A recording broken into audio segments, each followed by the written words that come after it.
Steps up, looks for the spray, hits the deck. Lovely movement there coming through from Fresh. This guy is a unit. What a dynamic player from Fresh.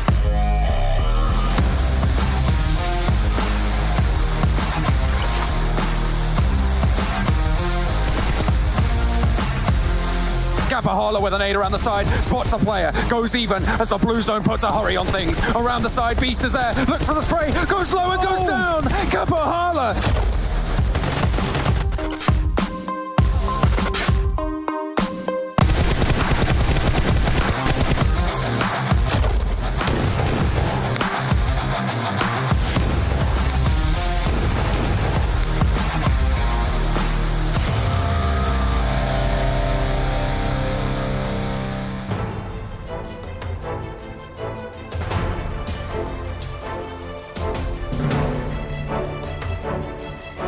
$20 teams in 3 weeks of play, and it now comes down to these next 3 days to determine who is going to be our champion here at the PUBG Mobile Pro League Western Europe Season 2, and of course, who's going to represent us going into the European Regional Championship just a few weeks away. I'm Jason Kaplan, I'm your host, and I am so excited to get things underway here for our finals of the PMPL Western Europe, but I can't do this job alone. I have two gentlemen who are always by my side, some be a little bit shorter than the others, but we have Kalaris and Maxman joining me once again. Gentlemen, things are about to get spicy. Kalaris, man, I'm excited to see how these teams are going to do. It's just 3 days of play, and honestly, any team can come out on top, especially any pink-colored teams. That's right. Look, Jason, just because I'm about 4'9" doesn't mean that you can say... No, I'm not 4'9". It was more about Maxman, to be fair. Oh, really? What? I think Maxman's taller than me. I don't... He's on a box. Yes. Ah, You're absolutely right. Pink is the color to be wearing because Unicorns of Love is here to battle, baby. Ba-bow! But at the same time, admittedly, there's some other teams that are going to be challenging them up towards the top. I'm looking at Big, looking also consistent. I'm looking at Game Lord. I'm looking at East. Oh, it's going to be a good time. Whew. oh, okay. Yeah, you know, Max, I'm still waiting for you to send me your PayPal information to check, or your account statement to see if any teams, paid you off to not talk about them, to not curse them. But honestly, this is going to be tough for these teams out here because there's a couple of different battles going on. All I'll say is that Swave did promise me a few weeks ago 10% of their prize pool at the end if I did not mention a team anymore. So we'll see how that works out. If they get the 10,000, that's quite a bit I'm taking home. So we'll see how it's going to work out. Which but yeah, which team is Swave on? Swave, I'm big. And you just mentioned the team. There goes your money. Oh, he got me. Maxman. Let's take a look at the recap of our last Super Weekend, our overall Super Weekend, so I get an idea of how many points the teams have, and more importantly, who is currently sitting in our #1 position. And funny enough, Maxman, look who it is. Talk to us about the #1 team. My money, Jason. It's all gone. But no, I mean, really, I can't talk about Big going into the game and the rankings. I'm allowed to, that's the rule. Big taking home first place, clearly the most consistent team we saw from Super Weekend to Super Weekend to Super Weekend. And we saw towards the end, being the MVP of the Super Weekends, we saw Mihi and Beast doing so well. These are players not only aiming for the MVP position, but also aiming for the top 5 slots to make into the EMEA Regional Championship. Big, if they retain any kind of consistency we saw so far from them, these final stage should be a breeze for them. It should be so easy. Yeah, honestly, considering having, Mihi and Beast being the top 2 players overall from the Super Weekends, having Mihi being, I think, the first player, if not the only player, to break 100 kills within the season as well. They really do have that depth within the roster. And the sad part is, I feel like they've kind of gone under the radar for the most part. It actually speaks a lot about your talent when you come into Season 1 and you're a Destiny and wow, look at these guys, they're doing so good. Wow, they're one of the names that are always on the tips of our tongue constantly, blah, blah, blah, blah, blah. You come into Season 2, everything kind of changes. Different people are on different rosters and stuff like that. But Mihi and Beast are the constant. They're the guys that are always rising to the top. They are the cream, Jason. And right now, it's looking real creamy for good old Big up at the top. They're super consistent. I love it. Well, speaking of cream, I believe France Game Lord uses a lot of cream in their pasta. Oh, yeah. I don't know if that actually is a thing. Do they? No? I'm happy we don't have Italian teams here, man. They'll be real mad about that. Yeah. I mean, yeah, Game Lord doing really good. Talked about the top players. Got Victor, you got Narvalo just doing really good, and we'll just jump it. But you had Robs that's been clearly improving, and Akashi in the third Super Weekend that's been also consistently getting up there. So I think that Game Lord have even more potential they're going to try and showcase in these finals. Well, as we take a look at our second page, though, I mean, we have... I think the thing is, as we were talking before about this, actually about 10, 15 minutes ago, is that really any team here, if you take a look at their best 3 days of play, if you can channel that into these finals, any of these teams can actually go through into the next stage of the tournament. Any of these teams could probably win the whole thing. Yeah, I think it's important when you look at this is that for me, an anomaly here in our 9th through 16th is Exquisite Décode UK. I think that, you know, obviously they didn't qualify for the last Super Weekend. They were kind of a little bit in flux because of that. But you think about what they're able to put up as well as some of the members on their roster. Guys like Alicio, previous MVP of the entire season. I think they're coming out to play. They're coming out to blast. They're going to be mad that they didn't qualify for that last Super Weekend. Well, you got to take that vengeance out now. You take all that frustration, anger into these 3 days of play. Another team in here that I want to give a special shout out to, I would have to say it's Nexus. And I know they haven't looked amazing. They're sitting there 15th place. And you're probably sitting like, Jason, why are they on your minds? And I think for me, it was all about that last Super Weekend. It was all about Dexter coming back into the roster within the team. And you have so many heavy hitters on this roster now that they really could pull off an upset. Yeah, but you got to keep in mind that when you look back at the first 2 weeks, when you had Dexter that left the team, there was a very big issue with the team to actually try and get himself back on their saddle and hopefully back into the Super Weekends. But we have seen a clear improvement from two players in particular, I would say. You had Bam that was doing really good. And Do, I mean, that was a player you were looking at quite a bit, Kalaris, from time to time, and him actually stepping up as the big frag of Nexus Gaming was great to see. But now Dexter is back into the team. I'm intrigued to see how the dynamic between Do and Dexter could potentially play out. And if it works out fine, this could be a team that could just make into the top 5 at the end. So we'll see how it's going to work out. Yeah, honestly, I wouldn't be surprised if they actually did it, but obviously it comes down to these next 3 days of play. It comes down to, I guess, the pressure that's going to be on their shoulders they have to deal with. Because not only is it trying to get through the finals and try to get to the next stage, there's still $150,000 on the line in the entire tournament for them to win. So actually get an idea of how much money they can win, depending on places when it comes to the finals here. And if I'm not mistaken, Kalaris, big 10K wouldn't suck for any of these teams out there. Nice little bump going into the next stage. Yeah, absolutely. You're not wrong. I mean, that 10K as well as becoming a champion is very important to a lot of these teams. I think up at the top as well, you're thinking, especially like at the start of the season, we were thinking about maybe 6 teams could quite try easily challenge for that. But now I feel like there are literally about 10 names that could challenge for that top spot. So it's still very open, even though Unicorns Love's going to take it. Well, speaking of that little whisper we just heard from someone randomly who came into our studio. Who was that? Yeah, I'm not sure. Oh, okay. All right. Okay. I didn't say that. I guess it was implied out of Max. But what about our overall settings? As you guys saw, there's some teams with 30 games played. There's some teams with 45 games played, depending on how many Super Weekends they qualified.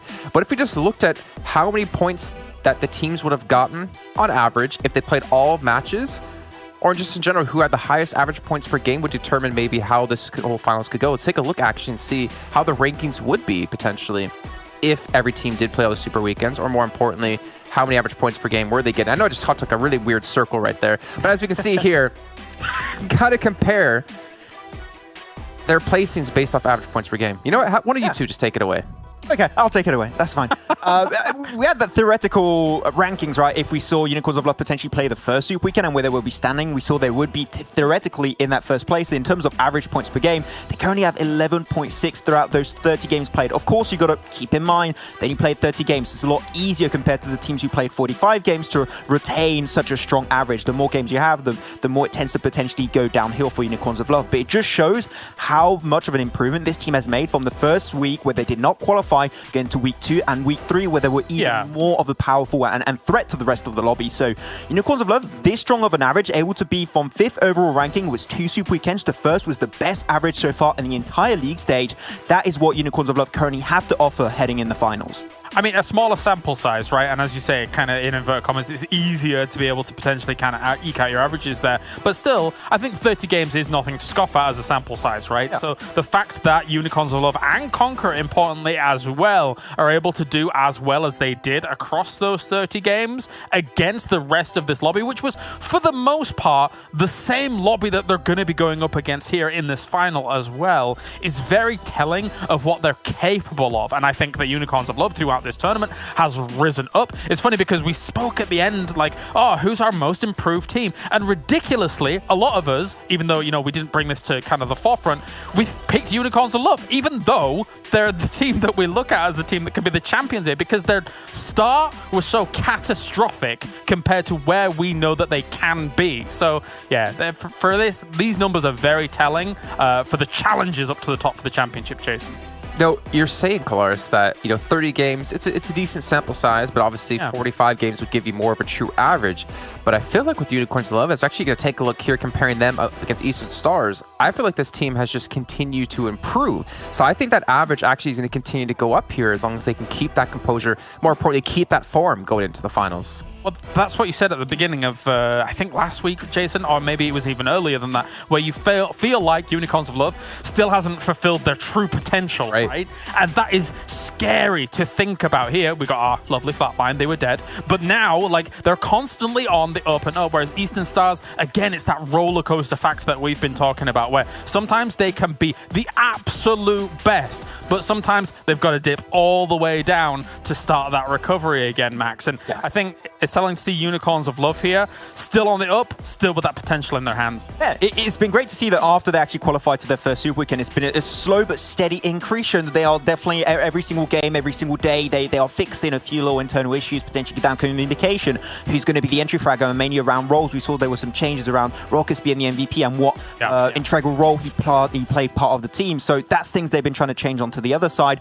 But then you can compare that to Eastern Stars. There's been not the most consistent teams with some very high highs and some very low lows, especially in that second Super Weekend. But if you want to look at Eastern Stars specifically, if we see Eastern Stars play at their peak performance in these finals, they should be first place by far, because they had some of the highest peaks in their entire first Super Weekend, especially that was where they really stood out. We saw Kapahala, Octavian do really good from time to time, Bazzi being able to step up for the team and clutch out a few fights. But the thing that scares me for Eastern Stars especially, there was a small downward trend, and you know that when you finish on low, that can hurt the morale of the team heading into that 4-day break and hiatus. Well, Eastern Stars got to be careful while they kickstart these finals, I would say.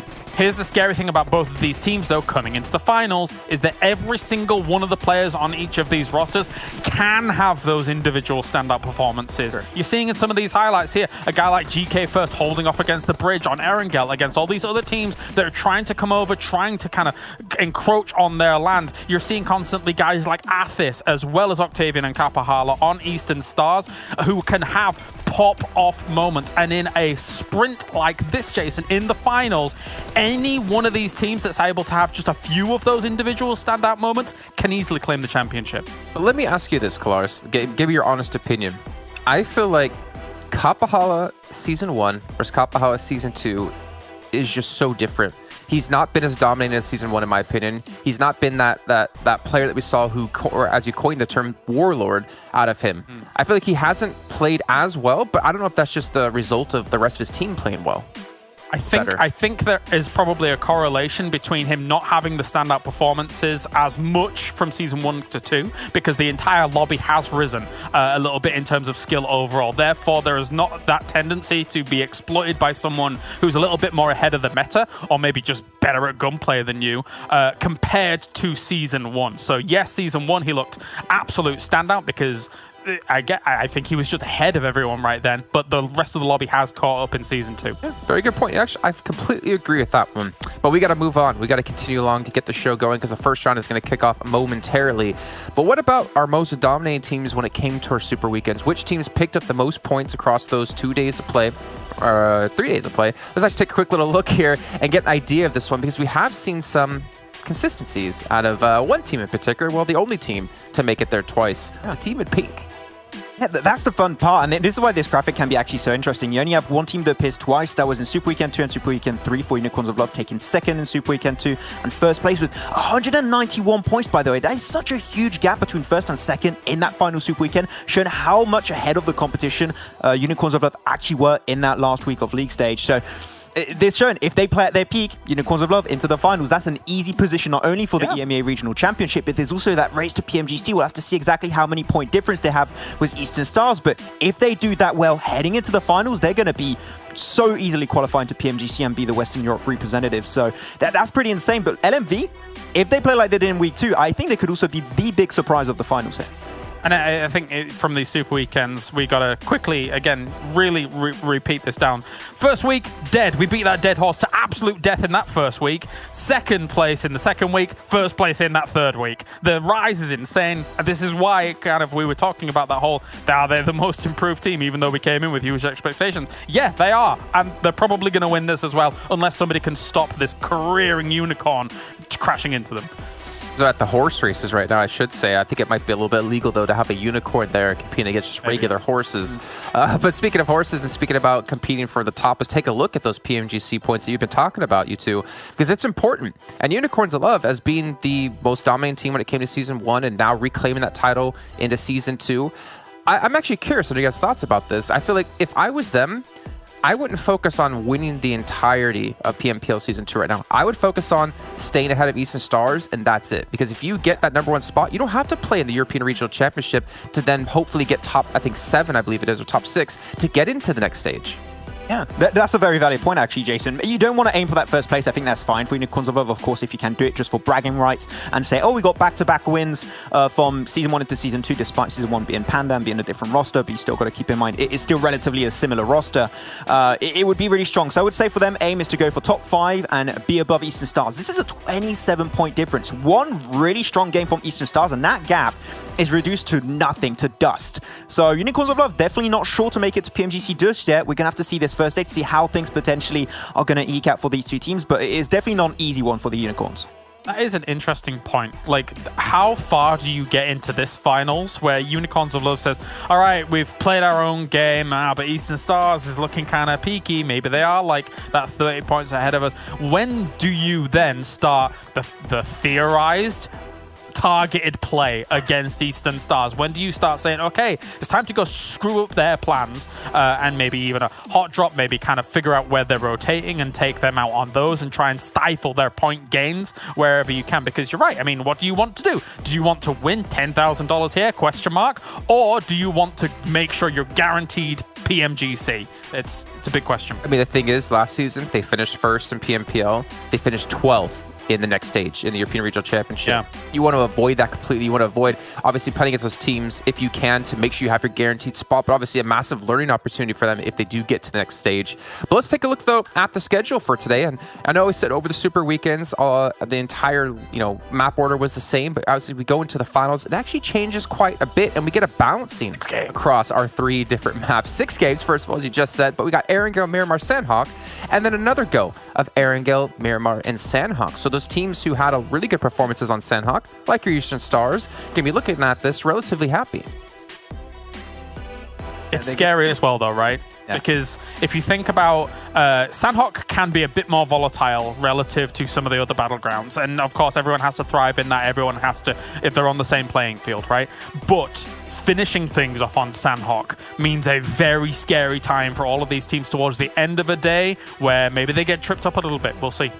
Yeah, well, we'll see indeed. Let's take a look, though, at remind you guys, I don't know, I have to take a look at it. Maybe just listen in about the Esports Awards currently still going on for you guys at home. You can vote for PUBG Mobile as the Esports Game of the Year and the Mobile Esports Game of the Year as well. Just head over to esportsawards.com/vote. And together, if you guys vote, we can be #1 and we can win some massive awards here.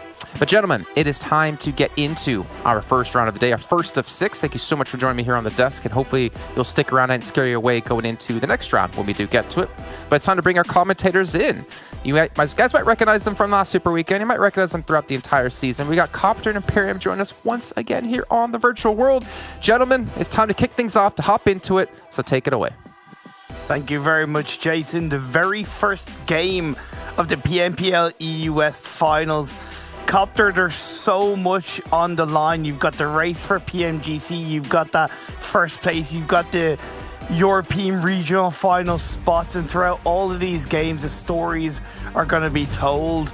After the PMPL League stage, is there a particular team or set of teams that you're really looking out for to break into that top 5?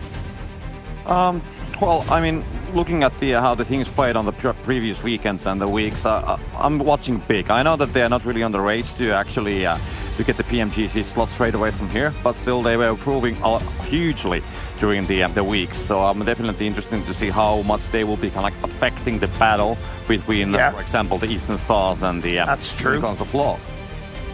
And I'm glad that you mentioned Team Big, because when you look at the order of maps, and we have 2 per map of every single day, across the 3 maps, Team Big are the most consistent team when you look back over the Super Weekends.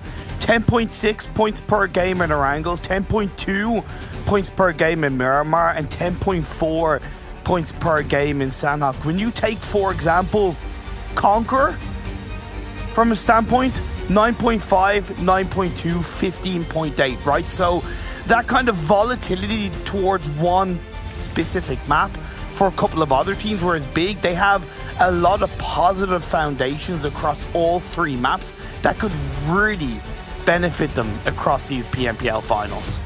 Definitely. I think what happened on the first week with Big, I mean, they had a good gameplay, but they were just not able to kind of close out the end battle. So we didn't see them getting on the top 3 of the Super Weekend, but they still had a decent performance. I think on the second weekend, they found a way to finally get that like chicken dinner winner capability for them. And then they just fine-tuned it for the last weekend, and it really has been showing. So they have been definitely improving. But I mean, of course, it's a question mark how the teams will be coming to the grand finals, but still, Team Big, they cannot go unnoticed, so we'll just have to wait and see how they will be showing here. The playing path was a little bit on the east. We have the circle that's towards the southwest. It's not the best of circles, right, because it incorporates a good bit of that military island to the point where it really is a big threat to commit yourself so much towards that Gatka region. So I expect the ferry pier hill to be really a big hot property for a good few of these teams.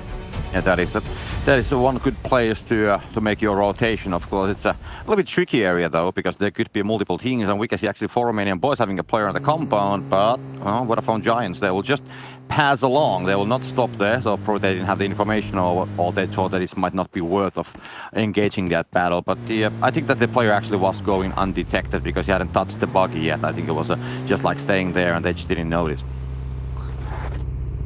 For Romanian Boys, he must have gotten in some way, just caught up in that area, and will be able to grab a vehicle and start joining back up with the rest of his team in their normal split drop around the Gatka area. And for Romanian Boys, our team that have impressed us all across this PMPL, when they qualified through the European PMCO, we all know that there's a much bigger step up between the PMCO and the PMPL, right? It's a completely different level. And I thought they might struggle a lot more. I thought they might get a tiny bit drowned out. But across the PMPL, they've adapted, they've shined, and they really have put a strong name underneath themselves, and possibly one of those teams that can qualify for the European Regional Finals.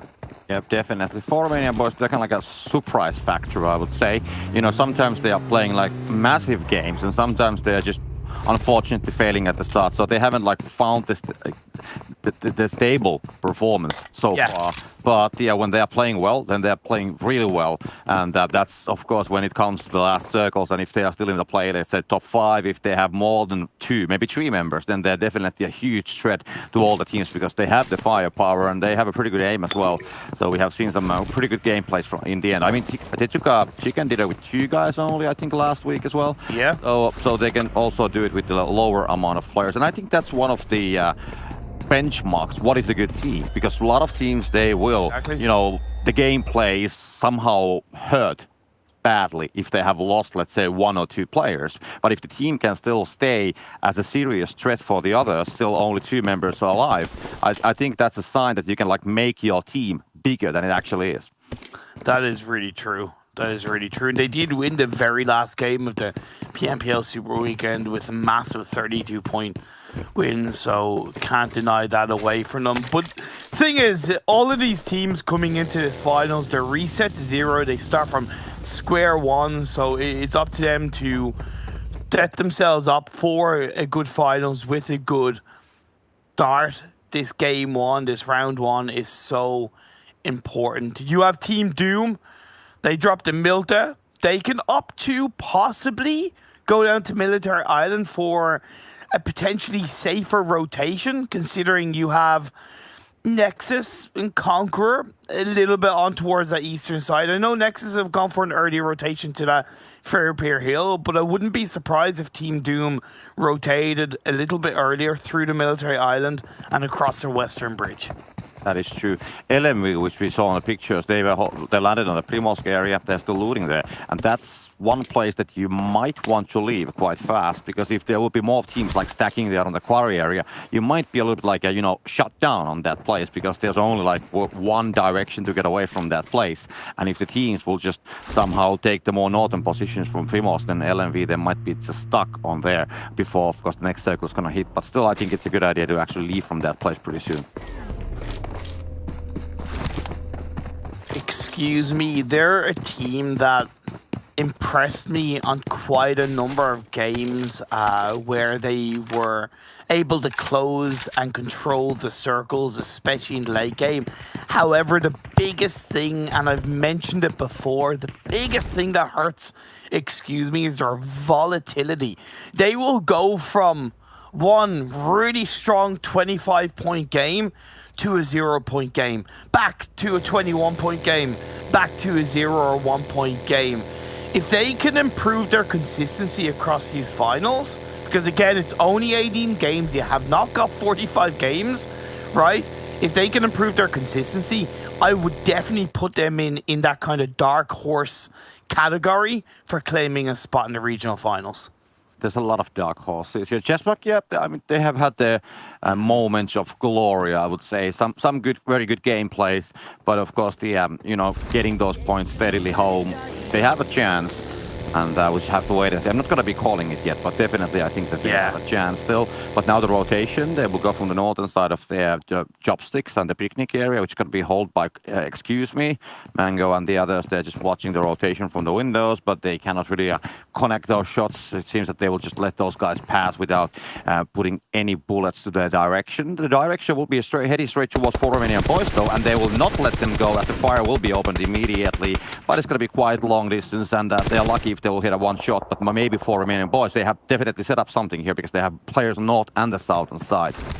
Yeah, it's a bit of a deeper rotation than I am naturally comfortable with from ChasMac, considering the time in the game that we're seeing, which is roughly 8 minutes in. I would like to have seen them stop a little bit earlier, do an amount of scouting, but the positive thing in my eyes is that ChasMac were rotating as a full squad, car by car by car, similar to what TSC are doing. So that does allow and afford you to make a tiny bit of a deeper rotation without being punished, because there's less focus on one specific vehicle. This TSC rotation is actually very interesting. They kind of like make a hook from the left side. So they just went straight past Romanian Boys, then they made like a tight move towards the side, and they're like hooked on their location, which is right next to the two other players from the Romanian Boys. But the circle is just about to close. LMV, they have left from the Primorsk area, so that is fine. Still a lot of teams coming on the blue. Unicorns of Love, they're still holding that northern, well, not holding, but, haven't yet left from the North George Bowl, and the circle will be shifting straight around the TSC and kind of like the middle place, exactly that hill which you mentioned, Imperium.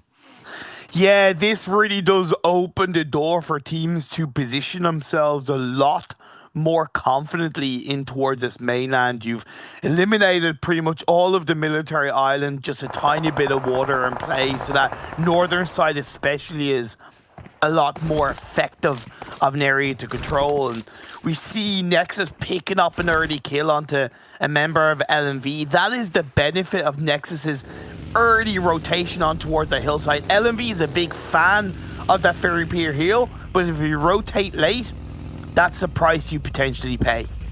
Yeah. I mean, Nexus, they got a good place there. I think LMV, the approach, how they made towards that location, we saw that they got that one casualty. It was a bit like a little bit risky. They maybe thinking that there's no team on the southern side that much, because usually I would say that if you climb on top of that plateau and then just, move towards the eastern side to kind of get more closer, then you just got the information. But now they were just coming straight from the road, leaving an upper angle for Nexus Gaming, so it was quite easy for them to open straight towards the LMV vehicles, and didn't go that well in the end. But it's just one player down. It's not like a huge problem problem for them yet, but of course it's all about the next circle. So if they are fine with the next shifts, then yeah, with the 3 guys they can hold that area. But if they will have to start moving, they of course have to make sure that they don't lose any more players on the rotation. And you know, every time they lose a player, they have a more of a difficult situation. The 2 teams in the fight for the PMGC spot are still on the cusp of this circle between the eastern side, Eastern Stars, and the north of Unicorns of Love. Both of these teams do like to play a little bit of that edge of circle play. Unicorns of Love more so than Eastern Stars, but it is benefiting them with this kind of circle shift across this phase 2 as teams are centralizing in the middle. Big TSC, 4 Romanian Boys, they all hold those kind of very centralized locations in this phase 2. And Unicorns of Love, they're still waiting on the northern side. They have just moved on right next to the Everest, and they're just waiting on the compounds on the southern side of it. So they're completely currently staying away from the middle of the circle. They don't try to do it. We of course saw this kind of gameplay on the previous weeks as well. Exactly. So it's nothing new, but still it's good to mention because they're definitely one of those teams that we are like very well eagerly watching how they will perform. Same as the for example, Game Lord here as well. So they have a completely, well not completely, but I would say definitely a different kind of strategy. So kind of like how these strategies will work on this lobby, that is also one thing, and they need to maybe make some changes for the next days. Getting towards the end of phase 2, 12 minutes into the game, ChasMac trying to control their position away from Unicorns of Love. Rogus suffers a tiny bit of damage, but nothing to really be too worried about. It's just sending that little bit of a message to Unicorns of Love. And it's important for ChasMac's positioning that they create that metaphorical bubble around them, because we don't know where it's going to shift. Is it going to stay towards them? Is it going to go hard shift to the east where ChasMac will have to move? It's a nice centralized shift, but it is predominantly to the east. And Vodafone Giants, they have the high ground. So that's definitely a good place on this circle. Also, 4 Romanian Boys, they're controlling the other hill there. So they have a lot of visibility on the southern side, especially, and of course the west and the northern side, especially actually 4 Romanian Boys. They have a very nice place there currently. And TSC also, they can try to gatekeep the teams coming from the western side. And now Unicorns of Love, they will have to move. And that's, of course, one of the questions. Eastern Stars, they can just try to hold that eastern side. They will open fire towards Team Doom. But the Unicorns of Love, the move which they're going to make now, that's going to set the tone for the rest of the game for them, because if they will choose it right, they will find a place. If they choose it wrong, then of course they will have to have a battle and they might lose some players. They are opting to take a couple of shots towards ChasMac. ChasMac moving around, trying to actually move behind Unicorns of Love. So a very dynamic rotation from ChasMac, which I'm not sure how it's going to work out, but it does seem like they're trying to ignore the Unicorns of Love side, which I can respect. It's often at times we see teams get a little bit too distracted by another team and they forget about their own aim, their own focus of getting into the circle. But ChasMac, no, they know where they want to go, what they want to do. Yeah, Conqueror is watching it was happening outside. The spread's gonna be going towards LMV. Kind of some damage will be dealt. They are solo. 2 players basically could be taken down, but for now they haven't been able to connect those shots as smokes are giving enough cover, at least for now. But the situation can change pretty fast, especially when you might have some more rotations coming to the area as well. But Conqueror, they can just hold that place. It's a pretty much in the middle of the circle, so it's a good place to fight for. And Unicorns of Love and Big, they're having a battle as well. Oh, it's a trade across the board. Beast into GK. And a return knock into the arms of Beast at the hands of Fresh. Now, as the low ground dip is going to give that little bit of cover for Unicorns of Love to pull that revive onto GK first. They'll have to rethink their approach in this fight. This is currently outside of the circle. TSC potentially going to get involved as a third party, so we won't discount that for the time being. But Beast was confirmed up. Big R down to 3 players. That's going to hurt them massively, protecting against both the Unicorns of Love and TSC. Yeah, Rock is going to be just doing a scout run with the vehicle, spotting down that the guys are leaving. So Big is leaving from that fight, and they will just move on the other side of TSC. So TSC will be definitely coming a factor when Unicorns of Love will get inside, because now TSC and Big are both like holding that side. So maybe they get to the northern building. So we'll just have to wait and see what they will decide to do, how they want to approach this. They can just take the aggressive approach as well. They can try to go and battle, but now it seems that they might be just rotating straight towards TSC, and that could be a huge trouble, especially when the Sega's going to shift that waterway all the way on the north and eastern side. So the Pochinki Hills, they're the place to be. Yeah, Vodafone Giants loving that one. Now, I can't help but think that TSC maybe didn't have a big enough spread because Big were allowed to wrap around them so easily, but I also respect the togetherness from TSC because they're the kind of team in the past throughout the PMPL who have lost individual players who have been solo, so maybe sticking together, recognizing that they do need to have the solid teamwork on board. It's worth a team going past you, around you, if it means you're still up as a full squad and you're able to defend against the likes of Unicorns of Love. Yeah, the spread is one thing, and of course they had a building, a hard cover, but now we do have a battle actually in the building, because we have a crash happening, Nexus Gaming and ChasMac, and we have two members from ChasMac inside. Nexus is going to be there's actually a third team as well, Excuse Me is going to be battling as well, so it's going to be a three-way fight happening, and the knock will be coming towards Nexus Gaming.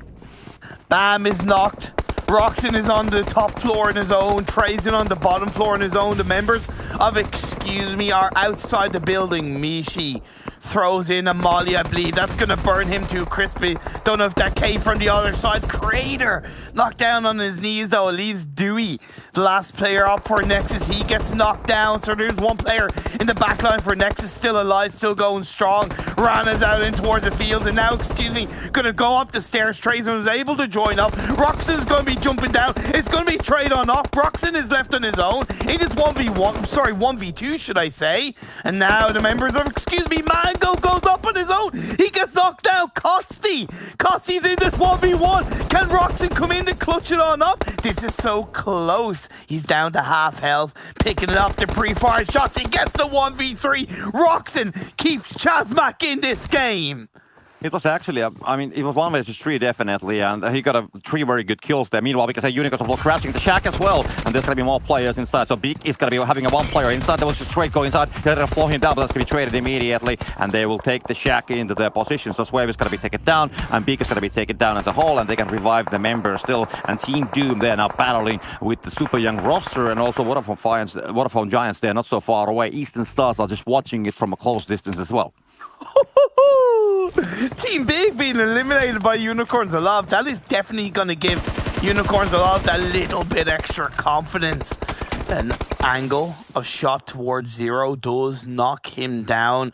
Xtreme Slayers is there on the underside of the Pochinki Hill, possibly able to third party, and just like that, Team Doom are wiped out of this lobby in the first game of the day. Now it's up to Super Young roster to defend against Xtreme Slayers. And Unicorns of Love, they at the same time having a fight somewhere else as well. They had 3 knocks now. They have 2 knocks currently. So definitely they are having a fight on the western side. But meanwhile, this is what we are seeing here. We still have 4 teams on the scene. Xtreme Slayers, they're trying to donate towards the Super Young roster, and they will go Faker. Oh, takes the molly, and it's going to be Cadden connecting as well. Faker should be falling down, and there we go. Vito's going to find that one. Fresh is going to fall down from Unicorns of Love. Faker's going to be taken down by Muzi. And Xtreme Slayers, they're definitely trying to build around the hill. Eastern Stars is just watching it from the building on the northern side, just on the other side of the Pochinki fields. And this southern side is going to be such a hard spot. There's a lot of casualties, so a lot of damage on this side. And Xtreme Slayers, they're actually holding it pretty nicely.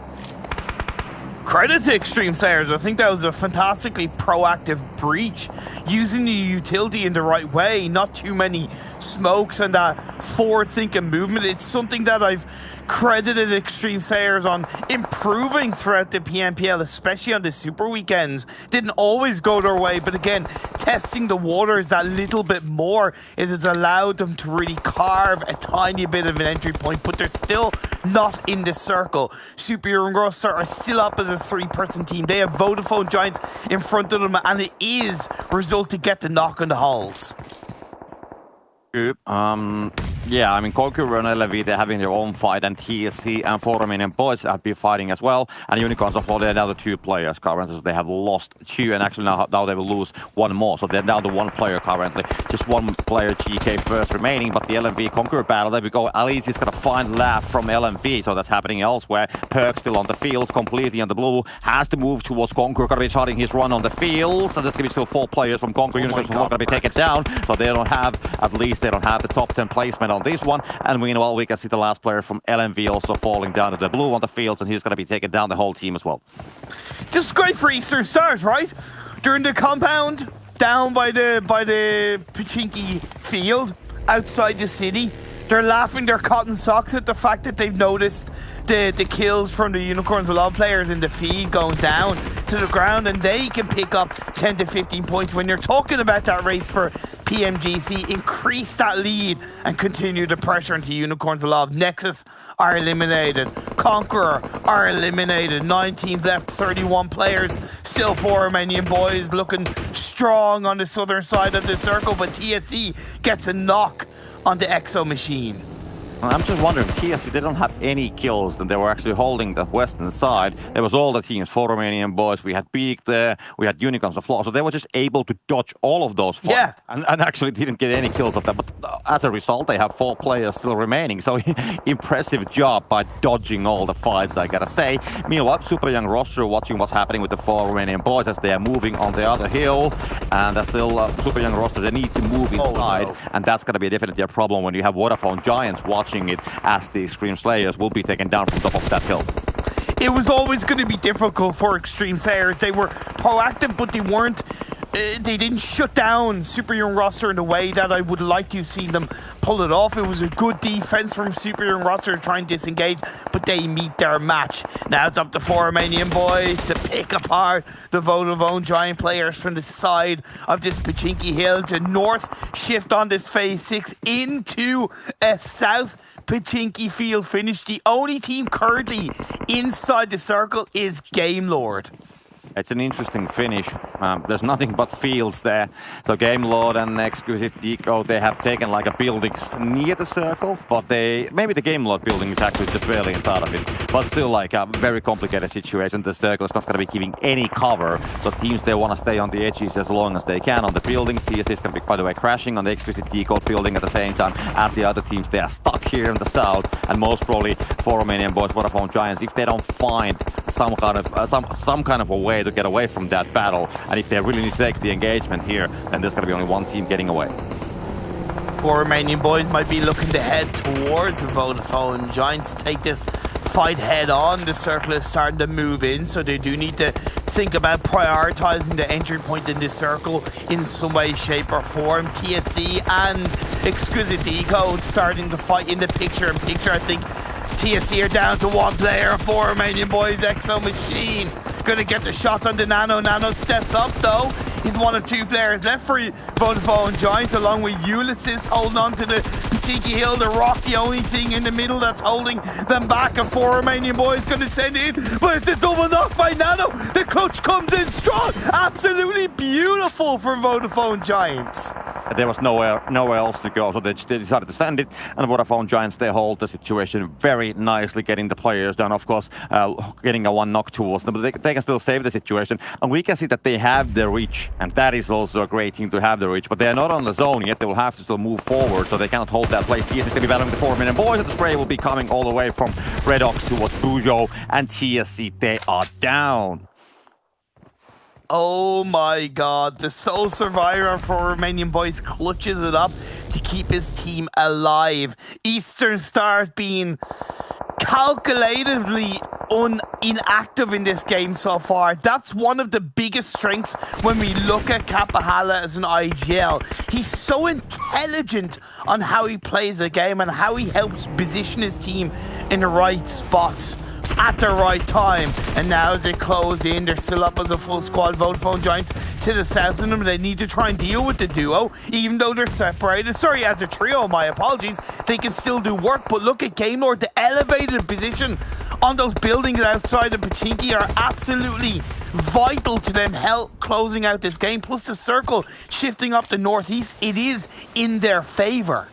Yeah, that building was just barely inside of the previous circle, but now when the circle shifted towards them, they're on the slow side of the circle, so they can still hold that elevated position for a while, but not forever. And I gotta mention Eastern Stars, they're also the only team that actually has a form and stack, because it's spray coming from Spicy, gonna find Ulysses, and Vodafone Giants gonna be taken down as Pogo's gonna go down with the explosion at the same time. Down to 3 teams and 8 players, and Eastern Stars, they are fielding half of the players, all the 4, Game Lord with 3, and then only 1 member from 4 Romanian Boys remaining. France v Romania v Romania.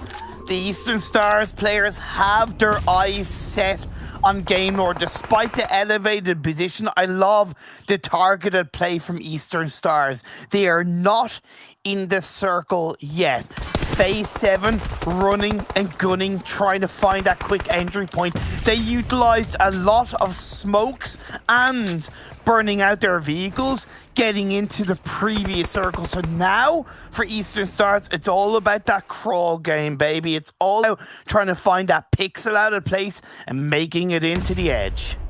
Yeah, Eastern Stars, they survive from the situation where Game Lord had the 1 player with the elevated position because he needed to jump down, but there's no more players having the higher crown, and that's the most important thing, that Eastern Stars, they didn't lose anybody on that moment when there was a kind of like shooter, sniper having that top of the building. So now it's going to be just a crawling game, just like you said, Imperium, and of course we know that Game Lord, they have kind of like taken the middle parts of the circle. We still have 1 phase to go as well, so it's the 7th circle. We are still missing 1, and now teams are just, you know, crawling together, doing the snake, and we'll see how close they will get to each other and where the next circle is going to be popping as well. Eastern Stars might be thinking that it's a 4v4, right? Because it can be incredibly hard to track the kill feed when there's so much going on, and there is technically 8 players in the lobby. So not realizing there's that off angle, that potential thorn in the side that is Redux of 4 Romanian Boys, could be the reason why Eastern Stars don't win this game, but they do get the sidelines under Redux. Redux prone down, has a tiny bit of a low point to his advantage. He does get the knock onto Octavian. The center of the circle is in the favor of Game Lord, and that might allow them to take advantage of that. Tracking it, knowing exactly what is in front of them is absolutely perfect for Game Lord. A nade, a molly, a burn into the crisp. Bazzi's knocked down. Athis is the only one left for Eastern Stars, and despite Rob being knocked down, it is a 1v2. Narvello, Spicy, either side. It has to be an absolutely perfectly coordinated attack from Game Lord, or they can wait it out. No, that's not going to be the case. And Nate comes in, and that's a Game Lord chicken dinner, baby. Yeah, that's a well-played chicken dinner. I mean, they had their moments to, I wouldn't say close the game earlier, but they definitely had a moment to make a dent towards Eastern Stars already before. But of course, when they had the elevated position, they didn't find those players. They were hiding well behind those smokes and the flames and the rocks. And then Eastern Stars kind of like made it on the southern side. But then, of course, when they got on that, whatever, like electricity box on the middle of the field, or a small container, whatever you want to call it, then of course the utility damage was huge, and also the 4 Romanian Boys, they caused some chaos. Because what actually happened with the last player from the 4 Romanian Boys, he had a very good spray, and I think he connected on 3 guys on that situation. So yes, he got a 1 knock, but he made a huge damage to 2 other players as well. It slowed Eastern Stars down, right? It allowed Game Lord, who, to their credit, already gotten the control of the circle anyway, so it was never going to be easy for Eastern Stars in those final moments. Redux just made it that little bit harder. The utility ended up being the game-winning play from Game Lord, and I gotta give them credit. Now, we do have to consider the fact that those circle shifts were quite unusual in the sense of when you look at that phase 1, and if I had have told you that it was going to end in the south Pachinki Fields, you'd probably laugh at that, right? Even when it did go a little bit towards the Pachinki hill, it doesn't normally continue up northeast. It normally goes down south into the open fields where Conqueror held on to for the majority of their game. So those circle shifts, those final 3 or 4, were very different in my eyes. Yeah, I think that the Eastern Stars, they got a little bit lucky with the circles, I gotta say.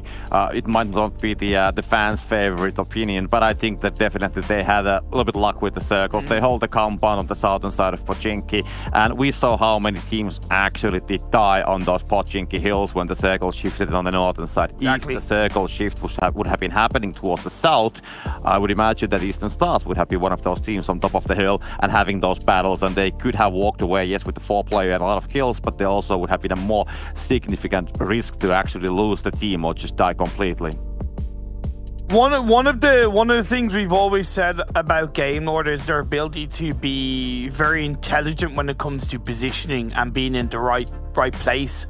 They haven't always had these massive performances, but to me they've shown their consistency in their ability to really close out these games. They're not in the race for PMGC, but qualifying for the European regional finals and playing the way even they have in this game one, man, they are going to be a force of a contender for all of the other teams, and I have no doubt that they have already set themselves up in qualifying for the European regional finals.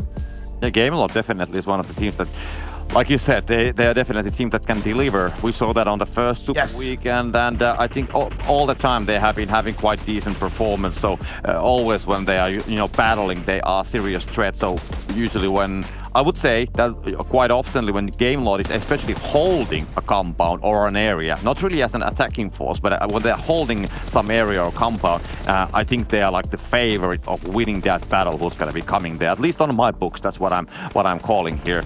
But yeah, I love to see the different approaches. I mean, we saw Big, we saw Eastern Stars, of course, we followed the also the Unicorns of Love and how they approach the circle, and also the battle what happened there on the western side with the Big and TSC and Unicorns of Love, that also could have gone with a completely different way. But I don't think that it would have made a lot of a difference, because all those teams who actually came from the western side, they ended up battling on the Pochinki Hill. So even if Unicorns of Love have made away from the west, I'm not sure if they would have been able to make it to the last circles with that kind of a northern shift. Yeah, there's a lot of variables and ifs in play. I'm a little bit underwhelmed by Exquisite Décode in the sense of they were coming into this as a team who hadn't qualified for the third Super Weekend, and I was expecting them to make a little bit more noise. They technically had a chance to play a bit more advantageous on towards a northern eastern side, but they ended up getting drowned out by, for the most part, TSC. It is what it is. We've still got 5 more rounds to go in today's games, but we are going to go for a short break. Afterwards, Jason and the crew will break all of the action down.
What a crazy way to start things off here for Game Lord. The nades raining in, and not to mention the chicken dinners as well. They take themselves first place, extra 15 points on top of that. Not the $1,000 they could have won in the Super Weekend, but at least put themselves to the forefront, the leader of the pack now for our push into the next stage of our tournament. JaceCap is still joined by Claris and Maxman. And gentlemen, let's hop straight into the match rankings and kind of go over all the teams and all the points they had to get for themselves, because we definitely had a lot of standout moments from quite a few different teams out there.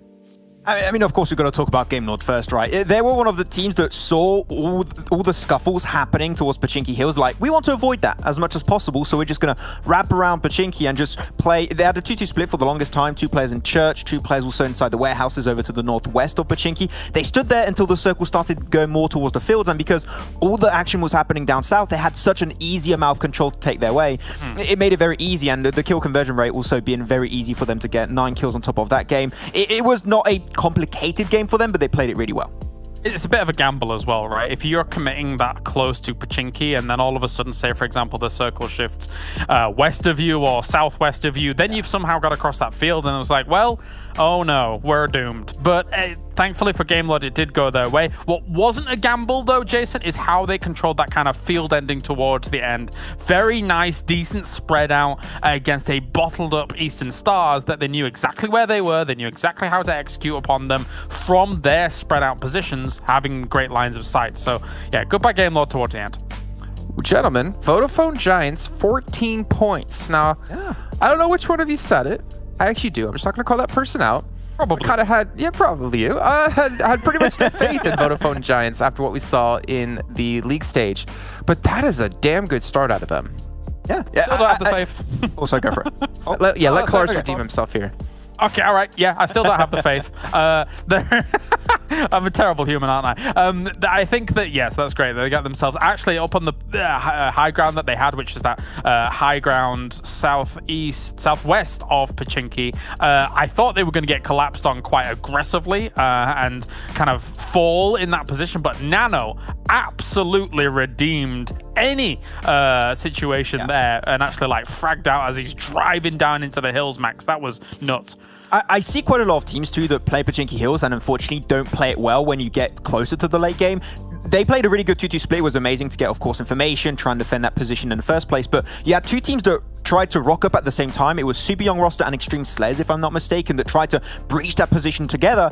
And what they did, Vodafone Giants, instead of being like, okay, we're going to fight in that 2-2 split, they just regrouped and let the fight happen and still owning a big portion of Pachinki Hills and facilitating that rotation into the next circle shift. So Vodafone Giants were not overly aggressive. They were not overly passive, just the perfect middle position to be in. I was really happy. This is the new Vodafone Giants. I want to see every game. Well, we did see in week 1 a really good performance out of them, right? And we had high hopes for this team throughout the entire league stage, but we were unfortunately just let down as the weeks did go on. Maybe this is the resurgence they need. And again, this is the upside, right? You have that marathon play going into league stage, then you go into that sprint with just 3 days of play in total. But let's take a look at this. Our top players from our first round here, Navarro. He's coming back into the top, Max. You got to be happy about that. It feels good to see Narvalo be on top. We've seen a little bit less Victor as the weeks went on. He's been a little bit more silent. Narvalo's just been that big, consistent player, always towards the top in terms of frag, power, and especially in terms of damage. But Robs has been slowly and surely improving. Akashi did die, I believe, pretty early in this game at some point, so couldn't really do too much. But Robs has been the surprise of the French community, I would say, in PUBG Mobile eSport in the recent few months. So yeah, I'm happy to see him be consistent from the week 3 Super Weekend into the finals now. Hopefully they can try and retain that spot, but man, they are so high above the rest of the team in terms of kills and especially damage. 2,000 in that game, that is nuts. It makes a lot of sense, right, when you look at these overall graphs, how the flow of this game goes. Again, that kind of natural barrier of that hill, which is that southwest hill that Vodafone Giants had control of. There's a lot of teams kind of crashing over that and trying to get across it. As you're trying to get across that, everybody is shooting at everybody, and there's gonna be that very even damage spread between them all. Game Lord's effectively the only team that has a decent vantage point to take advantage of anybody that is moving across there and somehow surviving. So yeah, these numbers make a lot of sense, Jason. I did want to bring up really quickly, as we saw our top players, the fact that Will was there. You know, thinking back to last season, Alicio, he was the MVP of the finals. Alicio was pretty much the MVP of the team going into the league stage here, and it's nice to see that there's some other people stepping up. I believe Will kind of did that as well last season, but I still want to see like Daddy up there. We still need to see Alicio have a good start here. But then again, it's been one match. It's not too big of a deal.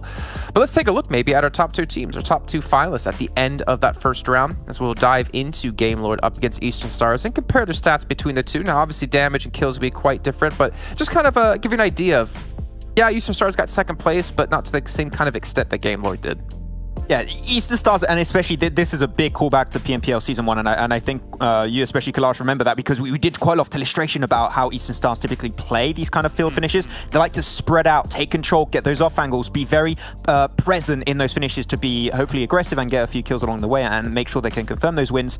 Here they got locked into that position behind the container, and it was so hard for them to move away of that position. You had Redox onto the offside, it was creating an off angle, it was helping Game Lord, and Game Lord, all they had to really do was rain nades, molly, smokes to block out visibility too. It was really hard for Eastern Stars to have that breathing space they desperately needed, and Game Lord just hit where it hurts hard, and every time they were able to get those kills, get the knocks, and Eastern Stars just couldn't get back up. I will say that it might look a little bit when you look at Eastern Stars and only have like 3 kills or something like that. But I think for a salvage mission, considering the nature of the circle and considering that it ends in this field ending and you're kind of bottled up behind a crate, you're not really able to do much, and you're just trying to survive all of the chaos that is that kind of southeastern mishmash of teams that's going on. I think this is a good result for Eastern Stars, regardless of only 3 kills. Yeah, and again, like for Eastern Stars, we talked about the like peaks and valleys that they were having when we took a look at their moving averages right across the league play and super weekends. This is a good start for them. Yeah, you don't get a ton of kills, you don't put up the typical Eastern Stars performance, but you get a second place. Like you get your points rolling, you get that gap again. More importantly, closer between you and Unicorns of Love. I think you said Max before was 27 points between them two, and obviously at the end of the finals, the #1 team in points will go through straight into PMGC. So a good start nonetheless here for Eastern Stars, and a good start for us as well here so far in the day. Take a look at the schedule, get an idea of what's going to be coming up next, and I can tell you from memory, it's going to be Miramar coming up as match #2. We're heading over to Sanhok for round 3 right thereafter, and they're doing one more repeat throughout the day.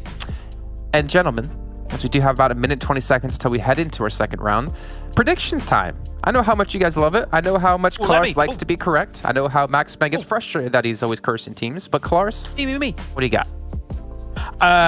This is scary, actually, for the rest of the lobby. Game Lord starts with a win, and we've seen, as Imperium has mentioned before, they're really good on Miramar. We could see a back-to-back at the start of the finals here. I'm going with Game Lord.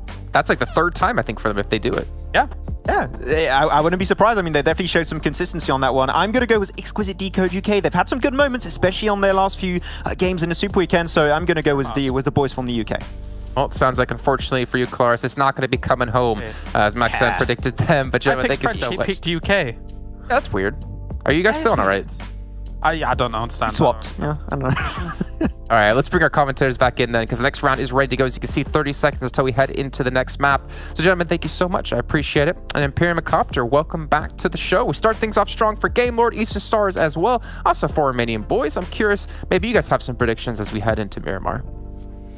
Hey, you know, I love backing based off a couple of stats. Unicorns of Love, the most dominating team in the PMPL when it comes to Miramar, over 15 points per game. So for me, Copter, I'm backing the Unicorns of Love. Well, I was gonna say the same because I thought that the Imperium was gonna strike back because I mean, Eastern Stars, they got more points, so kind of like they are now leading the two battle with the versus the Eastern Stars. But I'm gonna call Peak this time then, because I think that they have been playing quite decently in Miramar as well. We have seen some great endings from them on that map as well, so I'm gonna call Peak.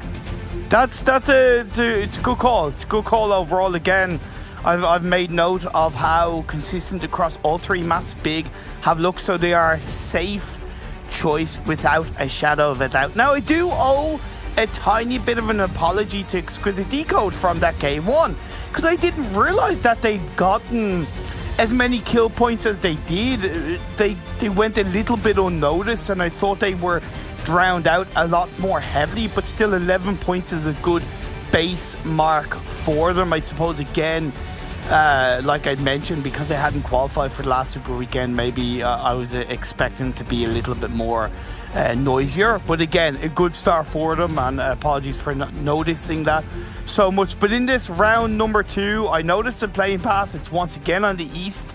Going to be a little bit trickier for the teams that want to land on the west. Great performance by Exquisite Décode, but they cannot win this one just because of the fact Max called them. So they just that's can't fair. win it, unfortunately. Yep. So I mean, it's gotta be either yours or mine or James's pick. I think that those are the chances. Like Max's picks, they're always like out of the picture completely. Anyway, as we can see, teams just landing. They shouldn't have any major problems like finding the places. Eastern Stars, of course, they will play from the east. And they, I mean, yeah, they got few kills. They got a second place on the previous game. Kind of like, you know, leading that current battle with the Unicorns of Flow and they're paddling from the PMGC points. But nobody called Eastern Stars for this game, so that's an interesting one as well, because they kind of like had the best start compared to teams that are actually battling for the PMGC points. So we'll see how they will do. But I'm still gonna stick with Big, so I'm not changing. That was just a note. Team Doom, do you not realize that Exquisite Décode are in these finals? In the third Super Weekend, Exquisite Décode, and the Exquisite Décode weren't in the last Super Weekend, so Team Doom, as far as I remember, dropped in Al Azhar, as far as I remember at least.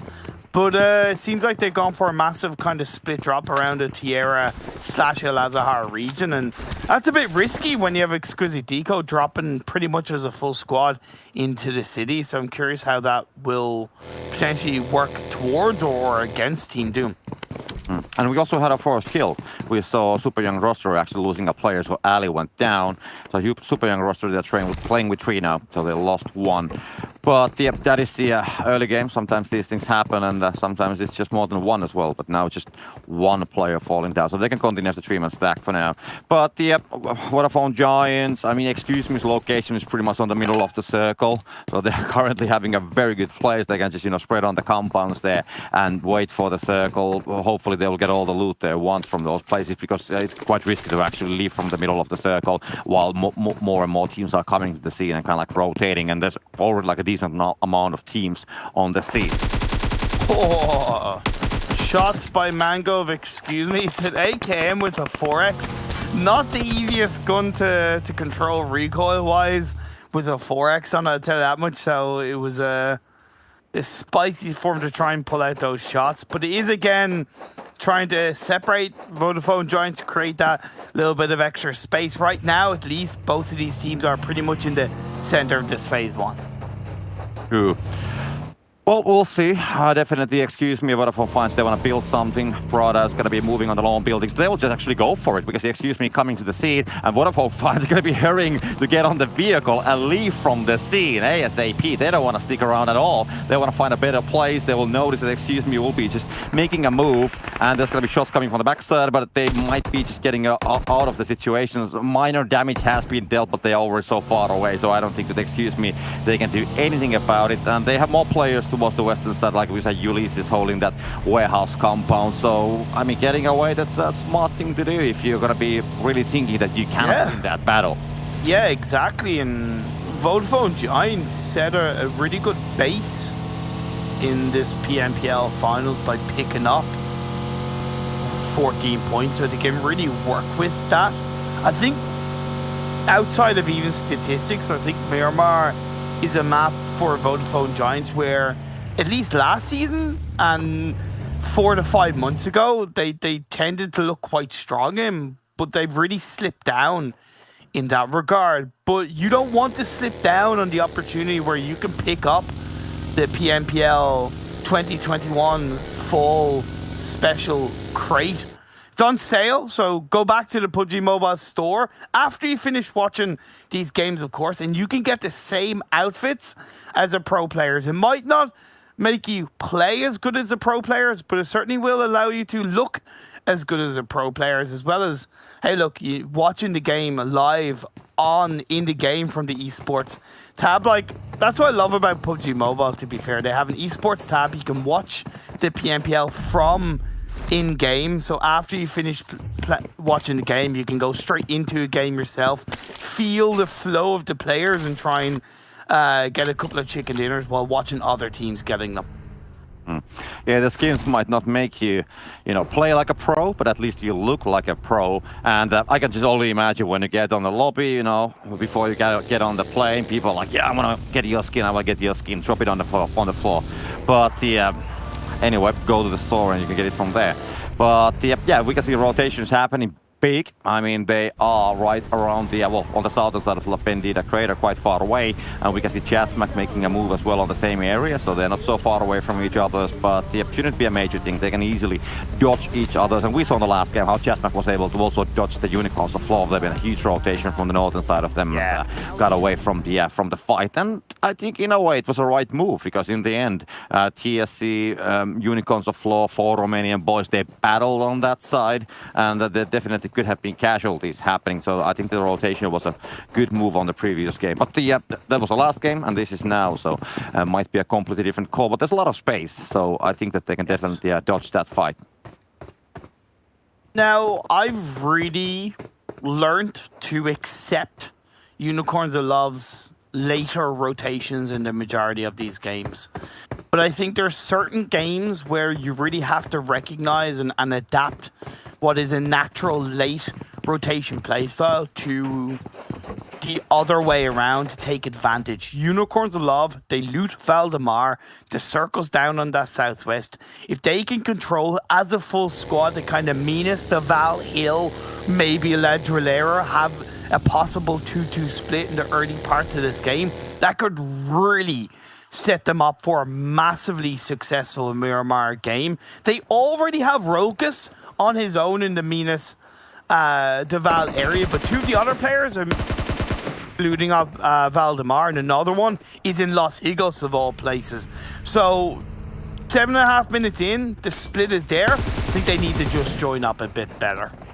This is an interesting battle. So TSC, we saw Vodafone Giants like withdrawing from the previous situation, and they actually came towards this compound. Cost is going to find, by the way, 1 player, and Nano's going to fall down to be Tony's nade as well. Tendo's going to find Nano. The flush will happen, but that's going to be 1 player falling down from Vodafone Giants. Are they going to leave for the second time? That's the question. But the strange thing about this fight is the fact that this is held on the western side, and the play was so much on the east. So teams were rotating from the northern side all the way to the west. And of course, they think, yeah, there's a lot of space, there's no teams, but they will suddenly find themselves on the same compound. And I don't think that they actually scouted it that perfectly, because I mean, you come with the 4 players on the same compound. Maybe they had an idea, but I think it was a more like that they were just thinking that there's nobody here, because there shouldn't be. But both teams made a huge move towards the western side, and now they will find themselves on the same compound. And by the way, just one thing, the east side is completely free. All the teams are either middle or west. Of course, not the teams on the blue, as we can see Exquisite Décode, Eastern Stars, and Team Doom. They are coming away from the blue. But otherwise, we can see lots of them are completely clear. Chumacera and around that area is a haven of teams right now. You don't really want to stick inside the city. Super and roster kind of have it. But around that area, as Phase 2 centralizes up, it is a benefit to see the majority of the teams in the circle, just Doom, Exquisite Décode, Eastern Stars, LMV, still in the blue. Yeah, Eastern Stars, they were holding that kind of like Eastern Highway for a while. Team Doom actually rotated right past them. Unicorns of Love didn't come, so they were like trying to get some kills, trying to get some points from the eastern side, but that just wasn't meant to be. And here we can see the replay of the situation. Temtem's great reaction times on that situation. Popos had the advantage from the angle, kind of like surprising the players running on the fields. But in the end, Temtem didn't hesitate, did the right moves, and of course knocked the player down. Knocked him down to the ground. Game Lord, the winners of Game 1 in these PMPL EU West finals. They are getting quite close to Xtreme Slayers on the underside of the Picado Hill, moving down in towards a deeper area of this Phase 2. You have ChasMac potentially able to third party should these teams get a little bit closer together. Yeah, Game Lord definitely watching what the Exquisite Décode, Xtreme Slayers are doing here. We can see meanwhile Big is going to be having a battle with the Nexus Gaming, and there we do have an knock happening. 1 nade knock towards Wave. He's going to be taken down. It's going to be falling down to Mishi.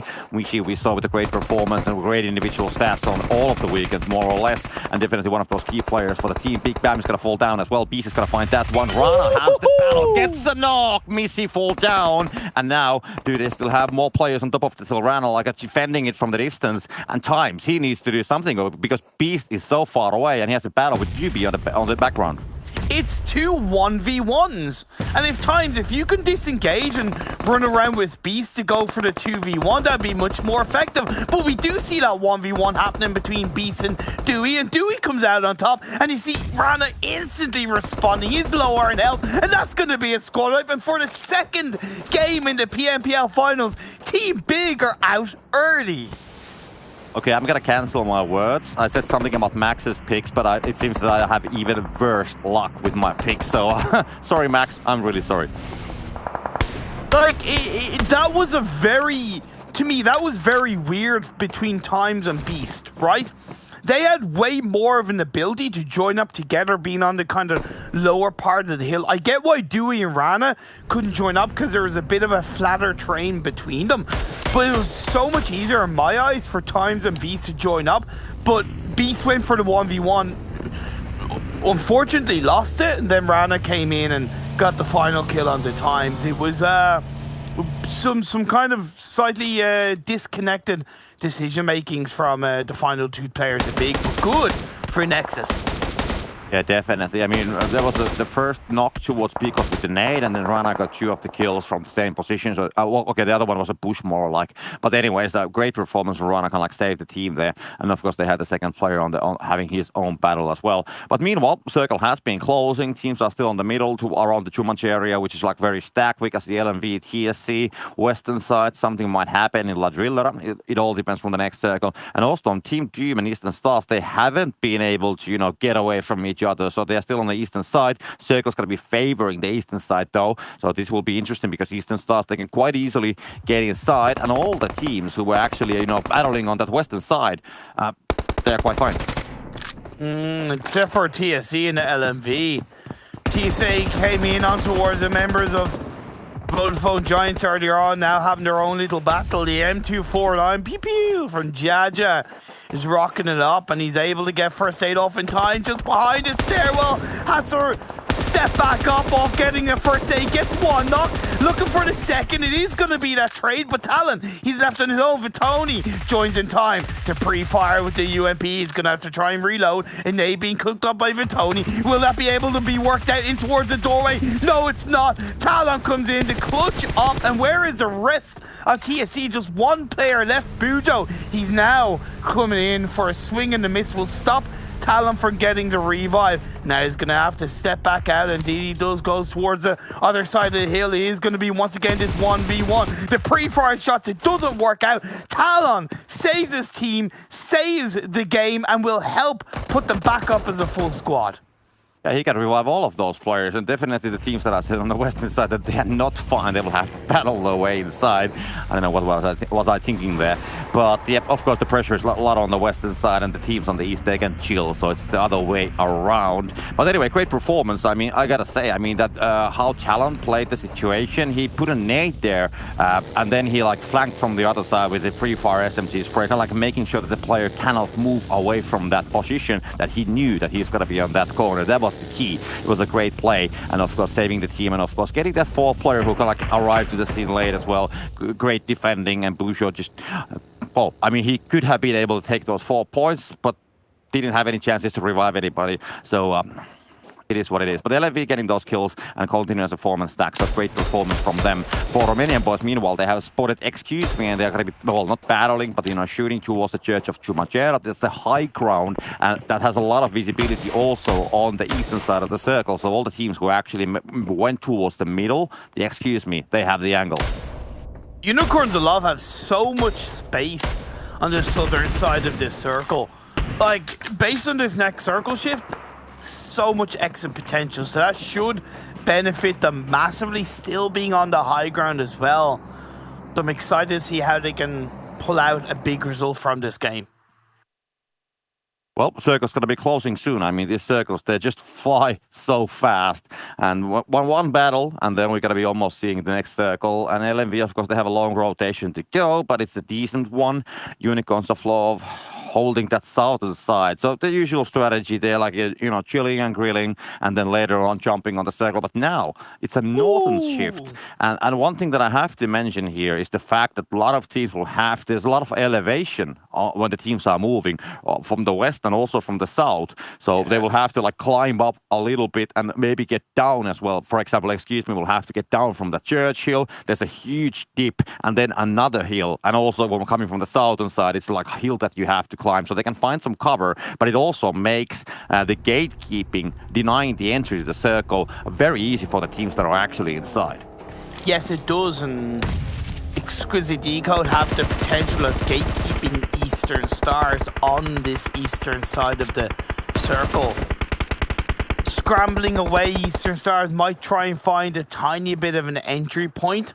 Athis is currently the one player that's closest to the edge of the circle, rocking an SLR. Very tough weapon to control recoil-wise, but it does hold a lot of power and strength. 2 to 3 taps, and you're looking at a clean knock towards your opponents. And yeah, the entry point that Eastern Stars are looking for, it's going to be made a tiny bit more challenging, Copter. The fact that Doom have been able to send at least 0 into the edge of the circle for the time being. There's 5 or 6 teams that still need to get inside from the southern side, so that is definitely complicated. Oh no! Spray towards Zero. He's gonna fall down. Great spray from Athis, and finding that initial knock at least, that kind of like opens the rotation towards the zone. But meanwhile, the other's gonna be trying to shoot from the distance, as Zero is gonna be taken down finally by Bazzi. Didn't you hear the sound of the vehicle? Didn't you hear sound of shots? Why did it look at least like Zero was just kind of scratching his behind and minding his own business? If you're going to be the anchor player, you kind of need to be looking all around you, whereas it didn't seem to be the case. The rest of Doom are going to be going towards Unicorns of Love. GK the first, along with Fresh, getting the knock into action is absolutely perfect. The 1v1, Rokus wins that one out, and that is Doom out of the lobby. Yeah, Unicorns of Love. I mean, the whole gameplay of Team Doom, I think it just, went upside down when they got the first knock, because Zero was kind of like the player who was supposed to hold what's coming from the south and maybe scout some information as well. I mean, he didn't have the high ground, but he had a lot of area that he can actually look from there. So I think that, when he was taken down, then the rest of the squad kind of lost the anchor inside of the zone, and then they were an easy target for Unicorns of Love. But now Unicorns of Love, they will head straight towards Eastern Stars, as we can see. And Eastern Stars, they're kind of like holding that same place. They have the whole stack sitting on the same place, as we can see on the pictures of 4 players. And Unicorns of Love, Eastern Stars, I mean, this is the battle we have been hoping for to happen. And also 4 Romanian Boys on the other side. That is an interesting one. So 3 very good teams holding 4-man stacks on the south. And it's also a little bit more important than you might think. But Eastern Stars were also able to pick up an extra vehicle after taking down Zero from Doom, because he was there on his own with an absolutely beautiful looking vehicle. So that is free for Eastern Stars to take. It's also a free knock for Eastern Stars into the loving arms of Unicorns of Love. Lane is confirmed up. Rokus is knocked. GK first is knocked, and Fresh all on his lonesome. Barely a cover inside 4 Romanian Boys. One side Eastern Stars, on the other it's a Romanian Revolution, baby, and Unicorns of Love. They are the victims, and they go down. Yeah, both sides. I mean, 4 Romanian Boys jump from the other side. Eastern Stars, of course, from the eastern side. I think both got 2 knocks and 2 kills from that situation. Maybe even actually 4 Romanian Boys getting 3. But anyways, it was definitely the death of Unicorn 4. And now Octavian in trouble. Redjag's gonna find Octavian. It's gonna fall down in an explosion. And will 4 Romanian Boys go aggressive with the Eastern Stars as well? Because the Attis with that nade, there's nobody hiding on those smokes though. So there's nothing to be found because the 4 Romanian Boys, they're quite far away. Now Machina with the spray towards Attis. Oh, does a lot of damage, but doesn't get the knock. Man, it was like a tag team heel turn, right? They helped each other, and then it was just one turn heel, one turn face. 4 Romanian Boys seem to be the heels in this case, but Eastern Stars still surviving as a trio. There's a little bit of space for them to enter. However, I'm pretty sure they are aware of Exquisite Décode being a lot more predominantly on the eastern side, which is why they were a tiny bit afraid to enter in this area, which allowed 4 Romanian Boys to pick up that initial potential knock. Nexus, another Romanian team, will be gatekeeping both of 4 Romanian Boys and Eastern Stars in the southern entry point of this circle.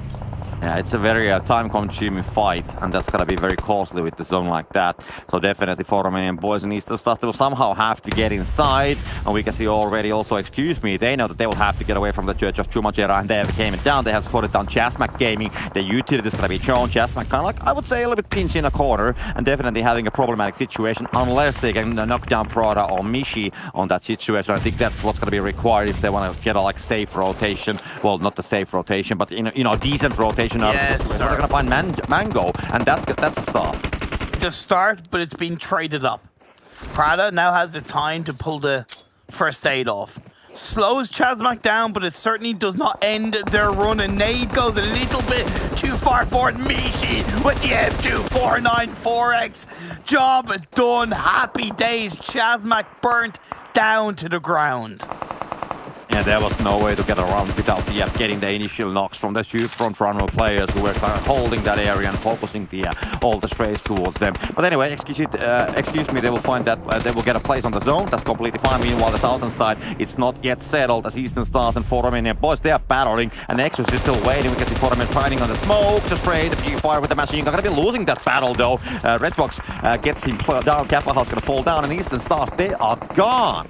They are gone, but they're also kind of getting third-partied themselves by the beautiful, loving team of Exquisite Décode. That circle shifting up the northeast in their favor. Alicia with a nade on to create.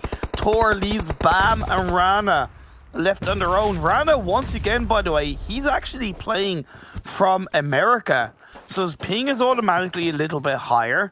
It's also very early in the morning for him, but you know what? It's never too early to game, and these players are ready to pick up a fight. Nexus pinched by Exquisite Décode, and 4 Romanian Boys are still not into the circle. Game Lord holding the dip, but they now have to move across as Xtreme Slayers are in their way. We haven't talked about Conqueror. Jammaz is the last player left up, and just as I say I speak too soon, he gets taken out by Sebi. Yeah, now the circle as it's shifting back towards the east. All these compounds battle, they need to be done. Game Lord versus Xtreme Slayers, 3 versus 4. Let's see what's gonna happen here. Victor's gonna be trying to get a spray there. It's gonna be shown towards him. Wolf fall back from that situation. Kashi kind of like playing a little bit more as a front runner. We can see the Xtreme Slayers are moving the vehicles as well. They're gonna be trying to leave with the buggy, at least some player on the other side. On the other side of the road, that's the complicated rotation that you have to do. And Happy tried to connect something, but it's gonna be like a waiting game more or less. And now we can see Paul is taken down. Also damage towards the secondary player. So I mean, both sides are actually getting a lot of casualties. There's a huge risk of getting third party from inside of the circle as well. Robs is knocked. Hulls is knocked.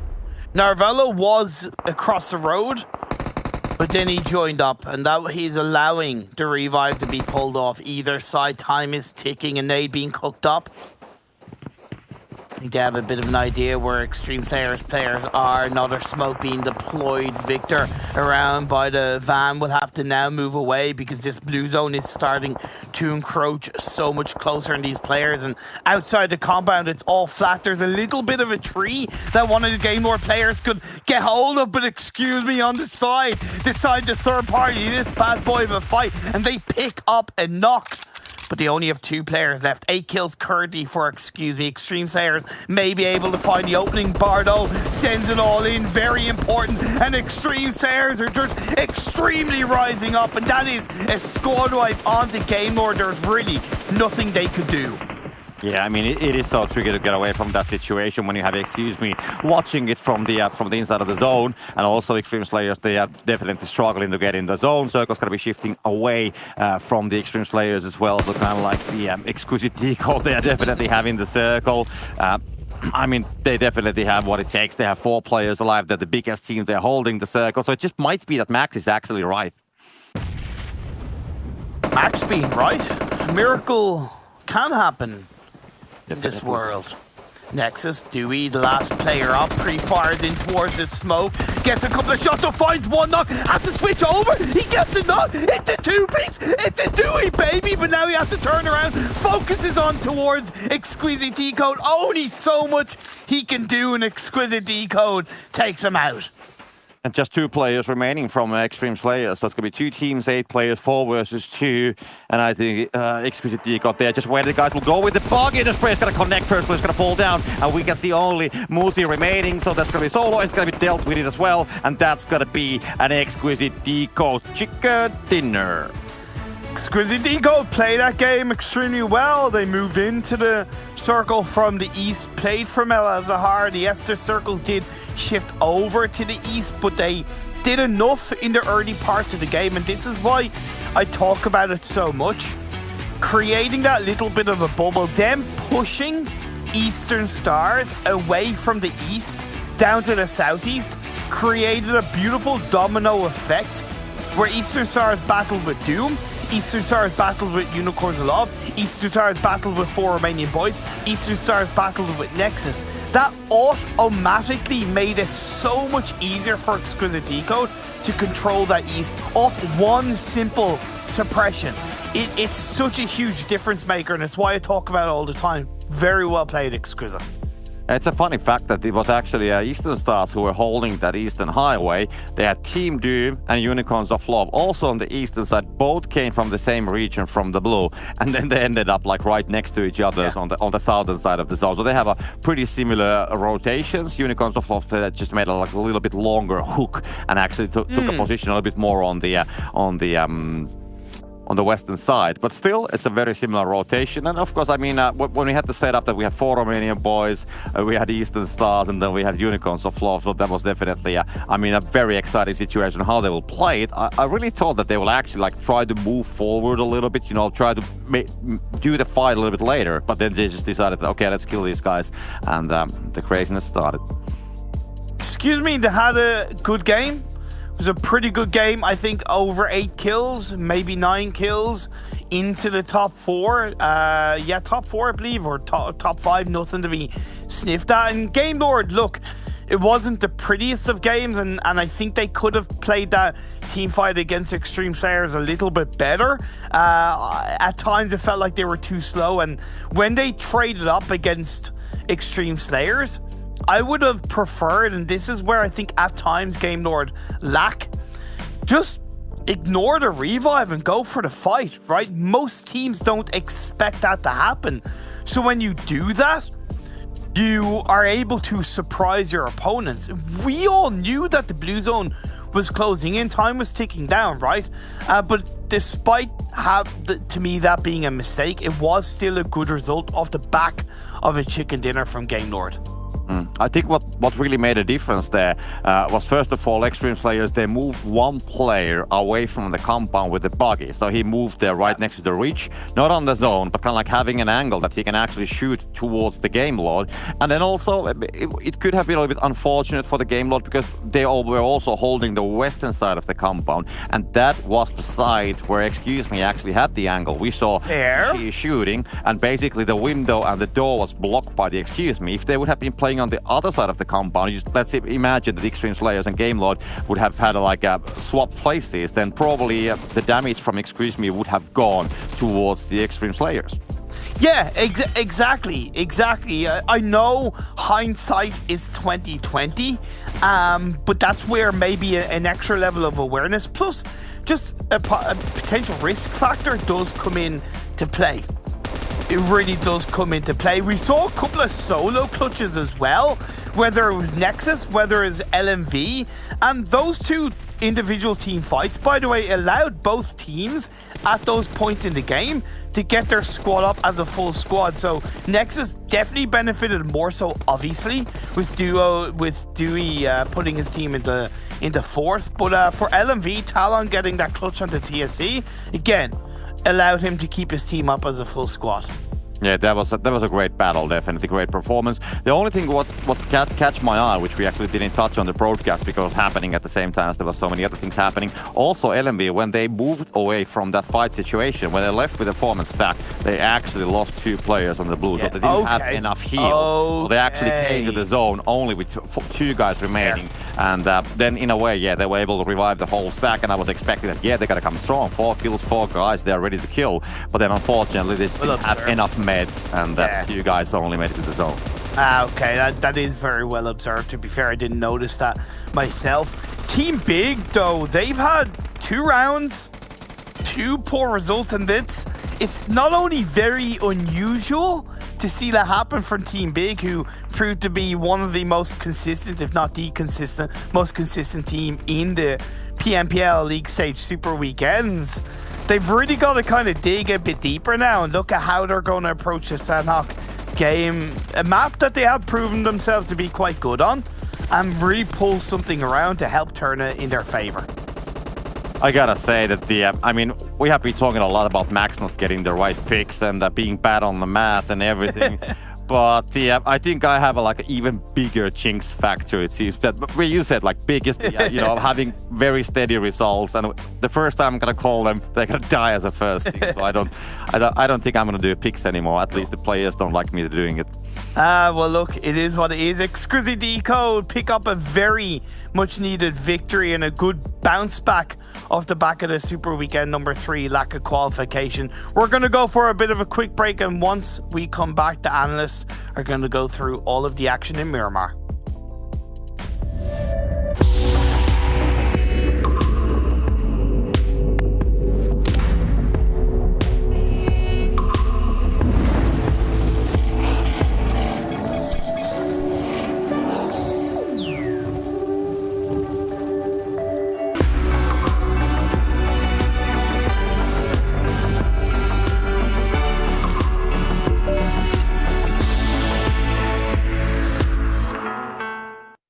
Hello everyone!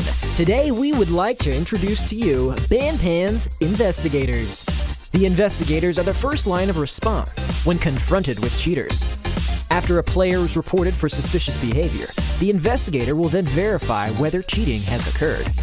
Up till now, Investigators have been hard at work every day resolving player complaints, establishing themselves as a key component in maintaining a pleasant and fair gaming environment. Without further ado, let me introduce the Investigator. How to become an Investigator. Investigators consist of in-game players and official security experts. To become Investigators, in-game players must fulfill certain requirements. Be passionate about PUBG Mobile and have a strong sense of justice. A clean in-game record free of penalties, no bans or warnings. Be firm and resolute when dealing with cheaters, and report any suspicious behavior. Must have a high tier. Skilled players are preferred. Experienced players that have achieved a higher rank are better suited to judge whether cheating has really occurred. Players that have met these requirements can apply by tapping the Request Investigator access button. We hope more players can enlist in the Investigator ranks and stand together in protecting the integrity of the game. How Investigators review and report footage. After becoming an Investigator, they may review footage of reported behavior. Footage found to contain violations will be sent to the official security team for a final review. You can check your submitted video review statistics under My Reviews. See details for the results of corrected judgments. For our dear Investigators that uphold the integrity of the game, we are constantly improving the Investigator function. To thank all our Investigators for their hard work and effort, Banpan has added Investigator Challenge rewards. Investigators can complete challenges to claim their corresponding rewards. There are rewards for daily challenges, weekly challenges, and monthly challenges. We've also prepared an exclusive Investigator outfit, titles, and rank. We've introduced the requirements on how to become an Investigator and the responsibilities it entails. We hope that many new Investigators will join us in our fight to maintain a pleasant gaming environment. Fairness for all. We will never give up.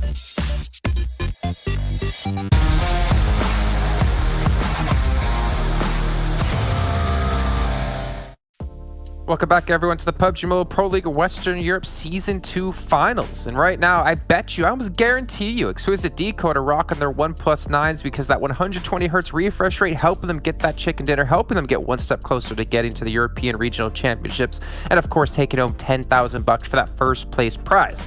I'm Jason Kaplan, your host. We're going to bring our analysts back in with Kalaris and Max Ben because there's going to be one very happy Frenchman here on the desk. Take it away, Max. The floor is all yours. I have no words. I got something right for the first time in my life. This is something out of the ordinary. I don't know.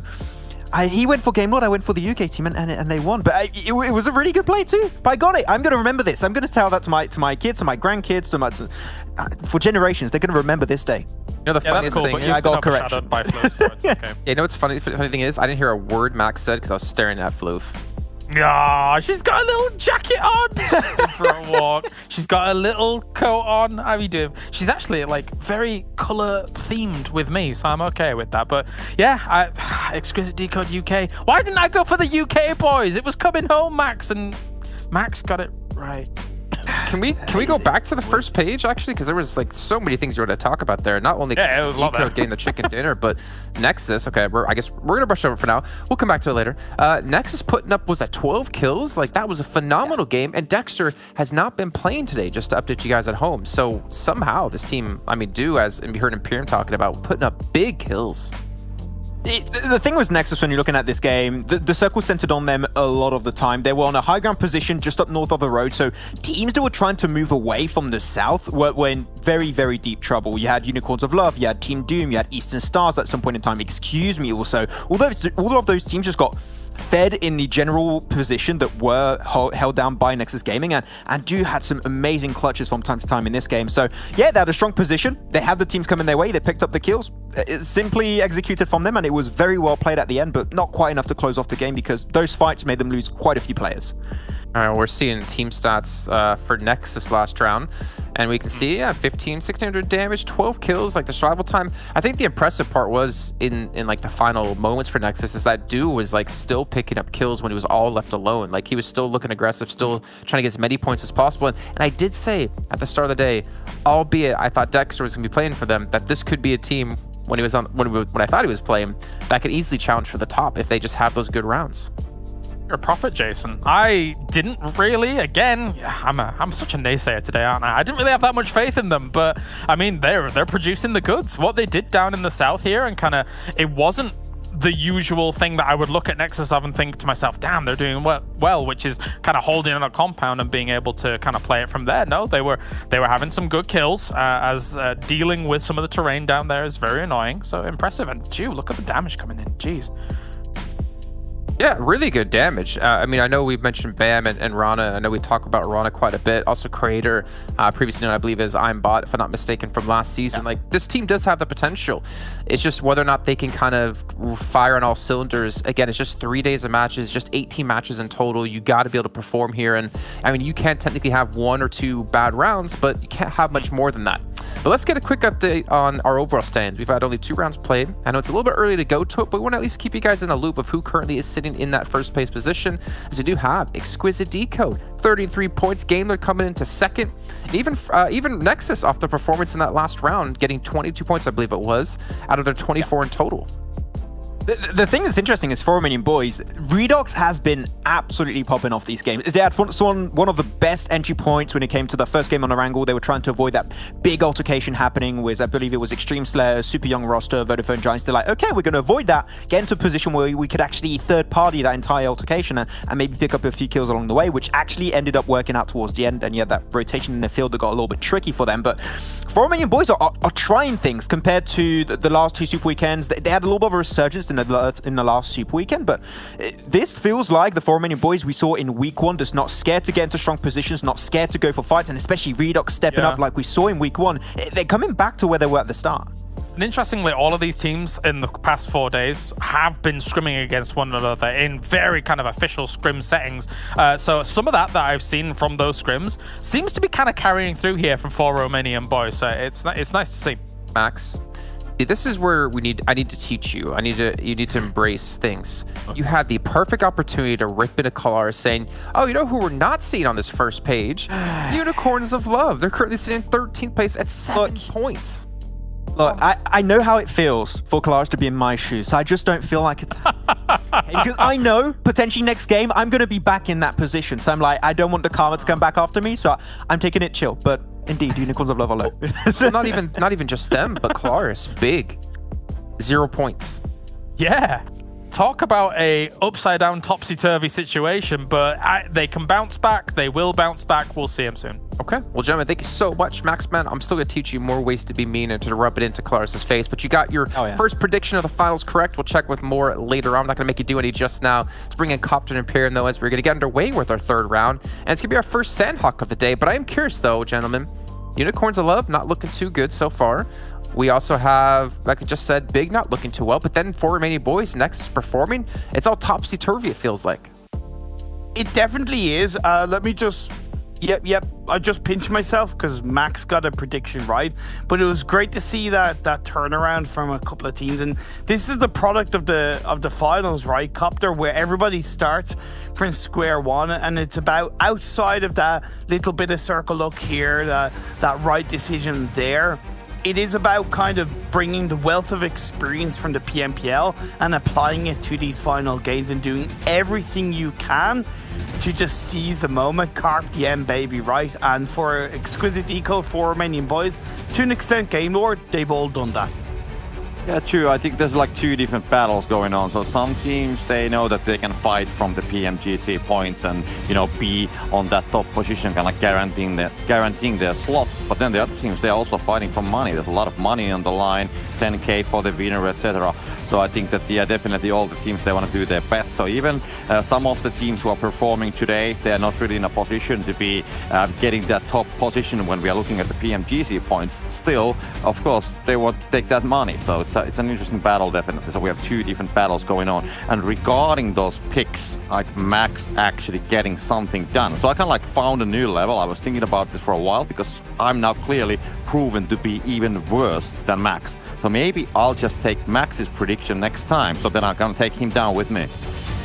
I don't know if it works that way, but I do like the theory. I do like that theory. Practice of how it works out is a different story. Time's looking for a bit of a kill onto Octavian. Bit of a weird drop in towards a shotgun blast. Octavian is in that 1v2. Is able to get one. Actually, no, he wasn't able to get any of the knocks. I thought he got a knock onto one of the big players. It didn't work out. Times cleans that one up. And I don't know whether that was just a bit of a mistake in terms of the drop area for Octavian, or whether it was just good awareness from Team Big on the parachutes and recognize, wait, us two are dropping together. There's one player dropping on his own. Let's see if we can pick up a free kill. What we have seen on the Alpha Island happening on the past, because I think when we started the whole league, actually, I think we had like two teams still dropping on the Alpha Island, but the other team, like Eastern Stars, they were pretty much like going on the eastern side of the Alpha Island, and Big was going very much on the west side. So we only had two teams, a lot of space. And what we have seen happening during the past couple, 2-3 weeks, they have been just, you know, spreading and gaining more area because they have like noticed that there's not a third team that often jumping on that place.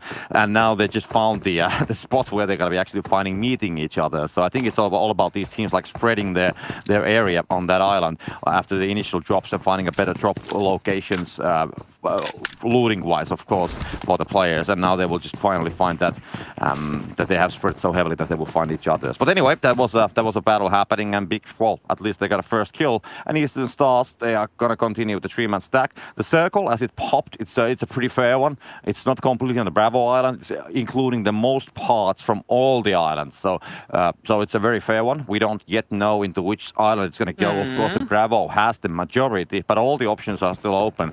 So definitely, I think all the teams, they should be able to make inside of the zone without any huge casualties or losses. If some team is going to, let's say, crash or find another team with this kind of a zone, then there's definitely something that they will have to, look in the next Sanhok, because it shouldn't happen.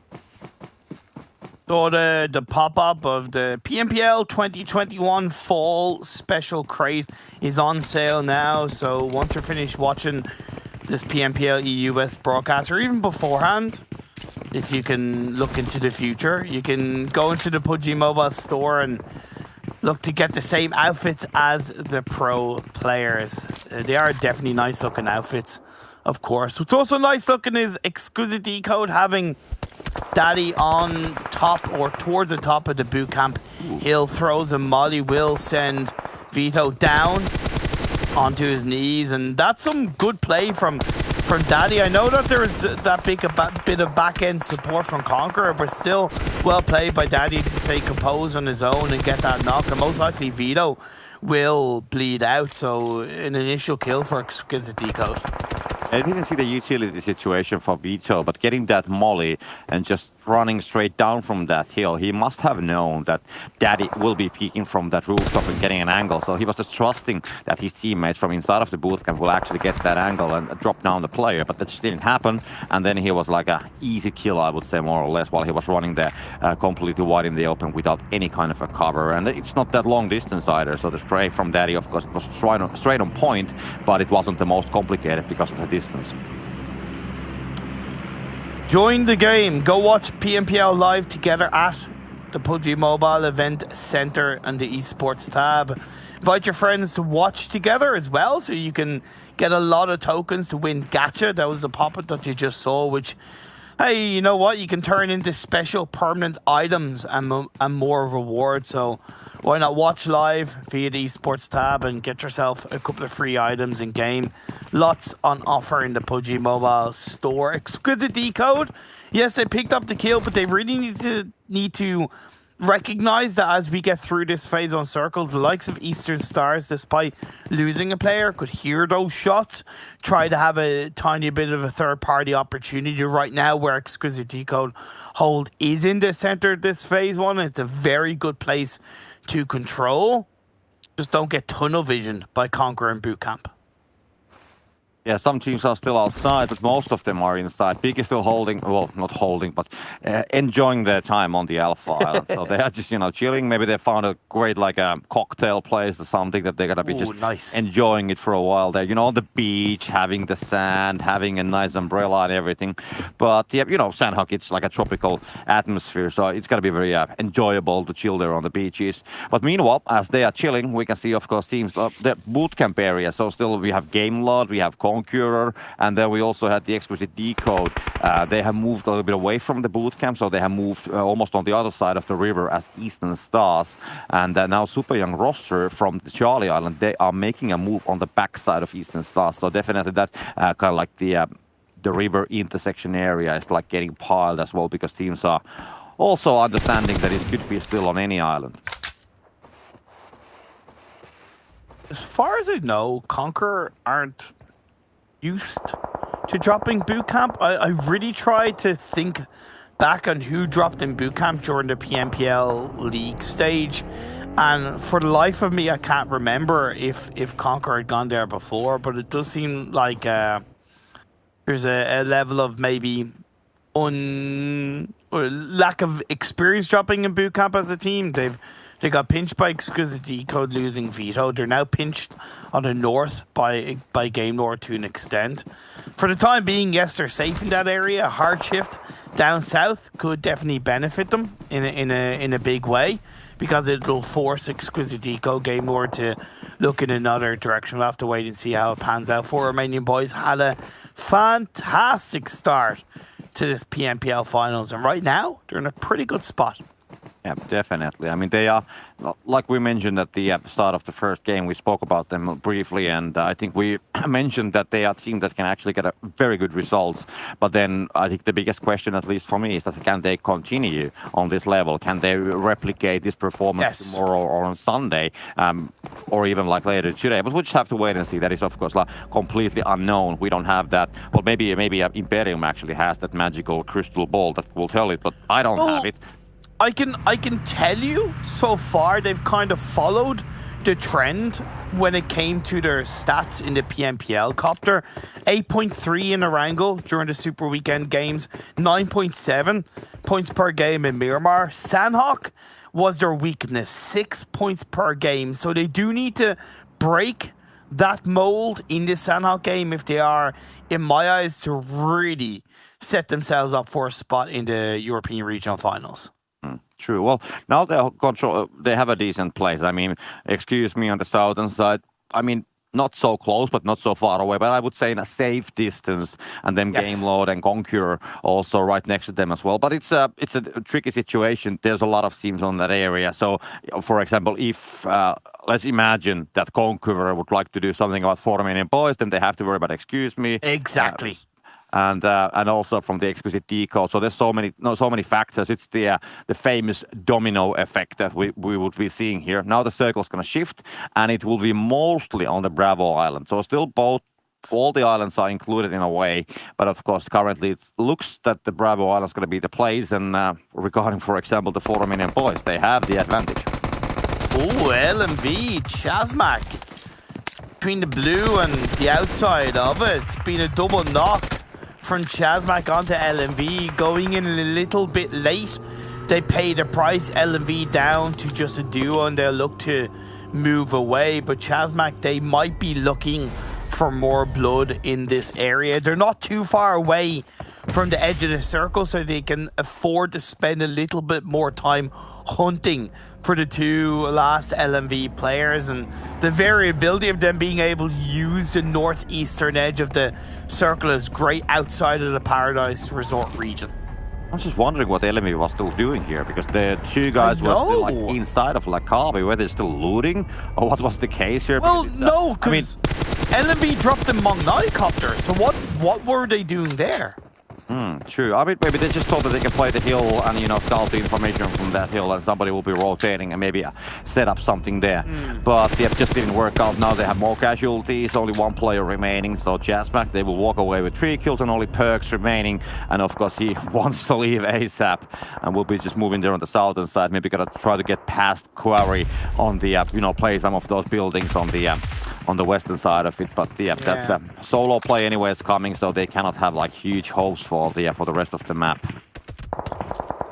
Eastern Stars have held on to this trifecta compound as a trio. It can be a little bit tricky. I think they're kind of positioned a little bit too passively. The building in front could be a bit of a bait in a good way for Eastern Stars, because Super Young roster could be thinking, okay, maybe there's nobody there, or maybe there is somebody there, and they slow down a little bit more and allows the Eastern Stars players in those backline buildings to get a knock or two in their favor. But in my eyes, with the wall in play to the side and the fact that Eastern Stars are only in one linear line, there's very little they can do. The best they can hope for is a third party from Exquisite Décode.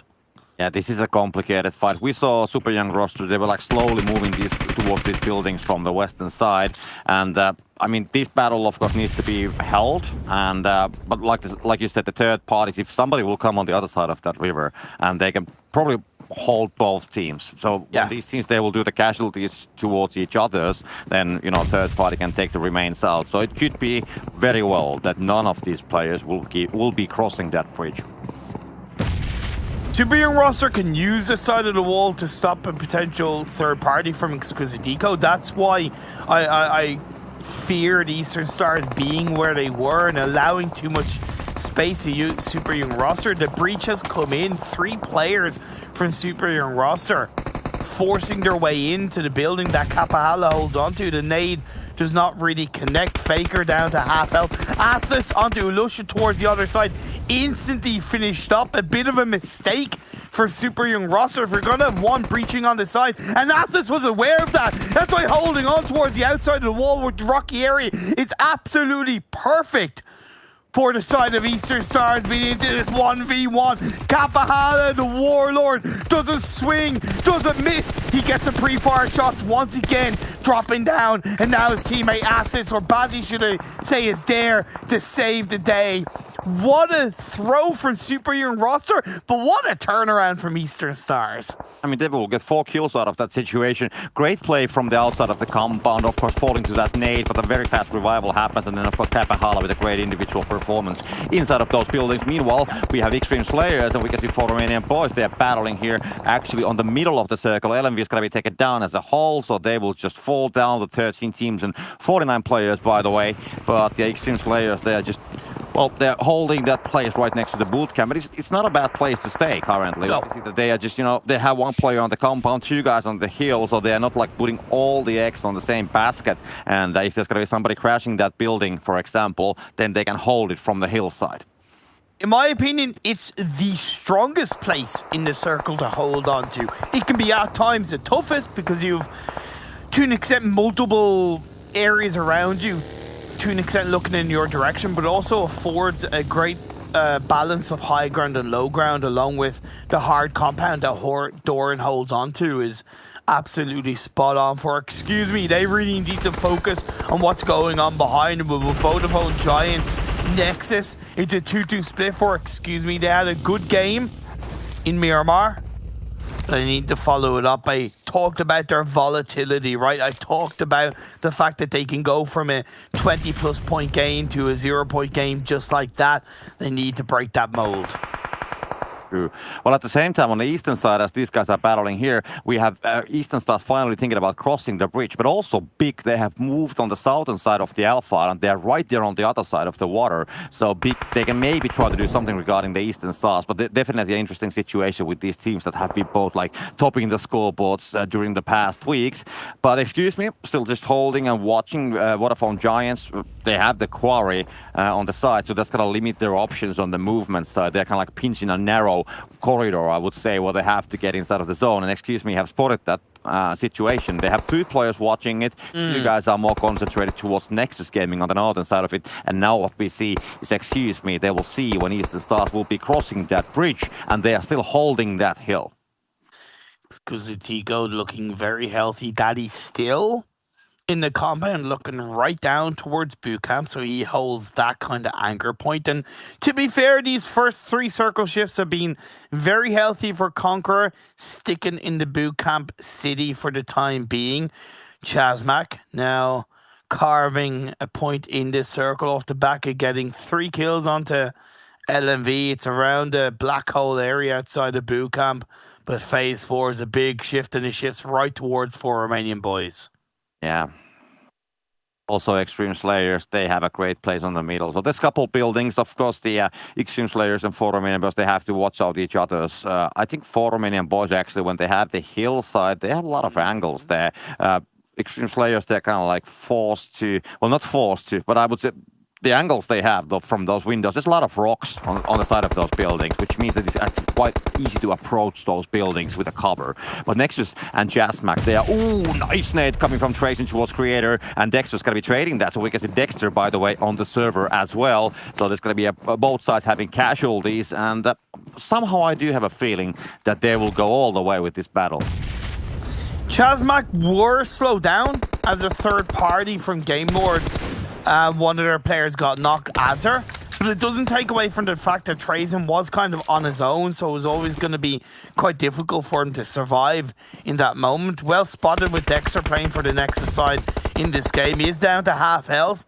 Let's hope he can stay alive for as long as possible to help his team get another good result. Dewey clutched up in the previous game, getting a 1v2 against Excuse Me, but now Rana is knocked down to his knees. He has to once again continue to try and clutch up for his side. And Nade being thrown up by Roxon, knowing exactly where Dewey is to move around. That should be putting him down to slow. God, low health. There you go. Find my English. Good job, Imperium. And now Nexus, they need to find their feet against ChasMac, because the blue zone's closing and it's only going to get harder.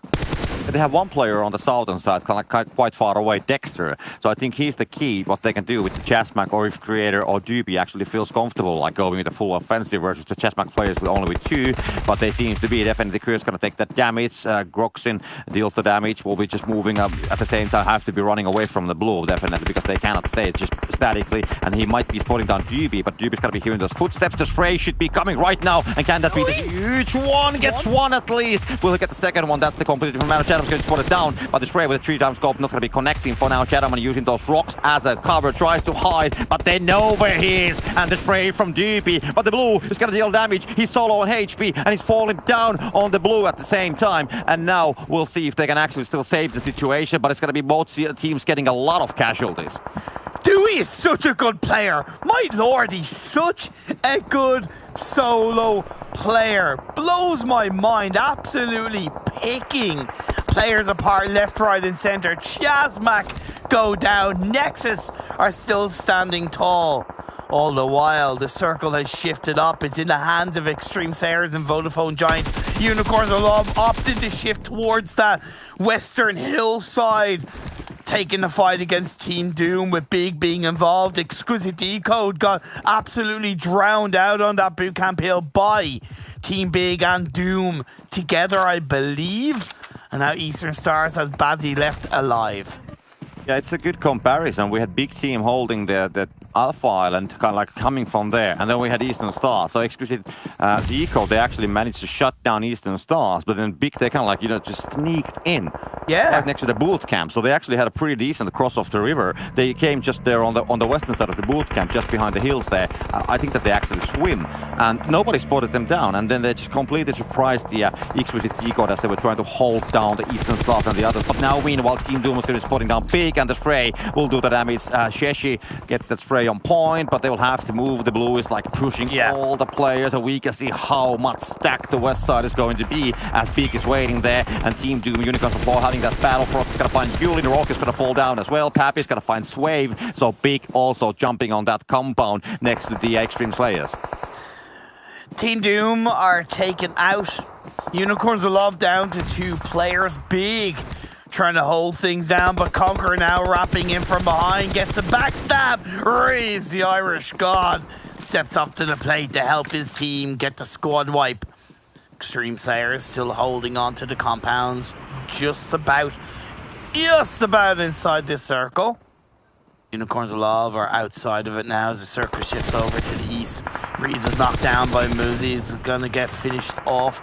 That's the pain of going through the open hills. The Sanhok, especially in towards that late game. You have the hard cover, you have the advantage.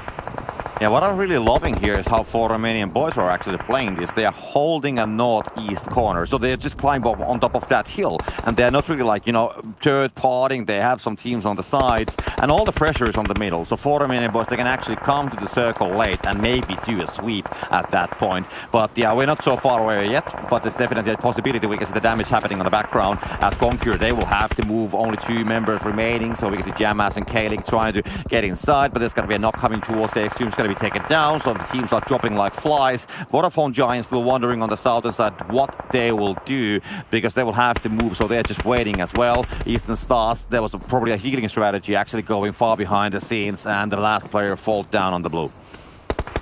Xtreme Slayers, like I said, holding on to the hard cover, but that's a lovely spray from Redox. Might allow a bit of an entry point into this circle. It will, but it's just Redox. Sarah is knocked down. He's bleeding out. Vodafone Giants, they've got absolutely unnoticed. They played from the east, a little bit on the southeast, came through Quarry. Off the hard shift, I believe 2 circles ago, they went into that compound, and they've been able to play it out from there. Conqueror are out of this game. Unicorns of Love still has 1 player up, healing in the blue. Ulysses cooks up a nade, looking for Redox, pinched in between Xtreme Slayers, Nexus and Vodafone Giants. It still has been an absolutely solid first 3 games from 4 Romanian boys. I'm just wondering what actually happened there. They had 4 players like 2 minutes ago, and now they're down to 1. So they have been having some huge casualties on that side, and there was only Excuse Me on the side, so probably Vodafone Giants or somebody found the angle from the longer distance and was able to spam towards them. But anyway, circle's going to be shifting on the southeast side, so Vodafone Giants, they have the advantage from the circle with the foreman stack, so definitely they are looking very strong. They're going to find the last player from the 4 Romanian boys as well, and he's going to fall down, so 1 team less. And now it's just the Xtreme Slayers and the Nexus Gaming with 1 solo versus the foreman stack Vodafone Giants. Unicorns of Love lose their lives. Full squad of Vodafone Giants pick apart the final players, and it is a giant chicken dinner in Sanhok for the Vodafone boys. They made a call. They said, hey, can we have the circle look?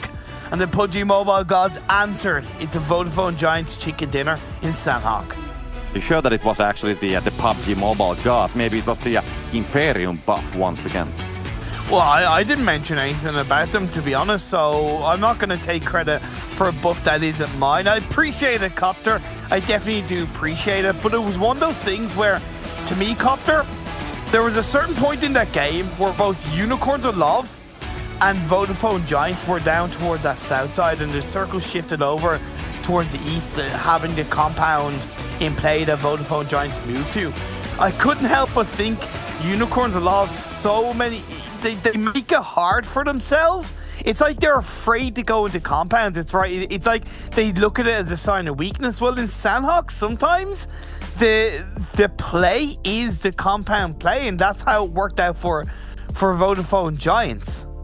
Yeah, I mean, the whole ending actually happened so fast. Xtreme Slayers, they got away from their compound and, you know, just couple nades, couple shots coming from the distance, and that's the end. So almost seemed that Vodafone Giants didn't have to do that much of a work, but they did a lot of work. They got some kills earlier. They made their way with the 4-man stack on those buildings and then hold it all the way till the end. There was, of course, a lot of other opportunities as well. I mean, I think Xtreme Slayers, they maybe could have had maybe a little bit better chance to challenge the Vodafone Giants, but there was just so many teams coming from the western side, and they were all coming towards the Xtreme Slayers position because, of course, the south maybe wasn't the place where teams wanted to rotate on the previous circles. So that kind of like, you know, Vodafone Giants, they were just chilling there on the south, waiting what's going to be coming till the end, and of course they got the circle. So then that kind of like, well, I wouldn't say that sealed the deal, but of course make it like a significantly easier for them. I was really impressed with ChasMac through this game.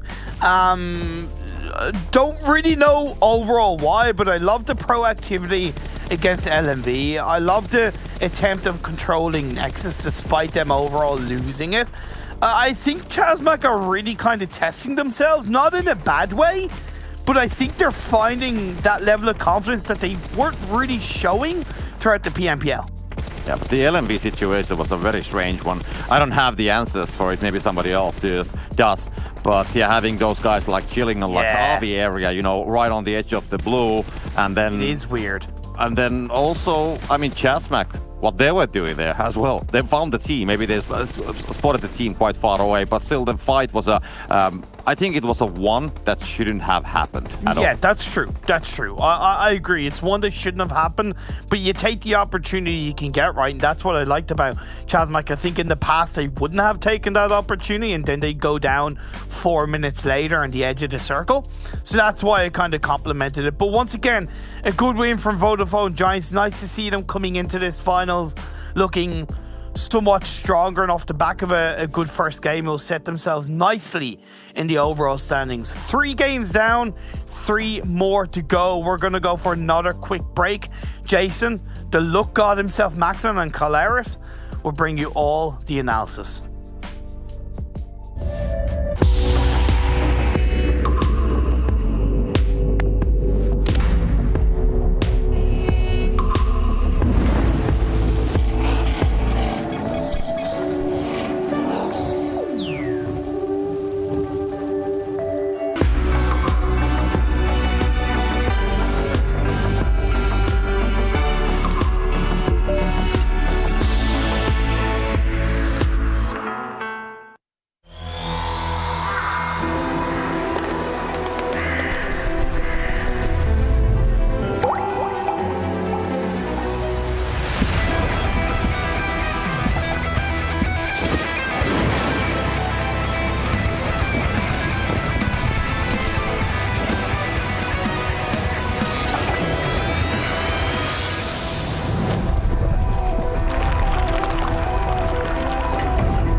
I really have to ask Calaris and Maxman here, and probably you all at home as well watching, is today Freaky Friday? It is Friday, of course, because we've had, I think it was Colores say Vodafone Giants don't expect them to do that well here in the finals, but they get themselves now a chicken dinner. Also, Maxman got the prediction correct in round 2. I don't know what's going on here, but this is weird. It's right. Month. Yeah. I am now the Frenchman of the duo. No, I don't know what's going on, man. It's been a weird one. I mean, it's kind of all over the place in terms of the winners we're getting, how things are playing out here. One consistent, I suppose, is for Romanian Boys doing pretty all right for themselves. But yeah, it's not the most normal day for me relative to the rest of the league so far. I like how he said you're the French boy now of the duo. Like, was it because I'm French? Is this all because I'm French? Maybe it is. I don't know. Maybe it's down to my roots. I don't know. But yeah, for Romanian Boys, been really consistent. And Vodafone Giants get himself 2 really good games. Like the teams that we were not sure what to expect going into the finals actually get himself some really good results. So I would like to see the rankings at the end of the day because they should be relatively high. Yeah, well, obviously, we'll check in with those at the end of the day, Max Spence. You have to worry about that. What I am scared about is what kind of juju or voodoo have you been working on the last 4 days to get your predictions to become correct? It's very odd indeed. Let's take a look at the rankings, though, from this last round that we had played. You can see here Vodafone Giants, 23 points, but Xtreme Slayers, again, 22 points for them. Like, we're having... Well, I say again, but Nexus, I mean, they're there again. We're seeing so many teams that we didn't really expect, who didn't really perform so well in Super Weekends, just come out the gates swinging. Flying, come out the gates running, sprinting, flying, swimming, whatever you want to call it. They're doing well. Yes. Yes. Typically, when I stop talking, one of you start talking. That's how I was about. There was so many things to break down there. But the Unicorns of Love have a little bit of a rough start of the day. They got themselves, I believe, 4 points so far in that first game, and then they had a little bit of a rougher Miramar game. This was definitely a good performance, though. They were getting gate kept a lot. I believe there was Nexus Gaming at some point, and some teams, especially Vodafone Giants, being in a really strong compound. It was hard for them to maybe try and cross over. But Vodafone Giants, people might be looking back on this game saying, oh, there was circle lock, they had a compound, and the circle went their way all the time.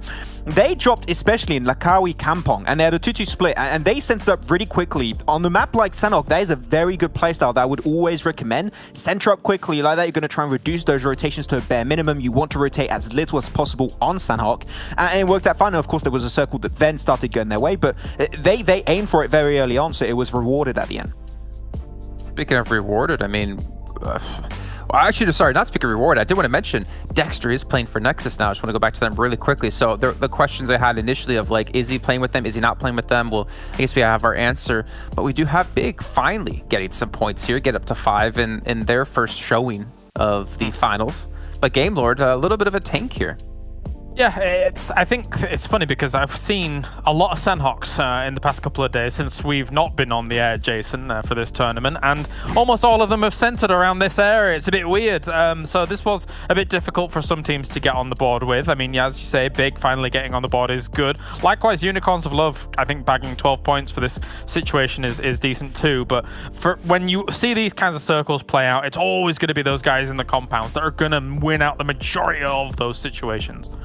All right, taking a look at our top players. See, Azur going to be there. Bardot as well for the first time, I feel like, for Xtreme Slayers. Actually, I feel like we haven't seen him ever in top 3, if I'm not mistaken. We've never seen him. It's always been, a lot of the time, it's been Musi. Pappy from time to time would be up here, but Musi was the bannerman of the entirety of Xtreme Slayers. He was up there a lot of the time. So good to see a different name being up there, but Azur's the one that really stands out to me. I'm happy to see Azur back up there, because when you look back, when they were Clash back in PMPL Season 1, Azur was one of the players that was maybe not always getting all the kills, but he was doing a lot of the work. He was there to try and set up rotations for his team, get the off angles to create better opportunities for them. Azur is an integral part as to why you see ChasMac Gaming do so well in that third and final Super Weekend. So I'm happy to see him actually being the top player of this game. He has definitely been a standout player for the French scene. Yeah, definitely keeping up. And I mean, obviously, they still have some work to do if they want to break through into our top 6, top 7. But you know what, ChasMac, they've done it before. They could probably do it again. But honestly, guys, I feel like it's unfair that we don't give Vodafone Giants their time here as they've finally shown up in the finals. So we're going to actually dive into their stats from the finals so far across the 3 rounds they played versus their stats across all the Super Weekends that they've played in as well. Because I really want to show the impact or the increase that they've been able to have within the team. I mean, I think the damage, not that big, but the kills for me is what it's about, as well as the average survival time at the bottom.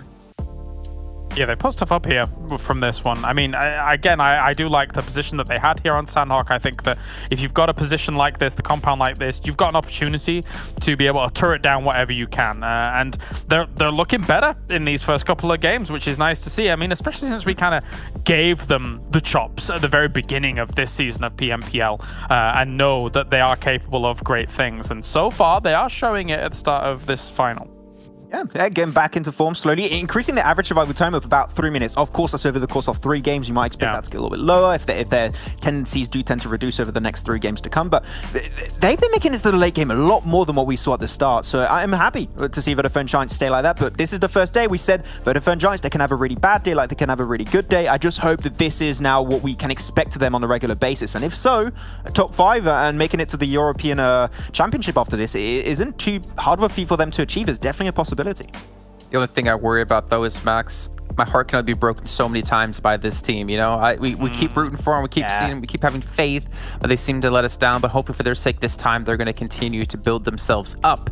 Let's drop into now the player stats actually from all the Super Weekends played for this team. Because I want to look at who was their standout player, who was their star, and we are seeing it's kind of an odd thing between Pocus and Ulysses here of the damage versus kills between the two. And it's actually been Nano that's been clutching a lot in recent times. He was the MVP, I believe, of the last day of the Super Weekend. So we've seen Nano quite a few times being present for the team, and Pocus, I always like to call him the clutch, the French clutch master. He's been since PMCO when the first PMCO happened in the French region. Pocus was the top player of that region a lot of the time, was, for example, Victor, and now they're actually making it part of the PMPL. Is always good to see. But yeah, 32 kills so far throughout the tournament. It is definitely a really hefty amount to get. I mean, you mentioned just before this, we went to this, Jason, with the idea of heartbreak, and we're back here for this finals day. The thing is that I'm still in that world where the heartbreak is, I still feel it, right? We kind of big this team up and they don't quite produce the results in a consistent manner. I'm still there, even though we've seen them do really well at the start of this day. I want to see it happen 2 days in a row, and then, faith will be restored for me. Yeah, as you were mentioning, or here, with this graphic came up, I just wanted to kind of show you guys who was staying out the Super Weekends, who's staying out in the finals, and Nano and Ulysses both being pretty consistent. Pocus hasn't really lived up to the kills just yet, but the fact is we're seeing 3 players put up 5 kills apiece. We're seeing Pocus put up 3. It's like a team effort, right? It's not just 1 or 2 players who are staying out so much for the team. It's the whole team really improving. And again, I'm really curious to see if they can make it through, because they, as we talked about last season, are one of the few teams that have so much deep international experience. And we saw that lack of experience in the likes of Panda, now Unicorns of Love, when they went from PMPL into EMEA last season.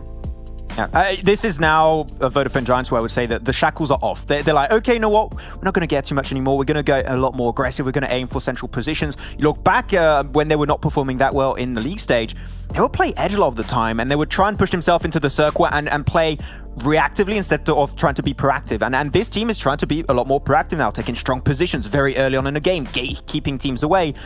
This is an aggressive team, and as you said, they got a lot of personal experience playing together as this 4-man roster. If they get into fights, their synergy should normally be ahead of a lot of the other teams in the competition. So I'm happy. I personally have hope. I know you guys are heartbroken right now, but I have hope that Vodafone Giants can remain pretty consistent here.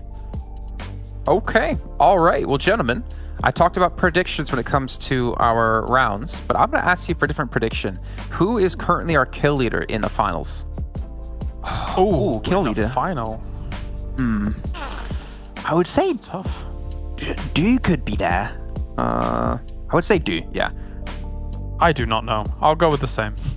Okay. Well, you can't lose that in that case. Let's actually take a look. Who are our top 10 fraggers so far within our finals? Remember, MVP is very important, and it's going to actually be kind of a joint. Yeah, so you guys technically tie there. But the tiebreaker, I guess, is damage. So Redox in first, Do in second. But we are seeing, unfortunately, no players from Big. I mean, it's understandable, right? They haven't been performing well, but considering Mihi was our top player, they're having a tough time so far. But we're going to be heading over to Erangel next as our next round played. But we have some new commentators coming in. Imperium and Copter, taking their contractually obligated break now. They're done for the day.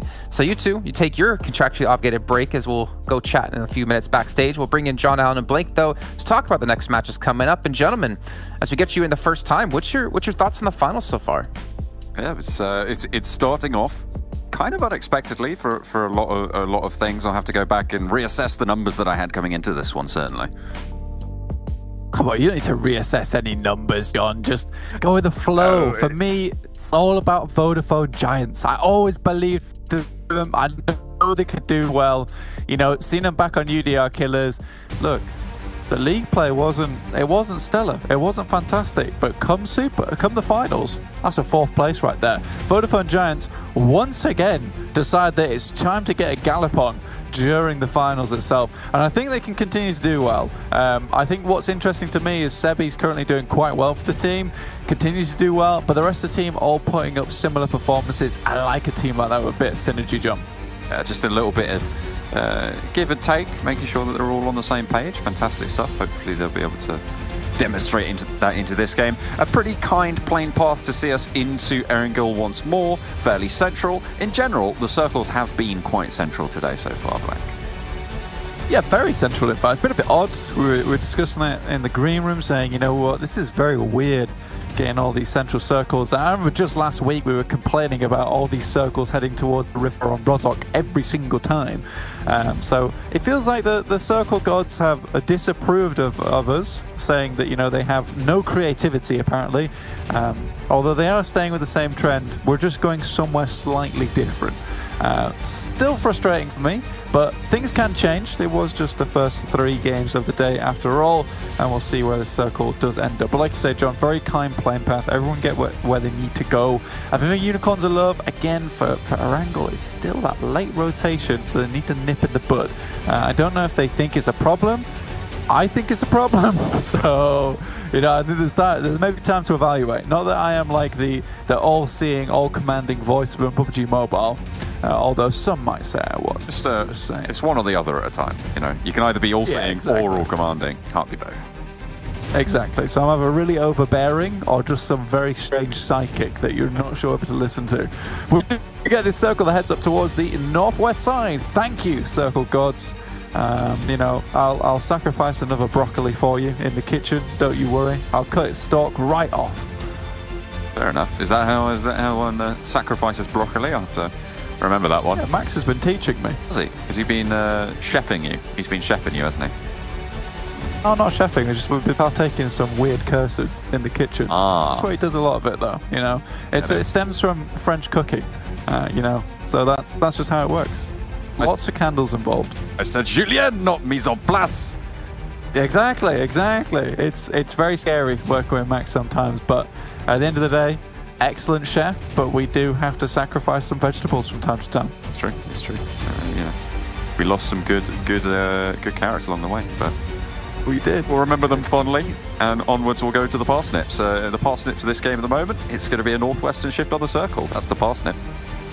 It is, you know, I mean, specifically the parsnips will be Super Young roster and Unicorns of Love, because these guys love to plant themselves in position and just stick around towards South George and North George for a very long time before they are plucked back out again and sent on their way. In this case, though, with this kind of circle, you know, that late rotation isn't going to be such a big deal for them anymore, particularly because they don't have to move too far. I think for Super Young roster, this is a game where, you know, they can really take advantage of their position down towards the south side and punish Unicorns of Love a little bit more. Usually on the rotation, Super Young roster are able to cause a lot of problems for Unicorns of Love. They're kind of like their cactus in these games. A little bit prickly, a little bit spiky. Can be avoided, you know, can become quite the nice little house pet, but honestly, most of the time you do not want to be getting close to those guys. So I think for Super Young roster, with even more time on their hands to set up, get in position, Unicorns of Love, I'm a little bit worried for them. So let's see how they circumvent this. On our screen, Team Doom haven't really been doing too much today. They've doomed, sadly, for us. But we'll keep watching them. Keep watching them closely. Yeah, we'll keep that eye out. I think another team that I will be watching a little bit closely is Xtreme Slayers. I mean, you look at this team and you sort of think during the league stages, during the super weekends, maybe not spectacular, but they really had an upward trajectory towards the end of the tournament. I think because as the numbers guy, I was keeping track of the moving averages of all of the teams over the super weekends, and towards the end, they were really on form. They were like the 4th best performing team in that final super weekend, which in general is pretty phenomenal, right? Like they are up there with the people we're considering for that win spot, for that top spot, and they have led out today very, very well. So I'm excited to see what more they could do. Of course, it could be a 3-game anomaly. Of course, the sample size is small, but being in second place this early on and on form from your carrying over from league play, I feel like it's a team to watch, Xtreme Slayers. Look, man, you don't have to explain yourself. Believe in yourself. I believe you. Believe in the me that believes in you, John, because honestly, you make some good points. And for Xtreme Slayers in particular, like, I am thinking back to previous Super Weekend where they were able to hold out the guys from Destiny. And it was a really big game for Destiny, probably the biggest game for Destiny, honestly. And they had to win it. Unfortunately, Xtreme Slayers, under the big amount of pressure on their poor shoulders, they were actually able to hold out, get some really good plays in, some great smokes, and make it happen in those final circles by the river as well, which is not easy. So I think Xtreme Slayers have the chops on them to make it happen. And in the finals, you know, 15 rounds remain. It's getting, I don't want to say it's getting close to this point. You know, there's still a lot of games to go, or first day, but it really does feel like time's ticking down, right? Yeah, it's very much up against it, and they've got to look good for these next couple of games. I'll tell you why they're looking good, Blank, is because they've got those PMPL skins. Of course, if you want to get your hands on those, you need to jump over and grab a PMPL 2021 full special crate on sale. Go back to PUBG Mobile store and get the same outfits as the pro players. I agree. Yeah, I like the way you said 2021 as well. 2021. It felt like a bigger number. And realistically, the bigger the number, the better the prize. In this case, those PMPL outfits, they are the biggest prize around. Other than the prize pool we're currently fielding for this tournament, of course, which is ginormous, by the way. There's a lot to play for these guys. There's a lot to play for, that's for sure. Absolutely, a lot on the line. And that's why we're talking about a lot of these teams and seeing where they can sort of get towards. Because it's not only the prize pool that they're playing for, right? It's the qualification spot. And I feel like that, to be fair, is almost more important to a lot of these players. Bigger prize pool. Because there's the placement points and PMGC. Yeah. Just going to say that. I was just going to say that, Blank. Yeah. I know you were. You stole the words right out of my mouth. Oh, I plucked it. Oh, you. Like a parsnip. You little word thief. Oh dear, maybe you can be assuaged by some gacha. Of course, join the game, go watch PMPL live together at PUBG Mobile Event Center Esports tab, and invite your friends to watch together so you can get a lot of tokens and win gacha, which you could change to special permanent items and more reward items. Exactly. I'm a sucker for gacha, so you find me hollering at that little gacha page after these games conclude today. What a tab! What a tab! Take a quick. What a tap, what a tap. Let's take a quick stock.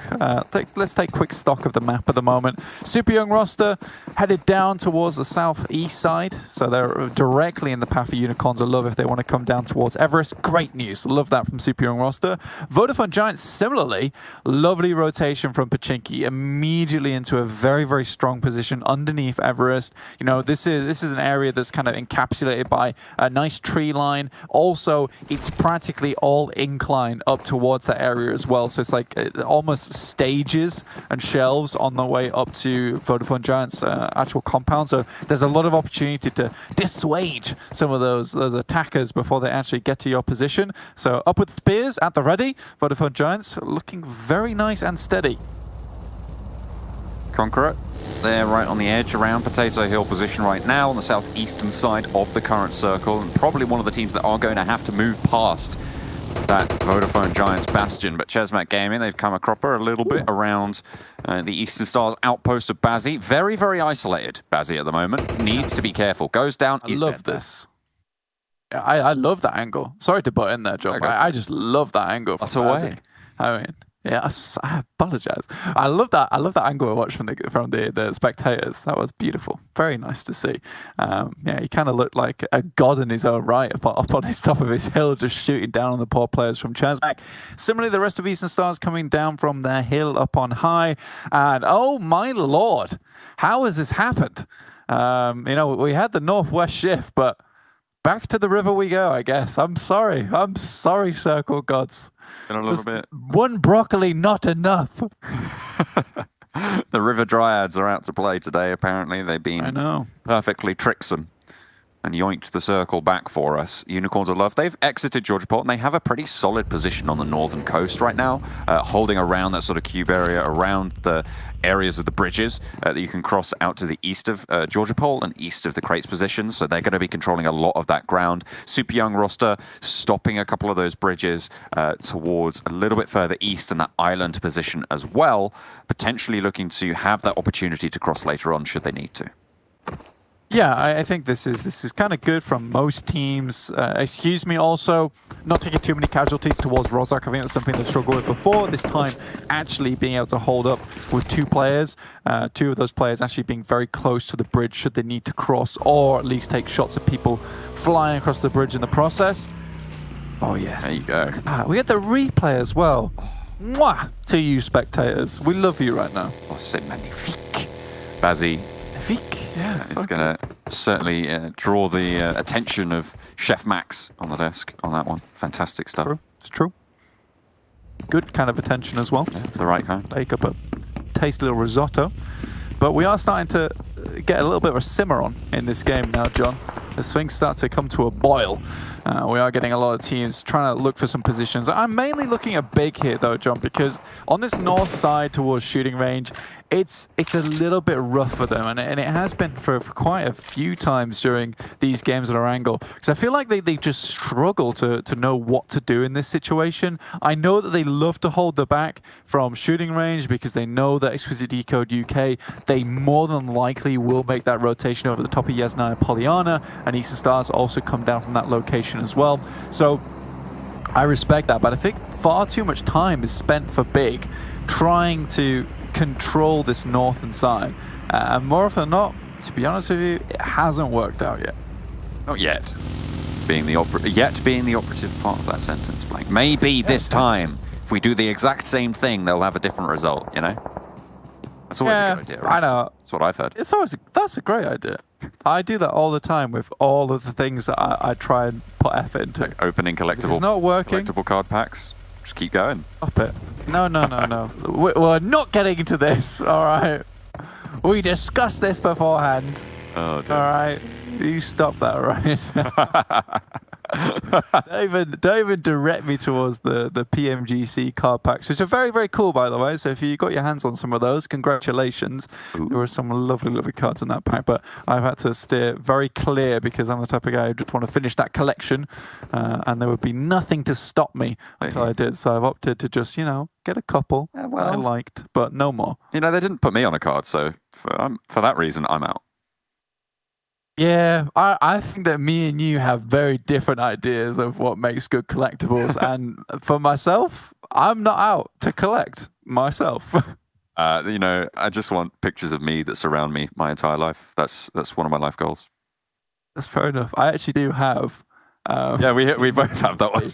Yeah, I actually have in the room with me a painting of myself done by ESL, or at least commissioned by ESL. Thank you, ESL. Papa bless. Back to the game though. Eastern Stars still all the way on that northeast side. They're struggling a little bit to get in. You can see here ChasMac Gaming obviously taking a quick knock and flush earlier from Bazzi, trying to get a little bit of revenge from them. It's actually posted up, but Eastern Stars now have to make an awkward rotation down towards the south side to even have a hope of getting to this circle. But Exquisite Décode UK, they're being very cautious. They know that Big is going to be around in this area. Mickey, massive forward scout for them. This guy is like a yo-yo on a string for Big. They just fling him out, and he comes right back again with all the information he might require. But Big's already left this location, so Exquisite Décode UK trying to think of a different approach into this circle. But it's got a lot of Everest in, so weird, unplayable area towards the west side. You've got the river on the east. There's really only like this triangle chunk towards the south. So any team coming in from the northwest side, John, it's going to be awkward to say the least. Yeah, it's going to be very, very difficult. And I mean, you mentioned it earlier, right? This Vodafone Giants investment that they made into their position, it is paying dividends right now. They have such an incredible spot, a stronghold, really, across a lot of this circle. 4 Romanian Boys probably have an equally strong position, but the top of Everest is notorious for sort of those lateral wipes where another team will crest on one end of it and sort of try and push along there, whereas Vodafone Giants' position very isolated. With Super Young roster flying across the river early, Unicorns of Love lagged a little bit behind, and now they have to fight big. Yeah, they do, and again, this is this weird approach to Unicorns of Love. Though it could work out in their favor, they can take down big, and they can put themselves in a strong position to start taking down the guys from ChasMac Gaming, hold a strong side on this northwest, and then hope to God that the guys towards this triangle on the southeast side actually take each other out. But we do have this on our screens. Rolkis always seems to be driving around so casually in the vehicle as these fights start. GK first, hits a nutty one. But it won't be enough to finish. Sends it back, return to sender. The nade goes boom, and GK first hits the deck. Rolkis also unlucky. As Lin tries to hold the line, and Fresh as well. ChasMac Gaming sailed straight on through this fight, and they're going to get ahead of the game here. Do they want to cross, or are they going to try and guard out big and stop Unicorns of Love as well in the process? Yeah, very weird fight from Unicorns of Love there. I think that, to be fair, it's one of those cases where you're in one area for so long. Like, you know the guys on the northern side, at least one or two teams, but at least one is going to try and come down through here into Everest, because not all of them can make that rotation down towards the south side. In fact, it's ill-advised to do that. We do get our next circle come straight on our screen now, and Vodafone Giants, by God, are they happy. They only sent out Sebi for a little bit up towards Ruins to scout it out, see if they had a position to go to later on in the game, but they hold on to this very strong spot underneath Everest. I'm loving this from them. Nades blotting out the sun from Team Doom and take Kapahala down. Eastern Stars down to 2 now. Octavian and Bazzi try and crawl their way forwards, probably looking to get out of this situation. You've got Team Doom just over the hill, Conqueror across the way as well. You are not in this next circle, and the real estate is losing value fast. Yeah, the problem with this is just so much ground that is so difficult to pass through. I mean, coming down for Ruins for super young roster, yeah, you might think that's a nice little funnel you can come through, but it is exactly that. It is a funnel. Like, people will be watching over towards that location, stopping from moving in. Game Lord, on the other hand, though, hitting some beautiful nades over onto TSC, taking them down pretty sharpish. ChasMac Gaming, they try to get right in the middle, and Romanian Boys, they're cutting them down as they step up. Romanian Boys still holding the top of Everest, but Xtreme Slayers looking to try and challenge them for it. Eastern Stars still caught in this pinch now, as Game Lord have the bead. Octavian low behind the rock, and Game Lord are just suppressing bullet after bullet, sent hailing towards Eastern Stars right now. And Bazzi, the last standing. First aid started. No way you get Octavian back up here. Bazzi might just fall. No, able to get the first one. Victor actually quite low at risk here. Game Lord now on the back foot. But Bazzi takes initiative and nails the shot over to Victor. That might be 3 from Game Lord down and out. I don't think Akashi can even get back out to them. That is a classic Akashi move right there, though. Man is the assassin in the wings every single time. I thought that was it, down and out, but Team Doom, similar situation for them. Not quite out just yet, though, still tagging in. One more player to go. Zesh looks to hold down around the sides of the smoke. Conqueror pushing through, pummeling against the door here. Not quite giving, but finally they swing it open. Team Doom, that's the close of their game.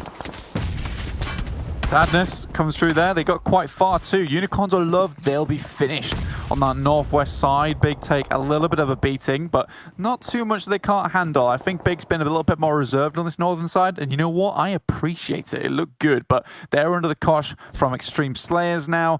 The hammer is coming down. It's coming down hard. For Romanian Boys yet to join in on this fight. Happy to let other teams crash against one another. Beautiful nade from super young roster. Result landed that one right in his gob.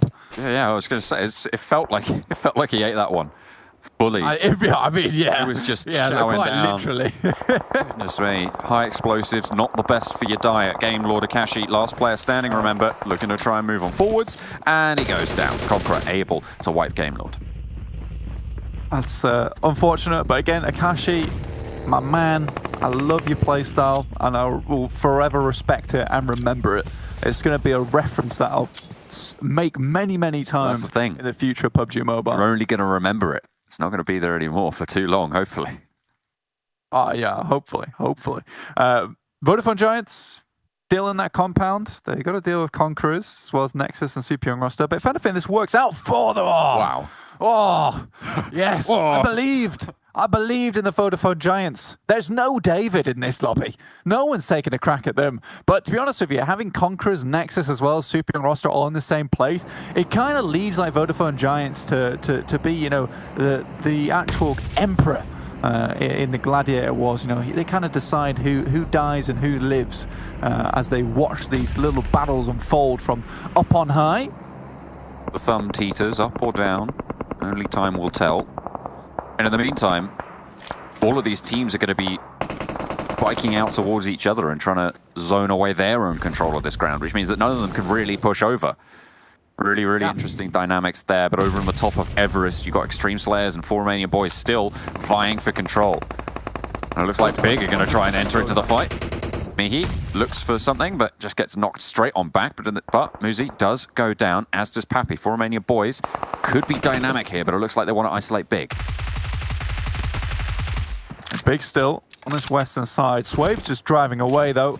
He's left the entire team and Redux will happily pick up some kills. But John, still this 4v4. One player getting back up again. 4 Romanian Boys taking their time with this one, John. But the Molotov will open things up. A little bit of charred flesh on the plate. Pappy going very, very low. I think that's going to be a kill there for the 4 Romanian Boys. They're able to get one and Bardo goes down as well. The rest of the Xtreme Slayers just get on out of dodge and 4 Romanian Boys stay alive. But they have to descend the side of the mountain now. The firing squad from the top trying to pepper on down and boom goes the dynamite. That's Xtreme Slayers going up in smoke.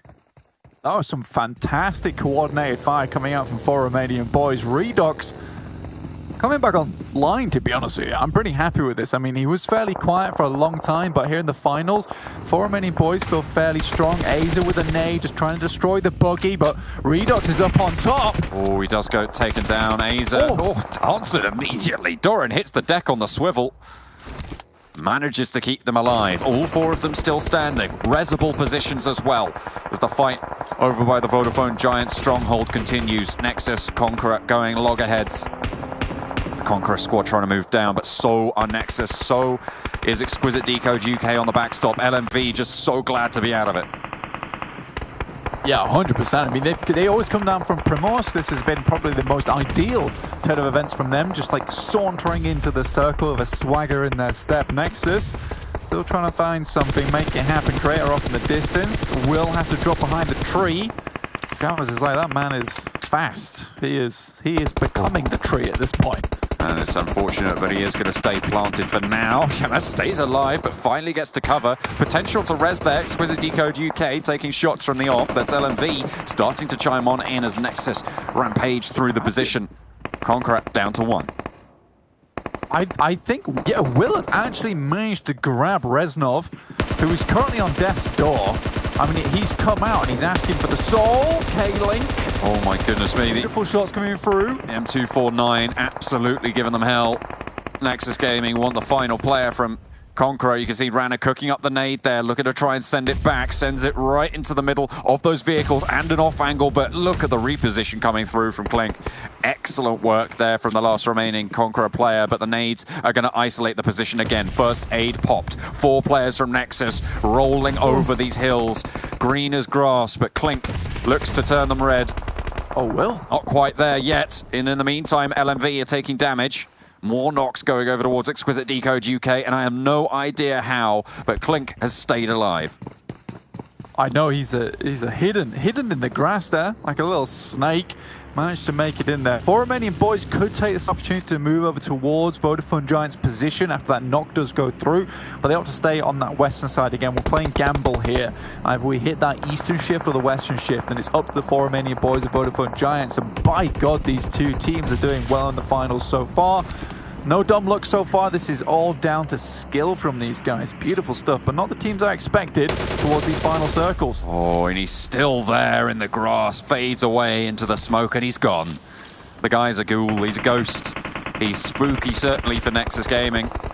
As Dude, Creator, Dexter looking to move on forwards. It looks like they're not even going to go for this res. Vodafone Giants, now is the hour.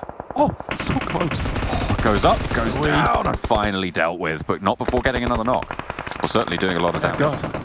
100%. Vodafone Giants, though, now they have to face off against Nexus, who currently are fielding a 4-man roster despite all that action on that southeast side, sorry. But they do have a really good compound to work with. 4 Romanian Boys dealing with LMV in the process. Very difficult cross for LMV at the moment to get up to 4 Romanian Boys' position.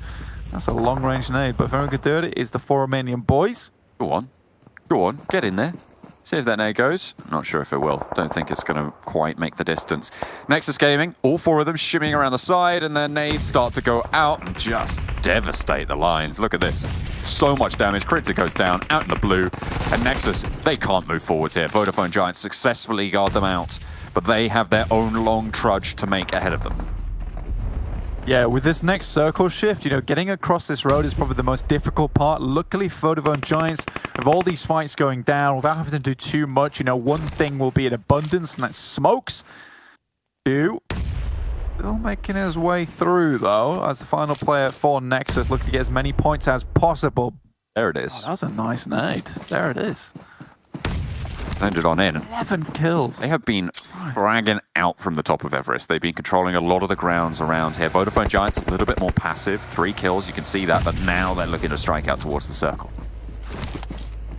I mean, getting this position behind this rock with the double vehicle as well, it's a really nice little compound, or at least impromptu, but if you see Pocus' position, he's outside the circle, whereas for Romanian Boys, they're creating compounds of their own within the circle itself. So again, still further to go, but despite all that, Vodafone Giants making it in during that chaos is nice. They do lose one player in the process.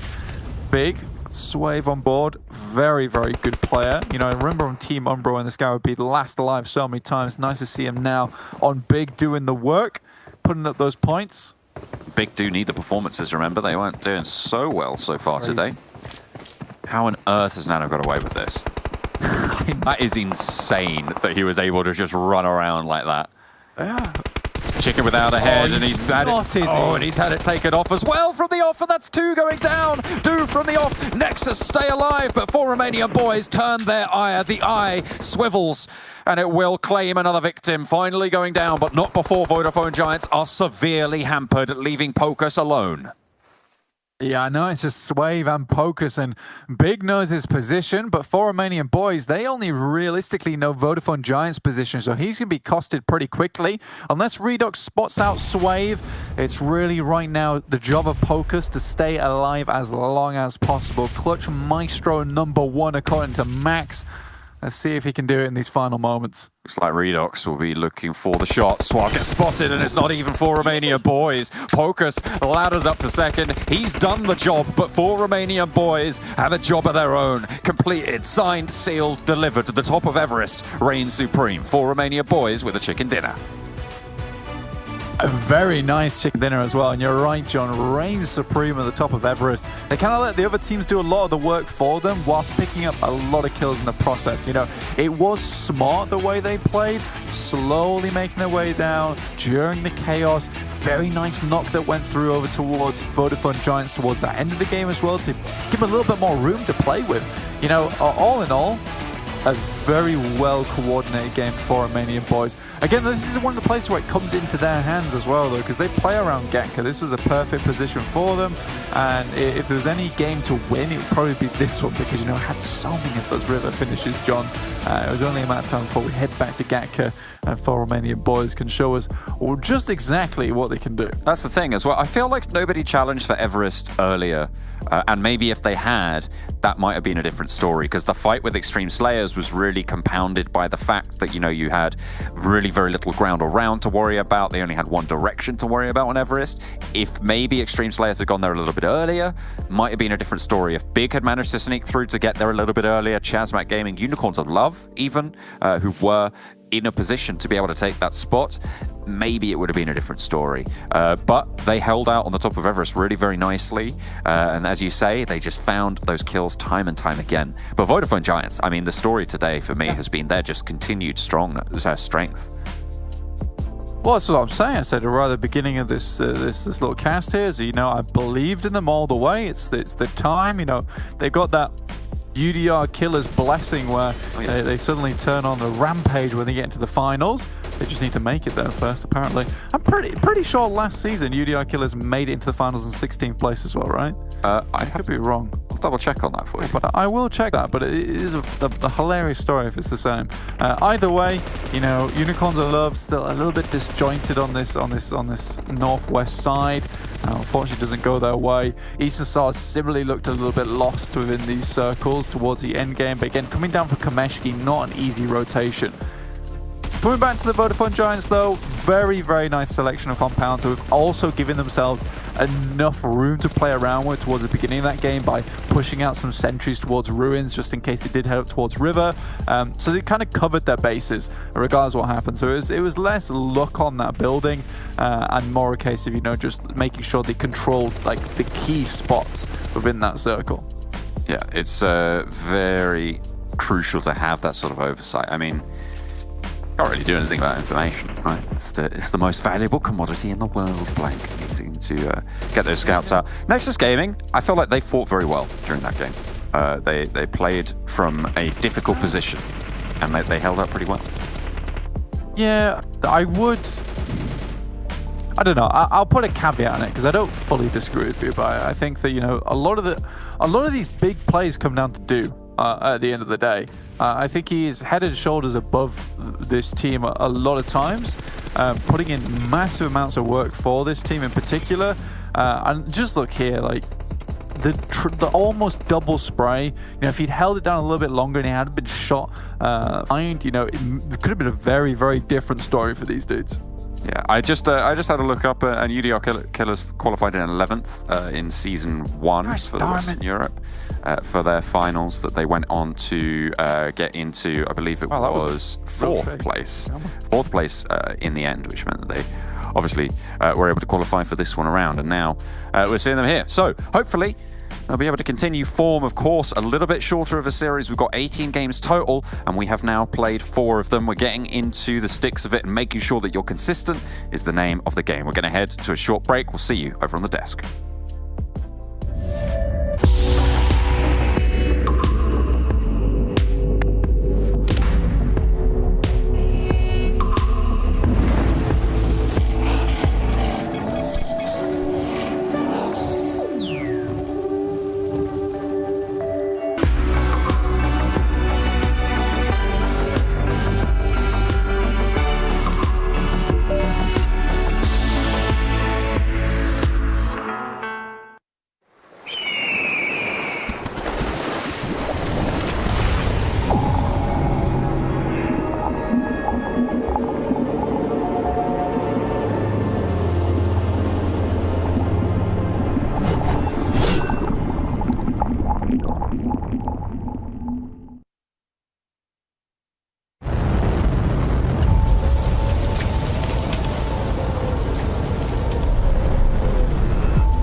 Welcome back, everyone, to some more PUBGMOBILE action at the PMPL Western Europe Season 2. Thank you, Blank, for coining that term, as we do have our 4th round of the day now done, and we do have Romanian Boys taking a much-deserved victory. But also, just want to remind you guys that OnePlus, our sponsor here at the PMPL, with its 15-minute recharge rate, you can get back into the game, back into the action, and back into the battlegrounds here to continue playing all day long.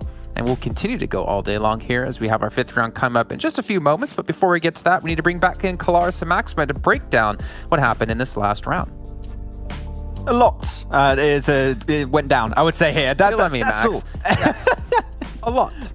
Yeah, I mean, for Romanian Boys, this is such a rise to the occasion from this team. It's really impressive to see. They go for the strongest position, and we were talking about it, right, Kalaris? Not the easiest one to hold on to, and especially to move away from, but every single move they've executed this game not only rewards them with kills, but gives them the best opportunity to get information and move into the circle. 15 kills on top of those 15 placement points, 30 points total. They're in the swing of things, and if they stay like this, top 5 and making it to the European Regional Championship is definitely possible. Yeah, definitely. A few important moments really for them, not only taking Everest and being able to scout from it, but also, how do you even start breaking all this down? Aside from everything that goes on in Everest and some teams not moving up there, which we can talk about a little later on, the fact that they're able to make the transition off Everest and recuperate their losses for Romanian Boys at every stage in this game absolutely deserved this win, with where they were covering angles to then that transition and holding down on the base of Everest. It was a great game by them. Great. What did you do, Kalaris? Unicorns love 0 points. What is happening, man? Is this an unlucky shirt? It's not going well, is it? Take it off. I think, yeah, well, maybe later. But it's really not working out. I am not sure. Actually, I am kind of interested and a little bit curious about what's going on, because we were talking about it before. I do feel like Unicorns of Love and Big are running into each other quite a bit, and that early on in the game is not working out for really either of them. Yeah, we'll definitely have to keep our eye on that as the days progress, because we still have, 3 days in total, still 2 days left to go. We can see our top players, though, in the last round. We got Dor in there yet again, Exafragger as well. Do going to be making his position another time. And we're starting to see, I think one of the best phrases we talked about while watching this last round was like, this is all topsy-turvy. We have teams who are at the bottom of the leaderboards now at the top, like the teams who are at the top at the bottom. Like, we really don't know what's going on here anymore within the finals. You just take the rankings of the Super Weekend, just flip them, and you have the rankings that we have right now coming into this tournament. Put it on its head on a swivel. Insane. And hit the deck too, don't forget about that one. But a lot was going down, and these teams being able to step up after these 4 days, and you talked about it, right, Kalas? You had some community scrims / some of the official scrims that were happening before this tournament, and there's a tendency to see these teams doing good in the scrims and transferring that success into the finals. So, I mean, they worked for it, they trained hard, they've done the research, they checked the VODs, so it's definitely been, it's not like it changed for no reason. There has been a lot of work set by these teams before the finals, and it's paying off. I almost feel like some of the top teams, like, they don't benefit from those kinds of 4 days worth of scrims as much as some of the teams a little bit lower, right? Like, some of those teams a little bit lower, it gives them opportunities to kind of warm into kind of the strategies some of the bigger teams are using, analyze them a little bit more. Whereas the bigger teams, they've got all the points beforehand and they've come in strong. They're the ones that are giving away a lot of that information, and they don't have much to gain from some of the teams towards the bottom. So it's a weird juxtaposition that you're kind of caught in the middle of here, Jason, but I mean, for Romanian Boys, that's blasting with it. I've always been hesitant using those scrim results to have any sort of base of analysis for actual events, thinking back to last season where you had Clash be the #1 team by a good margin at an event that happened right before PMPL, and then they went on to just tank the rest of the event, unfortunately.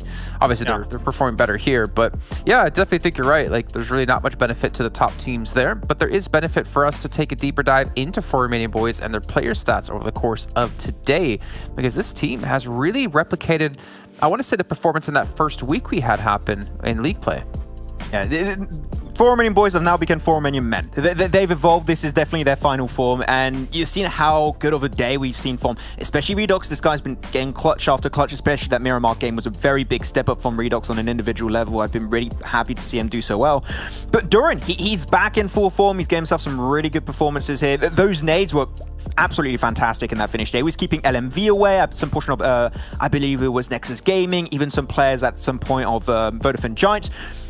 Dorian was making sure he was creating space for his team this game. If he wasn't there with that amount of utility work and being so efficient on those nades and those mollies, his team maybe would have not been able to get the win. So Dorian, sure, maybe not the one getting the gun kills a lot of the time, but he's creating that space that his team desperately needs in those finishing moments.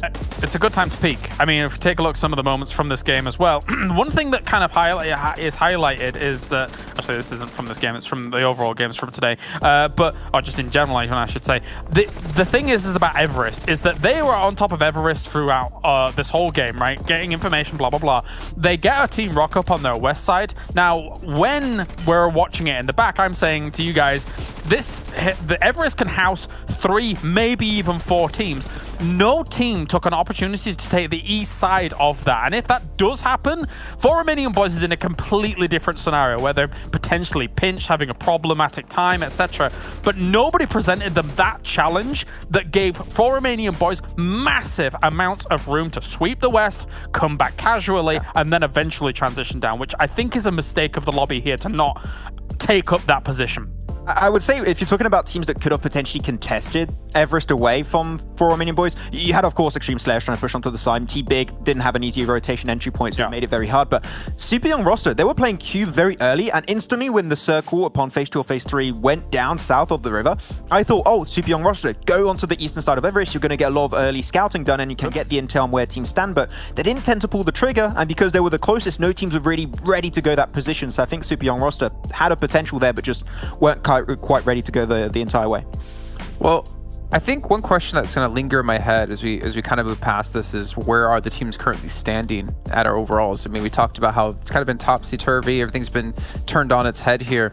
But I want to actually go over our overall standings and get an idea of where they're currently sitting, because we're seeing, again, Vodafone Giants and Nexus, they were, what, 15th and 16th place team at the end of our 3 super weekends, and they're currently sitting in 2nd and 3rd place.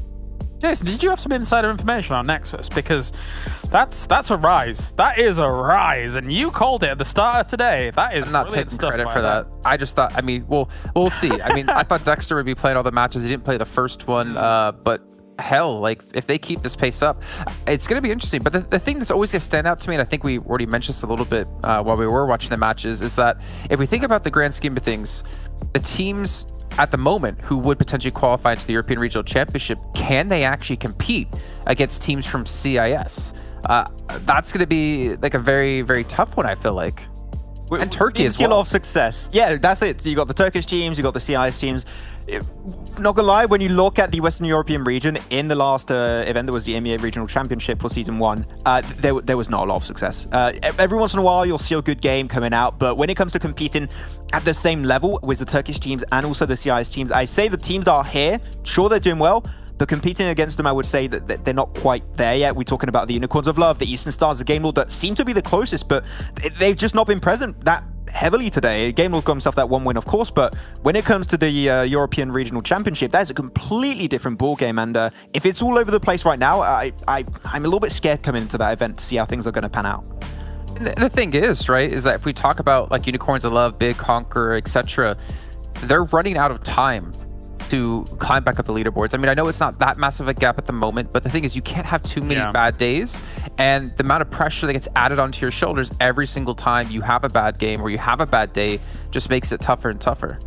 I do think we'll see the shake-up. I mean, as you say, like one big game, if somebody just like a big or Unicorns of Love or Conqueror gets a 30-point bomb from here, then they jump right back up into the contention, Jason. So yeah, well, it's early days.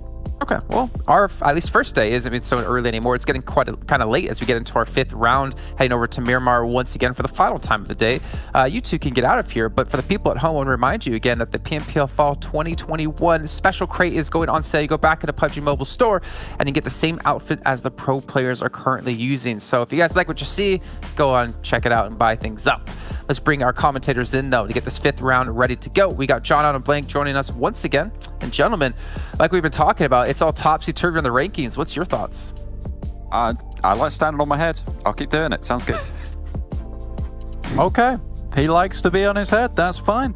We respect it. You know, if that helps get that blood to the brain, get that noggin of yours thinking, John, that's absolutely fine. I respect it. But honestly, what I really respect is my call of Vodafone Giants. You know, I called it. I'll keep calling it. You know, it's the Vodafone Giants train right now. It is what it is. I'm excited for it. Honestly, though, it does feel like the underdog day. You know, we've got 4 Romanian boys. You got Vodafone Giants. You got Nexus. 3 teams who, you know, I personally think have the most potential within this lobby, right? To be towards the top. Barring maybe Super Young roster. In fact, not barring maybe. I think Super Young roster, realistically, if we're talking underdog day, they should be up here towards the top side in that top 3. But honestly, right now, Nexus, 4 Romanian boys, Vodafone Giants, extremely impressive. Let's keep up the good work, guys. You know, on Miramar, a little bit easier to maneuver. So teams like Big and Unicorns Love Super Young Roster might not have that issue. So as they did before, it's like trying to figure out where to go. Same with Exquisite Décode UK. We saw last map they were, chopping and jiving, trying to head up towards Kameshki, coming back down towards the south side. It was awkward, but here you got a lot more room to play with. Need a bit fancier feet to be able to navigate the more rotational paths, as you say, over on the other maps, but Miramar gives you a wide blank canvas. Unicorns of Love out early, of course. They head for their split drop around the Chubasada Hills via the Mar, trying to keep themselves as much territory as possible. No one going to vie for it, so they're going to be perfectly safe.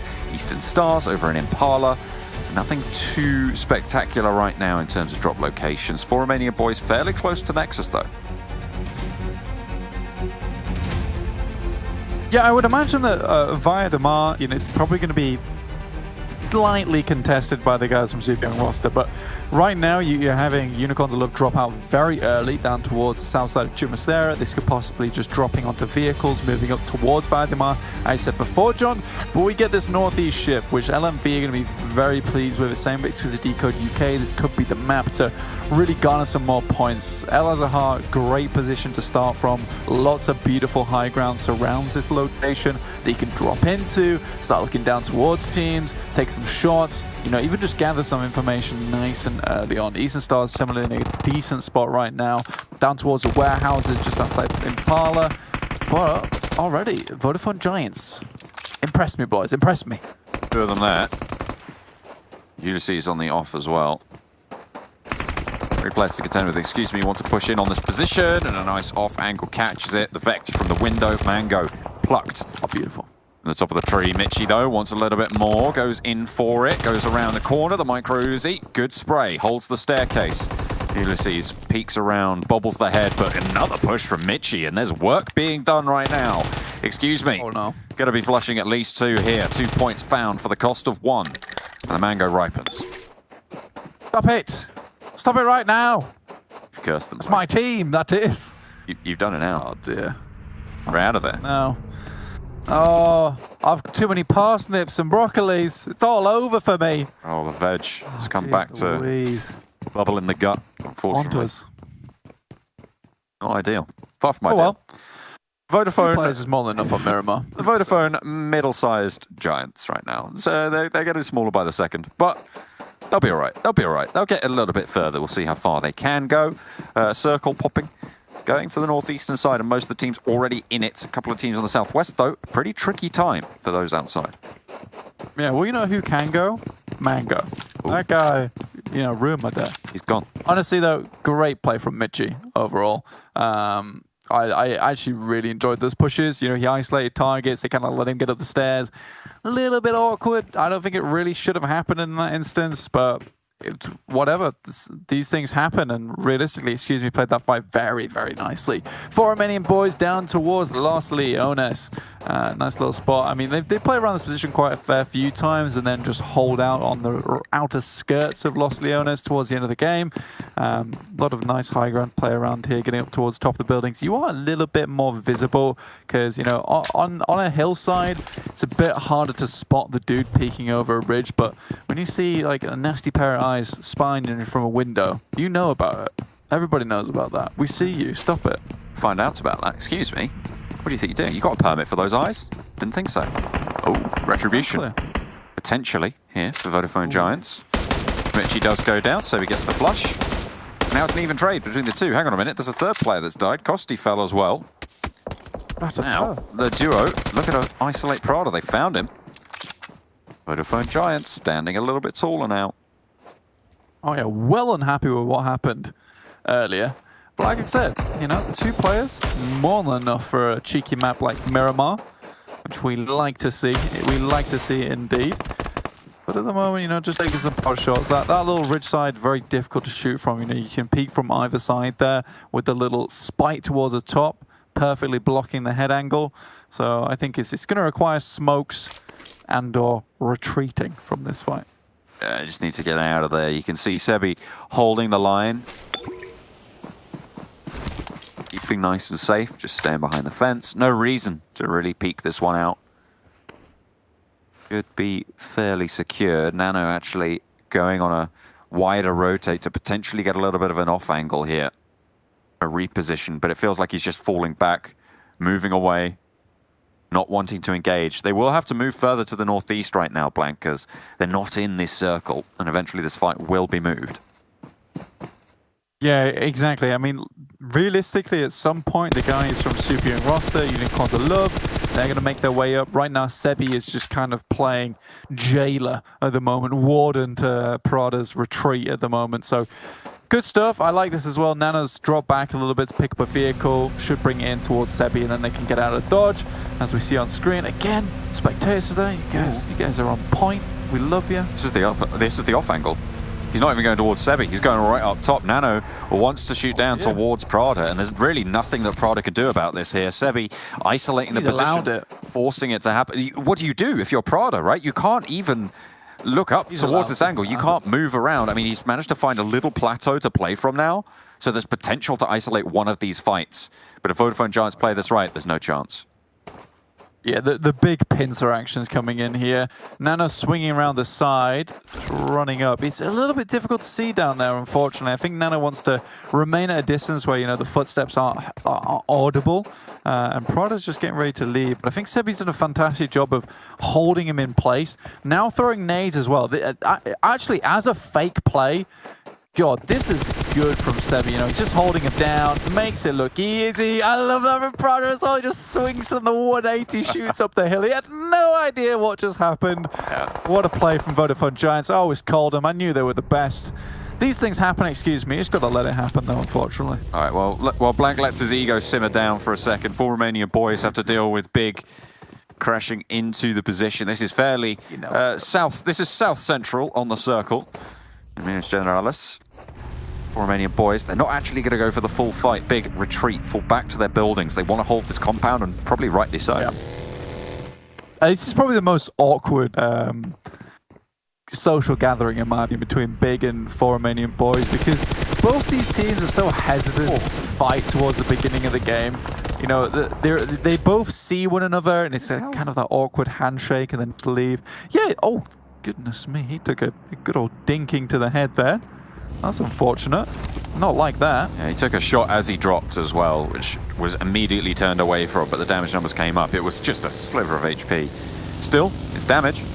The 4 Romanian boys are going to isolate a position as well. Get rid of that. They move through, and they're now a little bit ahead, closer to the center of the circle than Big are. Yeah, exactly. I mean, it's nice, right? You get a fair bit of damage down onto a team who thinks they've got a good spot. Then you can move up towards the high ground once you hit that damage through, and they're really in no position to find Mickey's out of position. And now Redox just take it. Oh! He wanted the wheels, but he clipped his heels, and now he's not going anywhere. Yes, unfortunate on that one. So it finally goes down, and now 4 Romanian boys, they have the high ground, they have the angle. Very difficult position for Big to deal with here. The circle shrinks, it's right on top of them. And only LMV really have to move. Yeah, I mean, this is looking cheeky. Looking very nice and cheeky. Unicorns I love, super young roster. Doing the dance outs in the blue, you know. Hoping to make their way in. If they hit Los Leones, they don't have to go anywhere anyway, because, you know, they're right on the edge of the circle, this being a very hard shift down towards the southwest. I think for most teams, they're happy, though. They haven't had to move too much. Team Doom coming up towards Impala, Eastern Stars. They've already vacated that position, trying to get a little bit closer into the circle. And fair play to them all, to be honest with you, because, you know, La Bandita, not the most easy to play around. This was a Decode UK really only playing around this position because they still have high ground available to them up on the northeast side, just the south of Al Hazahar. But most teams opting to take central compounds purely because, you know, outside Hacienda del Patron, as well as towards the west side of La Bandita, very open areas. It's quite difficult to play edge here. ChasMac Gaming in a pretty strong overlook position. They've got that crow's nest up there they can just pilfer from. Only one player up there by the looks of it, though. Needs to be careful. Does not want to get shot here. If you go down, it's unlikely that you're going to get rezzed. I mean, it's possible, sure. I mean, you can get up there, but ChasMac would have to invest quite a lot of time and energy into getting up there, getting another player and staying safe. Yeah, you'd have to pull out the spider car, honestly. That would probably be the most efficient method to get up there in speedy time. Athis just on the back of the buggy.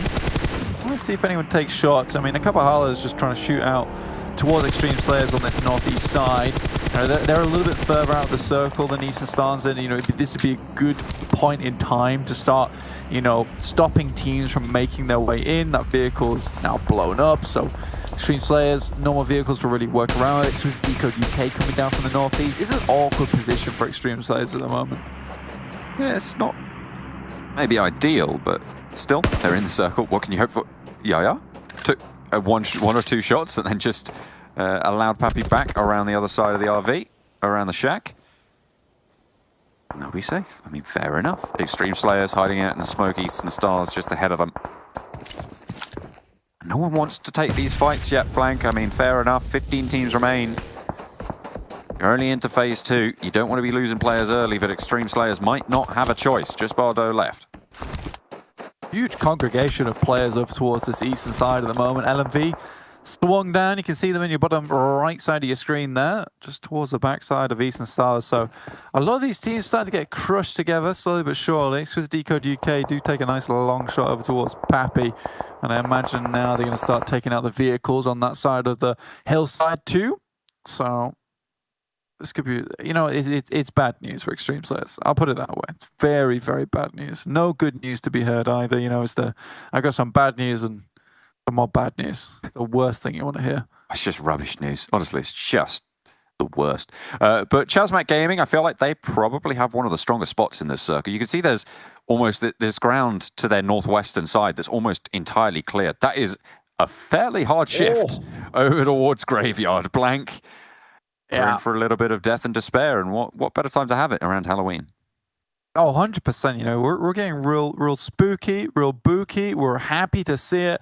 But realistically, you know, you see all these teams towards the eastern side, and fair enough to them, you do not want to be playing around Graveyard. It is a hellhole, we'll put it that way. So teams wanting to find a position in it, you know, you can hide out towards Lavendita, try and take the low road really here and not really get too much done, but at least get away with your life. Now, so many teams all in their vehicles. On the other hand, Vodafone Giants got 2 players still on that western side. Sitting pretty, but Game Lord right in the center. I mean, fairly good news for them. Unicorns are low. Rolkis trying to get through and create it. Doesn't quite stop the pass. M249 not quite landing the damage. Rolkis a little bit split, but in comes Fresh. Try and get this off angle here. We do already knocked here for Nexus. This is a real bad spot for Creator to be in right now. Isolated, you can see the rest of Nexus very close to Super Young Roster on the western side of Lavendita Crater. Love still have to move, but LMV to their north. Yeah, you imagine Creator would like nothing more than get back to the frat party, because at the moment, like, he is stuck out in the open, sleeping in a bush outside Basingstoke train station. Just god-awful situation for himself. But we'll see if he can make it out alive. Not many people do from Basingstoke, I'll put it that way. Well, you know, sometimes you just have to go there. It has to be done. But hopefully not for much longer. Rolkis rolls right up into the crosshair and dies. I feel like Rolkis is really starting to take the mickey with these vehicle plays. Every time I see him die, he's just rolling around in a vehicle. Like, I feel like he's got his big toe just tapping on the accelerator. DK first, terrible position as well. Unicorns are loved, does not look very, very nice today. I'll put it that way. It's a little bit unfortunate. I did expect a lot more from this team as well. You know, I was very much appreciative of how they were playing throughout those past 2 Super Weekends to force themselves up the ranking, and force they did. You know, they were really paving waves. I mean, Unicorns Love were the top team in terms of average score on Super Weekend games. They did phenomenally well, right? Like, they just aren't showing that here so far. I mean, and on 5 games, you need to have at least one good result, I feel, if you want to be in those top spots, if you want to be playing with the big dogs. But right now, you know, at the beginning of this game, they sat on 19 points, finishing 15th. They've got no kills, just Fresh. They're out in the blue. If they get no points here, it's kind of disastrous for one of their qualification spot dreams. Yeah, you put it very, very well there, John. Right now, the CPU Young roster taking a fight between them and 4 Romanian Boys, but LMV's currently on a screen. Eastern Stars, Athis, oh, playing peekaboo. In a little bit, Ross and Rachel, will they, won't they? Nobody knows. Athis, low HP, has talent. Plays footsie over the top, falls back finally. Hide behind the car, gets in it, just takes off. Ooh, set down by Perks across the way. Oh, Athis goes down. He will get back up, and hopefully they'll resume Season 3, which, you know, does answer a lot of pertinent and lingering questions that we had from Season 2 of that fight. So, we'll see the continue happen. Zero. Ooh, Fresh gets taken down. Spine looking like roadkill right now. Unfortunate. Conqueror on the side of the chapel. 3 players from Game Lord holding on the inside. Big moving through this hillside as well, but there's Eastern Stars to contend with, and Creator as well on the back lines for Nexus Gaming. Split entirely from the rest of the roster, and everybody's on the swivel. Big taking heavy punishment, but the blue envelops the fight. And the pace taken up a notch. Sway finally taken down, but Bazzy's trapped. He's out. Is he going to be able to get these heals off? Is he going to be able to survive? This is the only first aid that he has, the buggy, the only hope. Is he going to hop out? No, I don't think so. Just wants to get into the zone. Yep, he's got a... it's an awkward decision to make there, because you kind of want to pick up some meds. Game Lord currently playing with just the 3, and Narvalo from probably one of the most important positions in this building gets immediately knocked, and this fight is really now opened up for Conquerors. Ito. Need to continue to pull away at those bars. Ito make their way in through the window. Spice doesn't take damage for it. Game Lord now all back on their feet. They can figure out those angles again, get the healing done. They can put themselves back to fighting form and then open the doors to the garage when they need to move. You can see they're ready to roll out. Call them Autobots. Oh yeah. You know, it's Optimus Prime time to get back in that building, in my opinion. On the other side of the map, though, Vodafone Giants just are whistling away.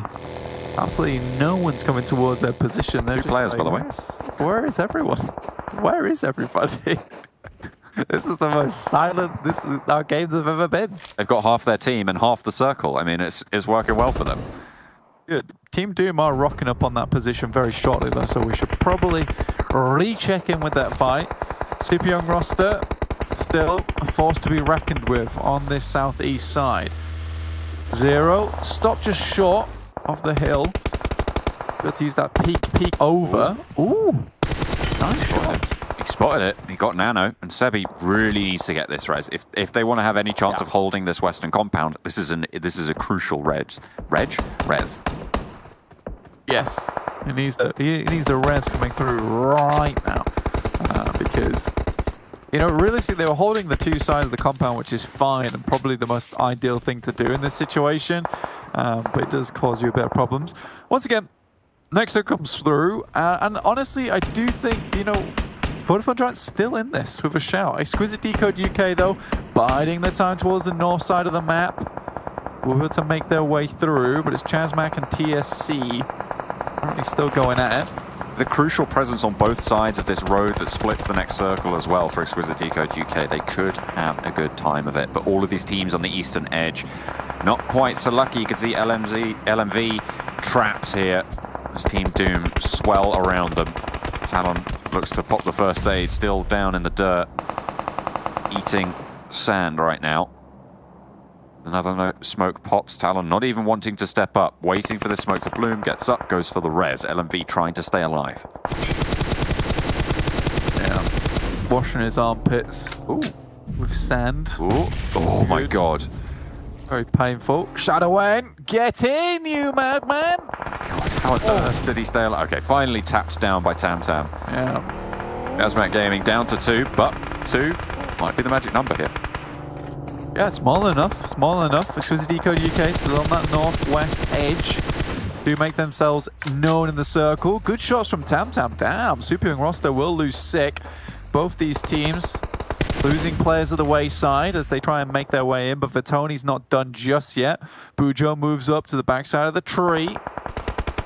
Super Young roster swarming around their compound, but the shot's echoing back as well. Bridget, there we go, pushing on up to the position, finds a knock on Super Young roster, slows them down, and now TSC might just look to try and crash straight on through. 2 players from Nexus dead ahead as well. They sailed straight on in a little bit earlier, and they're trying to stay alive as long as possible. Yeah, they ran down Batty and now just take Residence's position. Bujo. Well, that party bus can take a fair bit of punishment. Don't get out of it. Fortunately, there's a swift end to that party broken up. Parents have come home. Crikey, Scarpa, the Rozzers are around the corner, got to get away. Game Lord from the top have had to drop down, but Tam Tam again putting suppressing fire down. This guy's been so good at stopping these teams to the flanks of TSC, stopping them from moving towards the circle, slowing them down if nothing else. And that has been so crucial for the squad. It's been a pretty amusing movement on this southeast edge, sorry, because it has just been a case of TSC goes forward a little bit, Super Young roster takes shots, get a knock.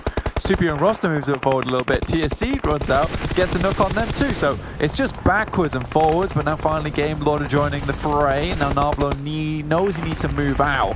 Good shots from Conqueror. K-Link on the brink of death. Stays alive, for now at least, but finally goes down. Trazen able to get that flush. Shots back in towards ChasMac Gaming from Exquisite Décode UK. Circle shrinks to the opposite side of the road. Finally, we're coming to the close side, so these teams can slow down just a little. But Nexus Gaming are still in it. Vodafone Giants across the way, they're going to have to cross, but Nexus Gaming have had massive payment come out from their move a little bit earlier on, away from the fight that they took on the hillsides. Arvelo, come on. Show us what you got. We're absolutely popping off. What was that league play? He does go down, sadly, though. Spicy in the back wings. Throws the pan. See if he can get anything done with it. It's not going to pan out quite as he planned. Trazen low. Spicy spotted. Faker nails the shots, but spray into the smoke, and the damage is good. It's Snap 249. Victor taking damage from across the way as Faker can't quite find the rest of the bullets in the mag. Hits the deck, hits the dirt, and Victor stays alive for Game Lord. Oh my lord, Game Lord coming to this game as a 3-man, showing us how it's done. Realistic, very good. Vodafone Giants finally make their way into the circle. Nexus are just taking shot after shot over towards the guys on Exquisite Décode. Keeping the suppression going and crossing this road now, the main obstacle. Vodafone Giants, they have made it. They have put themselves into this circle. Into this next one, Alicio leads the charge across the way and makes it relatively unscathed, but now Vodafone Giants can start to chime in as well. Team Doom struggling to move through. Everybody looks for their slice of the pie and no one quite can find it. Team Doom up to bat against Super Young roster, low HP, and the nade will find it. 2 players from Team Doom survive on the south side. Second place would be gorgeous for Vodafone Giants. They would be raving about that kind of result. Exquisite Décode UK still have to cross this road though, which is very difficult, but considering the amount of teams that are ahead of them, it could be very easy to make it happen. Alicio goes down, was trying to get that off angle through. We'll get the explosion. Exquisite Décode UK once again look over the top of this lip and see what they can get done. The Vodafone Giants staying alive yet again. The res comes through to boot. Most teams in tatters. Most teams in tatters right now. Only 2 players on the most. Honestly, shoot the wheels out. Oh, Lord! Don't particularly. I don't think he doesn't get it. He doesn't get it. I don't. It's Exquisite Décode. They don't get across. They don't get across. They don't get the shots. They don't make the way through. And the Vodafone Giants, with that team eliminated, they don't even need to burst those tires. No, they don't. I mean, the vehicle's broken, to say the least, so it ain't going anywhere. But it worked out in their favor. They played the tire game. Rana on the hillside. Spicy final member remaining for the guys on Game Lord and Vodafone Giants to make a break for it. Oh, Lord, this is spooky. See if anyone peeks out of them. Not quite yet. Action up to the top, first to the bat. Spicy gets the side swipe. Nice interference play coming through from Game Lord, but that gives Nexus the information. Vodafone Giants finally eliminated, but another strong game from the Giants. 14 points so far. 3 teams now left standing. Game Lord with one of their players, the last for the squad. Spicy moves through underneath the rock, but is spotted out And that's one to go down. Team Doom now finding the first knock. They know where Dexter is. Would need a miracle. Nexus, with their returning top fragger. Nade over the top. Looks for the knock, but Frosty only takes a little bit of damage. Not quite going the full way, though. Not just yet. Not sure if he can get out of this one. Has to jump up. Risky business. But stays alive. Rana not even flush just yet. This res would be a miracle, and I'm surprised it got that far, but Frosty gets the flush. Yeah, it will be stopped. Action tries to move up.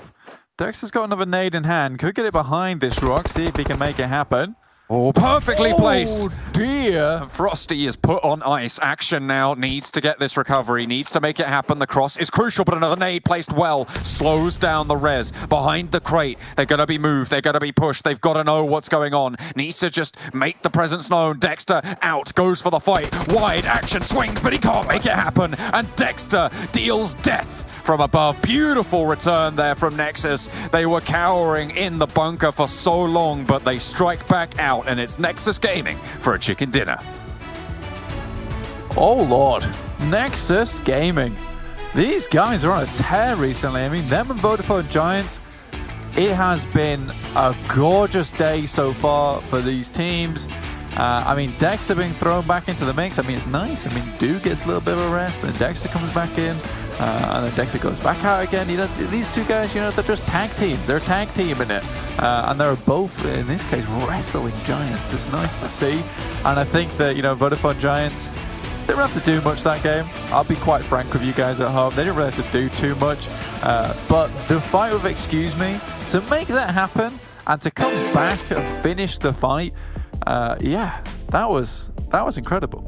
Absolutely. I mean, and now with that chicken dinner as well, they were pretty close, I think, to Vodafone Giants before. And Vodafone Giants, sure, they got 14 points that game, but that's going to close that gap between the two. And I feel like that's sort of where I'm seeing a lot of the fighting happen right now. The teams who were sat towards the top during the Super Weekends, I mean, they just have had a complete change of heart. Unicorns of Love, where are they? Big, where are they? I mean, even LMV, who had massive weeks before as well, not putting in that performance anymore. And quite frankly, Eastern Stars haven't wowed me either. So I'm still waiting for those teams to really have an entrance here. It is absolutely, as Jason led us in with, it's topsy-turvy. It's head over heels.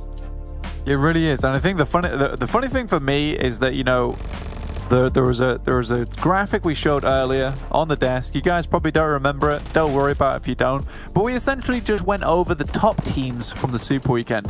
And I remember talking to the boys. I said, you know what? None of this will matter because none of these teams are going to be in the top 4 by the time day one's finished.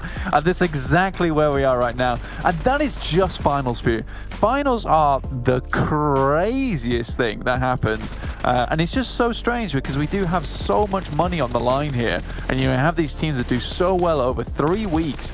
And then suddenly finals, you get some cheeky little guys that come out of nowhere and they snatch up all that money from you. I feel like maybe it could be a little change in playstyle. I mean, obviously, because now placements really matter in terms of it's not just get top 16 and you'll be into the next phase. 1. It's not even get number 1. It's get number 5 over get number 6, right? That's also the ladder ups that you're seeing. So everybody is really trying Losers mentality. Well, quite frankly, only one team can win. And if you're one of 16, you know that unless you are hitting big, you're not going to be hitting hard enough to get to those spots. So you're trying to eke out as many placement points as possible, which means that there's going to be a lot more teams who don't feel confident that they're going to be able to win the whole thing, playing spoilers in these circles to just get as many placement points as they can. Look, John, I need you to believe in the me that believes in you, that believes in these teams to get that number 1, okay? That's what I need you to do here. That would end up with me believing in the teams. Yeah, well, don't you? I believe in a lot of these teams. There are some teams I have questions about right now, I'll be honest. But to be fair, the quality of the gameplay that we've seen over the course of this tournament has greatly impressed me. So maybe I should Yeah, okay. have a little bit more faith. But you know what? Someone has to lose.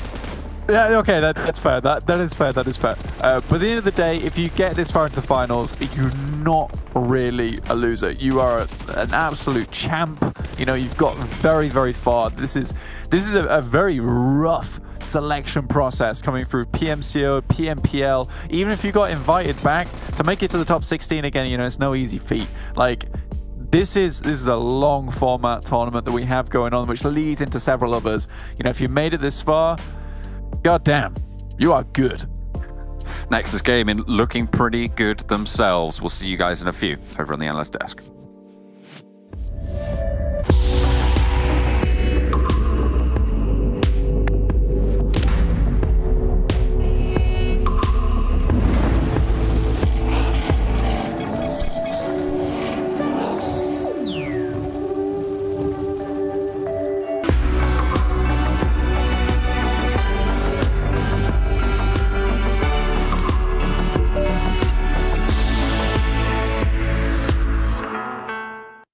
Hello everyone! Today we would like to introduce to you Banpan's Investigators. The Investigators are the first line of response when confronted with cheaters. After a player is reported for suspicious behavior, the Investigator will then verify whether cheating has occurred.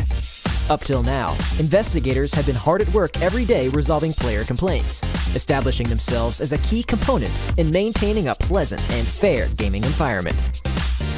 Without further ado, let me introduce the Investigator. How to become an Investigator. Investigators consist of in-game players and official security experts. To become Investigators, in-game players must fulfill certain requirements. Be passionate about PUBG Mobile and have a strong sense of justice. A clean in-game record free of penalties, no bans or warnings. Be firm and resolute when dealing with cheaters, and report any suspicious behavior. Must have a high tier. Skilled players are preferred. Experienced players that have achieved a higher rank are better suited to judge whether cheating has really occurred. Players that have met these requirements can apply by tapping the Request Investigator access button. We hope more players can enlist in the Investigator ranks and stand together in protecting the integrity of the game. How Investigators review and report footage. After becoming an Investigator, they may review footage of reported behavior. Footage found to contain violations will be sent to the official security team for a final review. You can check your submitted video review statistics under My Reviews. See details for the results of corrected judgments. For our dear Investigators that uphold the integrity of the game, we are constantly improving the Investigator function. To thank all our Investigators for their hard work and effort, Banpan has added Investigator Challenge rewards. Investigators can complete challenges to claim their corresponding rewards. There are rewards for daily challenges, weekly challenges, and monthly challenges. We've also prepared an exclusive Investigator outfit, titles, and rank. We've introduced the requirements on how to become an Investigator and the responsibilities it entails. We hope that many new Investigators will join us in our fight to maintain a pleasant gaming environment. Fairness for all. We will never give up.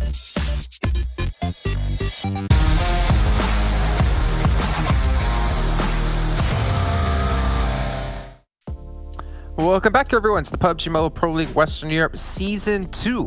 It seems that not only has Maxman taken some of the blessing that Claris was giving all the teams, it seems I have been able to do that as well, as Nexus take themselves a chicken dinner and rocket up the leaderboards yet again. Let's just dive straight into the match rankings, get an idea of the points they got, as well as the other teams out there, as it's myself, Jason Capital, with Claris and Maxman to break this all down for you. But gentlemen, this is looking pretty good for Nexus. Dexter, what's going on? Showing why we talk him up so much in that 1v2.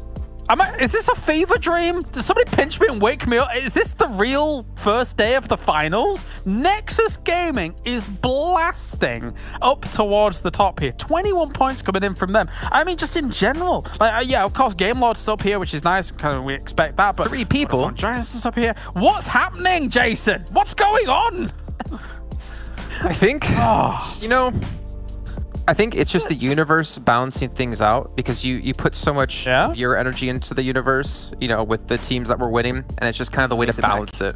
Yeah, it's like, all right, well, now we got to get the other teams to get some victories here. But I mean, honestly, Nexus, like, the turnaround is phenomenal out of them. I don't know how they're doing it, but credit to them. And if they maintain this, we could have them representing us in the European Regional Championships. Yeah, I mean, that nade at the end from that was nice. that was chef's kiss. Perfect nade, perfectly cooked, hits exactly where you want it, go for the push and then take the 1v1. It's a fantastic way to close it off. Almost got Rana back up and it felt like a vengeance play almost from Dexter to be like, take down my teammate, taking you down next. But Nexus Gaming, they had a really good idea actually when we were getting to the point of the game when you're going from mid-game into the late game. There was those big altercations happening into Graveyard. I think you had 4 or 5 teams that are like, screw that. We're just going to go center circle. There's some really good dips to play in that kind of terrain, a few good shacks, which is where I actually ended up going towards the end. They just took that position very early. The circle kept going over to the western side and then centering up. They had the best position to fight from, and they played it really well. So yeah, Nexus, it seems like so much better compared to what we saw in the league stage initially. So they've improved and worked on specific things, and it's paying off here. I mean, I'm not going to throw this question out there just yet. I'll save it for another time as we take a look at our other 8 teams. You see Unicorns 11 on 0 points, Conqueror on 1, Big on 3, Romanian Boys at the back of a victory down to 2. Like, I just don't know what's happening. I really don't know what's going on right now. Don't worry, Jason. Unicorns are still going to win.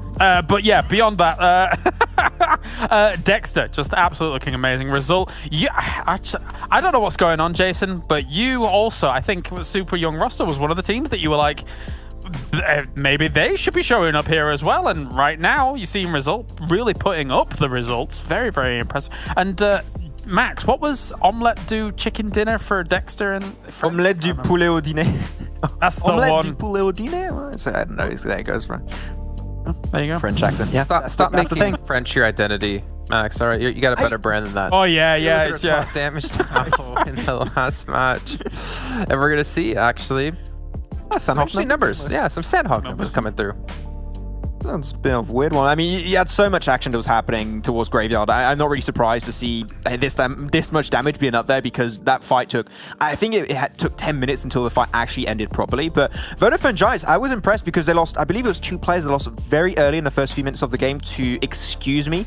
Then they got a few reverse kills, and what they did with the circle just continuously shifting to the west, they just took the most western position and they were chilling. They were vibing. There was no one remotely close to their position, and it was only 2 players able to get that extra amount of kills and positioning points. I mean, it paid off just aiming and committing to the western side, and then they didn't have to move too much.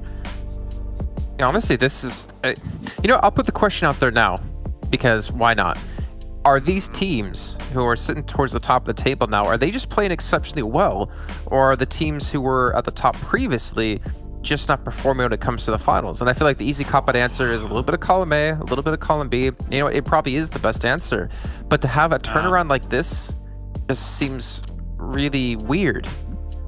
That is a tough question to answer. I do think that some of the teams that were at the top of the before are having to chase circles a lot in these current games that we've been watching so far, and I think that doesn't really lend itself to being able to get yourself your top 5s very easily and stuff like that. You're going to be greeted on transition into those circles, and you're going to be maybe blasted out, or you take some damage and you're then down to 2 people and stuff like that. So I think there's been quite a bit of that. I think the circles have definitely not gone the big teams' favors, not just big specifically, but some of the big teams' favors. But that we cannot take away with what we're seeing here so far. But there's not been that many huge kill games from the teams that are winning, apart from our 30 bomb that we got in our previous game. So sometimes that's just like damage everywhere, and then, oh, this team wins. Okay. Well, you know what, Max? I did want to hear your thoughts, but we don't have time for it, unfortunately, because we would have got to hop into Nexus and their stats from today versus their stats from the Super Weekends. Again, another thing we want to look at of how much have they really improved. We did look at a team earlier on, and they doubled up on kills, but we're seeing Nexus. I mean, 300 extra damage a game on average, 2 extra kills a game on average, and almost 3 minutes of extra time a game for survival. Like, this is a ridiculous step up, and I know the numbers don't necessarily look like, oh wow, they went from 700 to 1400, but this is a massive push for Nexus. And I'm especially happy that we're still seeing doing so much in these games. He's continuously getting those frags. He's been especially good when it comes to the utility play. He's been having some really good mollies and nades from time to time. And Dexter, on the side, is still doing good. And when you talked about that potential synergy, sure, Dexter was not playing at the start of the day, but you have games like this. We've seen them both perform really well. This is your duo fragging power of Nexus Gaming, and this is these are the 2 players that could allow you to make it into the top 5 right now, and they've been performing really well. It's not about other teams doing bad or anything like that. If you focus just on Nexus Gaming, they have good rotations, they aim for good positions, and they use those spots really well, and and Dexter are fragging out big time, so they're just playing to their best potential here.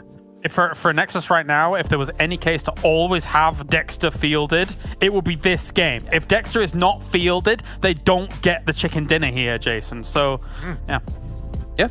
Well, let's actually maybe talk about a different aspect of it. Let's talk about the improvements out of Nexus. Let's talk about the fall out of Unicorns of Love and see what they were doing Super Weekend-wise versus today. And obviously, we're expecting the numbers to drop quite heavily, but it's about how much have they dropped? A lot. A damn lot. Well, yeah, that just hurts to see, really. Down to 17 minutes and 40-second average survival time.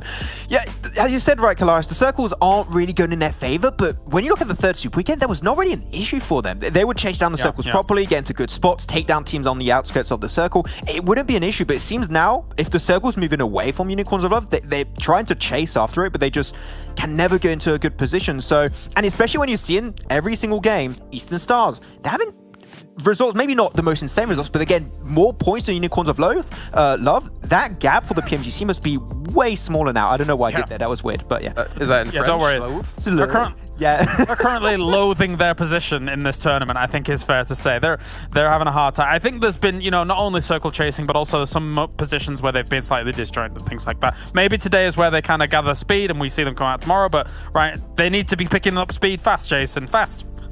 They do. And you know what? Like I said, 2 days left to go. That speed's got to be coming quickly for them if they want to be able to get back in this one, as well as keep their lead up against Eastern Stars, which I think might have fallen. But you guys at home who are watching, remember we have so many things given away for you guys to actually get and receive at home. You can watch PMPL live together with your friends at the Mobile Events Center in the Esports tab. And if you invite your friends to watch together, you can also get some tokens that you can use to get some special permanent items. So if you guys aren't doing that already, make sure you do it now. Get all your friends in.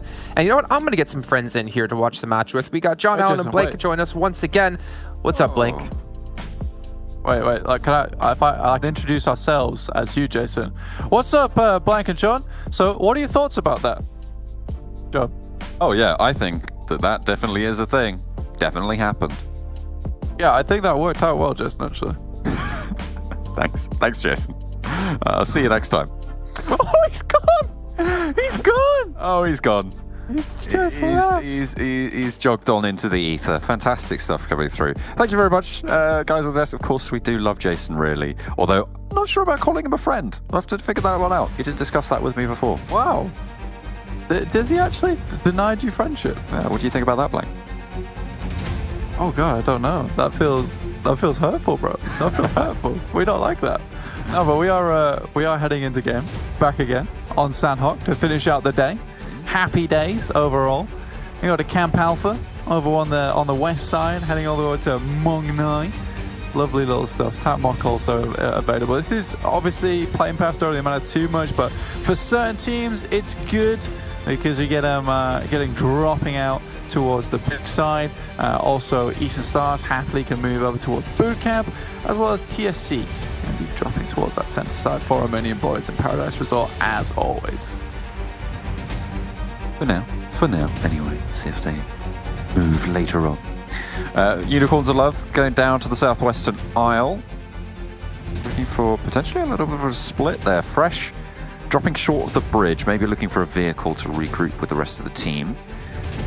Hainan seems to maybe be a little bit heavily contested here. Exquisite Décode UK like to drop there, but Xtreme Slayers seem to have their eyes set on it as well, or certainly somewhere nearby. I wonder if they're going to sail a little bit further south. Heavy northeast circle shift. Yeah, it's very, very heavy up towards the north side. So this is a little bit different to what we're maybe used to here, John. Which I'm not unhappy with. North towards that southwest island, also the northwest island, also up towards this side. It gives a little bit more room for opportunities, especially towards you boys for Romanian Boys. They're very happy with this, and they've had some really good central positions all today.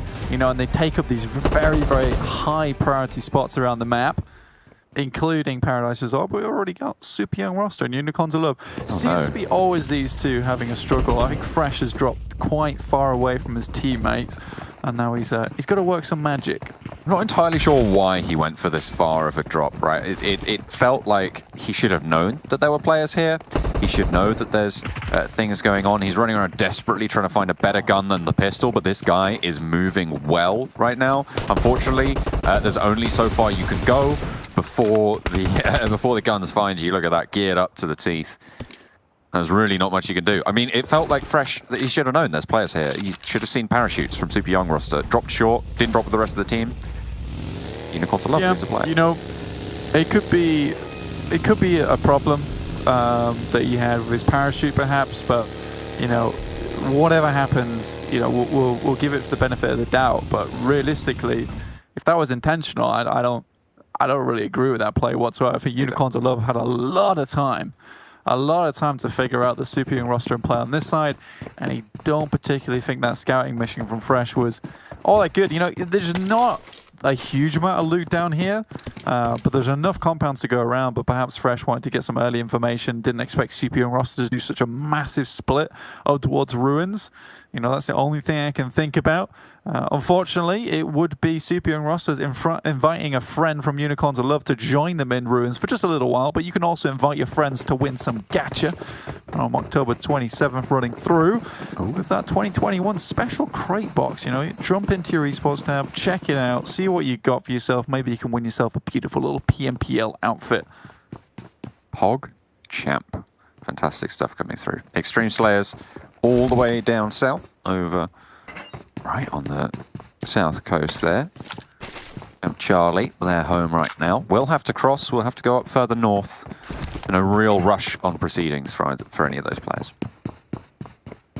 Oh yeah, a real rush on proceedings. You know, I think that for these guys, not the worst thing in the world for a lot of them, because they can move through and flow up towards the northwest side, northeast side fairly easily. I think for eastern sides, you know, dropping on that northwest island and moving across to boot camp. I think they've locked down a lot of these rotations where people are playing. You know, they know the Super Young roster aren't going to really invade too far over towards this location. John, will be trying to guard out. I mean, I feel like that's kind of the name of the game, is holding these positions that you have on Sanhok, more so than maybe on a lot of other maps. A lot of other maps you're trying to leave these paths open, but on Sanhok you move so frequently that it is a case of just moving in a formation that allows you to just hold pretty much wherever you are effectively. It's always important to be secure on the move, whereas in other maps you normally have move phases where it's a little bit more helter-skelter. On Sanhok, it is a case of constant vigilance, as Mad Eye Moody would say. Yeah, you need to have one eye open and the other eye somewhere else in particular. Maybe in the back of your head. You need to be able to make sure that you can see all at all times. Be like me, all seeing, but not all commanding. You know, this is psychic blank today coming in. I mean, we do have the map of the lobby, so I feel like we are all seeing. Tell them that. Don't tell them that. I can That's see. Not that. I can see all of the players. No, you're revealing my secrets. Yeah. You're revealing that my secret magic ball that I have in front of me is in fact just Internet Explorer, and I use it to search questions. You that I'm use asked. Internet Explorer? Okay. We need to have a talk after this. Oh no, it's less suspicious. That is the most suspicious thing you've ever said to me, Blank. No one uses it. No one would recognize it, you know? Why would you? Because no one recognizes it. They won't question me. They'd be like, oh, that's a weird crystal ball he's got. Oh, yeah. Okay. Looks a bit odd. Yeah. Nothing too suspicious there. Yeah. But it turns out it's just software from the 90s. Okay, fair enough. Exactly. There you go. I mean, I think it's a perfect plan. I mean, that was always the random, like, the bot commands in chat, where it's like an 8-ball. That was always what people would do on IRC channels, and that would be like one of the basic ones that people would do. But that's just me. Yeah. Like, if you ask for a yes or no question, I'm not even going to answer that myself. I'm going to leave that up to an app. True. It's true. Yeah. Or a widget. Or a widget, as they used to be called. Oh, those are the days. Ha! The days. Good days. Good days. Happy days over for TSC, though, currently. They're just rotating through past barn in the vehicle. Nothing too much going for them at the moment, though. They might come into contact, at some point, but for the time being, they're fine. Game Lord, on the other hand, you know, these guys always strike out towards the backside of Paradise Resort on that north edge. I think for them, like, you know, a lot of times they do get a lot of control, but they haven't tried to wrestle Paradise Resort off for Romanian Boys at the moment. They're kind of like seagulls, I'd say. The seagulls of Paradise Resort. They drop around the backside, you know, see what scraps they can pick up, and then just loiter. That seems to be the aim of the game, and then move from there. Plenty of chips. Plenty of chips. Paradise Resort. That's why they call it Paradise. That's true. What would be the meal that you serve at Paradise Resort? What would be like the welcoming feast? Welcome everyone to Paradise Resort. What do you serve? Do I have to list like several dishes? Just one, the main one.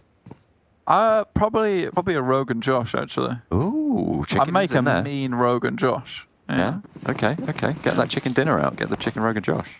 Oh, well, exactly. It'll be a chicken Rogan Josh. Love it. You know, whole tomatoes, whole onions. Let that simmer down. Good stuff. Like whole onion, like a whole, not even chopped at all. Skin on. You just onion. Wedges. You wedge it. Right. Okay. Wedge it in there. End to end. Yeah, and then you blister it in the oven. Ooh. Stop it. I'm going to make it tonight now. Ooh, fantastic. So invite me around. I'll be over in a few. But we're going to be Gotcha. looking for these teams to cook themselves up their own chicken dinner, whether or not it's a Rogan Josh. At the moment, Xtreme Slayers had a little bit of a tough time last time around. They're on the south side right now. They've had a pretty decent day, though, overall. It has to be said. They've put up plenty of points. They are sat, I think, at this point in 6th place, with none of the points from this game being added on in, which is pretty good. That is pretty good, but they do obviously want to be climbing as high as possible to get into one of those qualification spots.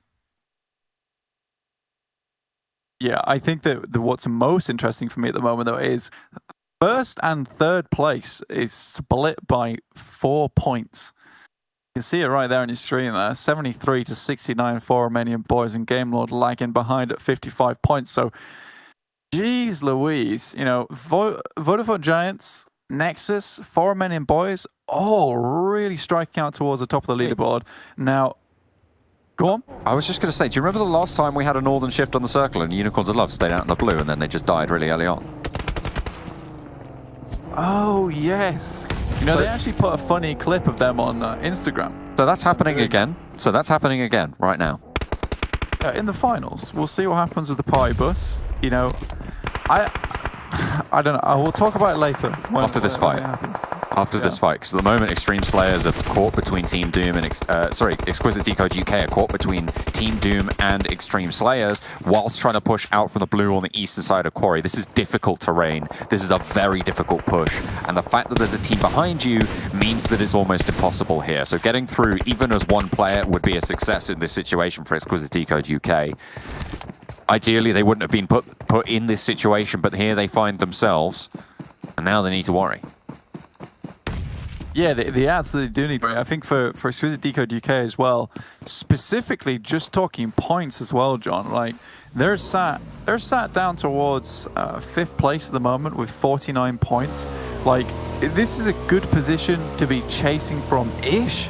But if you want to be getting towards the top spots, like right now is not the time to fall behind, because if Vodafone Giants, for Romanian Boys, you know, if any of these teams get a big game right now, even Nexus, like it's going to be hard to catch up to one of these teams, especially with them all like flying towards the top of the tables today. On the western coast of this main island as well, you've got Eastern Stars and Super Young roster in a pretty close situation at the moment. Super Young roster sort of splitting Eastern Stars a little bit in the hills to the north of Boot Camp.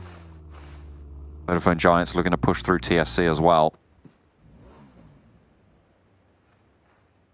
Super Young roster continue to take this fight. Eastern Stars seem to have that off angle over on the other side of this island. Either of these two teams really wants to go super fast here, but I mean, you could see the kill feed starting to light up there. Super Young roster and Eastern Stars really going at it at the moment. It's Eastern Stars coming out on top. Only result in 6 still standing. The Vodafone Giants not pushing up and over just yet. Not quite yet. I mean, they're still in the circle, right, John? So they don't really have to do too much. But like you said, that Super Young roster fight between them and Eastern Stars still breaking out on that western edge. But interested to see what happens over there. Again, Eastern Stars are one of the teams that would love to be towards the top of the table. I mean, they've proven that they can be up there before, so it's surprising. Again, you are down to 12 rounds after today. Just 2 days. Put up an insane performance. A little bit of right now, these teams towards the top. Yeah, they need to be stepping on up. And I mean, Eastern Stars, this is a good way to start. You can see they're picking up some of those kills over towards the boot camp compounds. Vodafone Giants, though, looking to smoke on out. Tony suppressing, looks to stop people moving up the stairs. Tam Tam behind the rock as well. Pocus makes it. Makes the break for the lookout. The shot's just fairly quiet here. Yeah, I think for these teams, they're not really trying to do too much at the moment. With Nano being down there, you know, Vodafone Giants, they would love to pick them back up again. Sebi is just playing scout and guard, doesn't quite see the player, immediately takes shots backwards, but this will open up the awareness for Vodafone Giants now. TSC immediately have to switch positions. They're worried about that third party coming through. They jump down the hillside. With only 3 players, they're worried about taking this fight any further. Not only that, they've got to get to this next circle as well, so they want to make sure that they aren't locked into the fight. Take a backseat and watch for any escapees. Try and trap the rats as they flee the sinking ship. Certainly try to, but at their back as well. You've still got plenty of teams looking to come through. Unicorns of Love are still in Sami. They haven't left yet. It's phase 3. They're still there. I don't understand. I don't like it. I don't like it. I don't want to talk about it. I don't want to talk It's different, and I don't understand it, and that means I don't like it. Eastern Stars still taking this fight with Super Young roster. 2 players alive for Super Young roster. They were able to get a knock over towards Kapahala, who is downed. Heals can come through, and Sick now moving on the outside. A good nade could be devastating for the Eastern Stars position. Sends it on in back behind the packages. And it isn't going to find too much, although it does get the flush out on Kapahala. The Molotov to isolate the angle. Octavian, not sure if that was a smoke or if that was intentional. Bazzi goes down as well. Sick's doing work. Octavian finally stands tall, but another nade, and now it's a 1 versus 1. Eastern Stars had all the advantage in the world, but it's slipping through their fingers. Result looks to try and put a stop, a stationary halt onto the Eastern Stars, but not quite able to clutch it on out there. 2 players remain standing, but Eastern Stars need more than that to stay at the top of the tables. I do, and if anyone was to make that happen for Super Young roster, it would be Result as well, so it's a little bit unfortunate that he goes down in that way. It was a nice beginning that fight from Super Young roster to isolate those angles like you mentioned, John, but not able to finish out in the end. Athis been able to pick up those kills. Realistically though, for Athis as well as Octavian, that's a pretty deadly combo of itself, so they could probably make it a little bit further. I think for Eastern Stars at this point in time, where you're sat down towards, 37 points, you're a little bit far behind those top scoring teams. This would be an ideal game to just kind of put up some general points. Like, we're talking 5-8 points, just something to keep you in the running as we come into tomorrow. Vodafone Giants went down to 2 on the Eastern pressure. Team Doom managed to get ahead of them now, and they're out in the blue, but Team Doom similarly positioned. Xtreme Slayers out even further as well. This Eastern side is a hot pot right now. It's all boiling. You can see there's so many teams, such close proximity, and it's a miracle, to be honest, that 4 Romanian Boys are still holding the whole of Paradise Resort.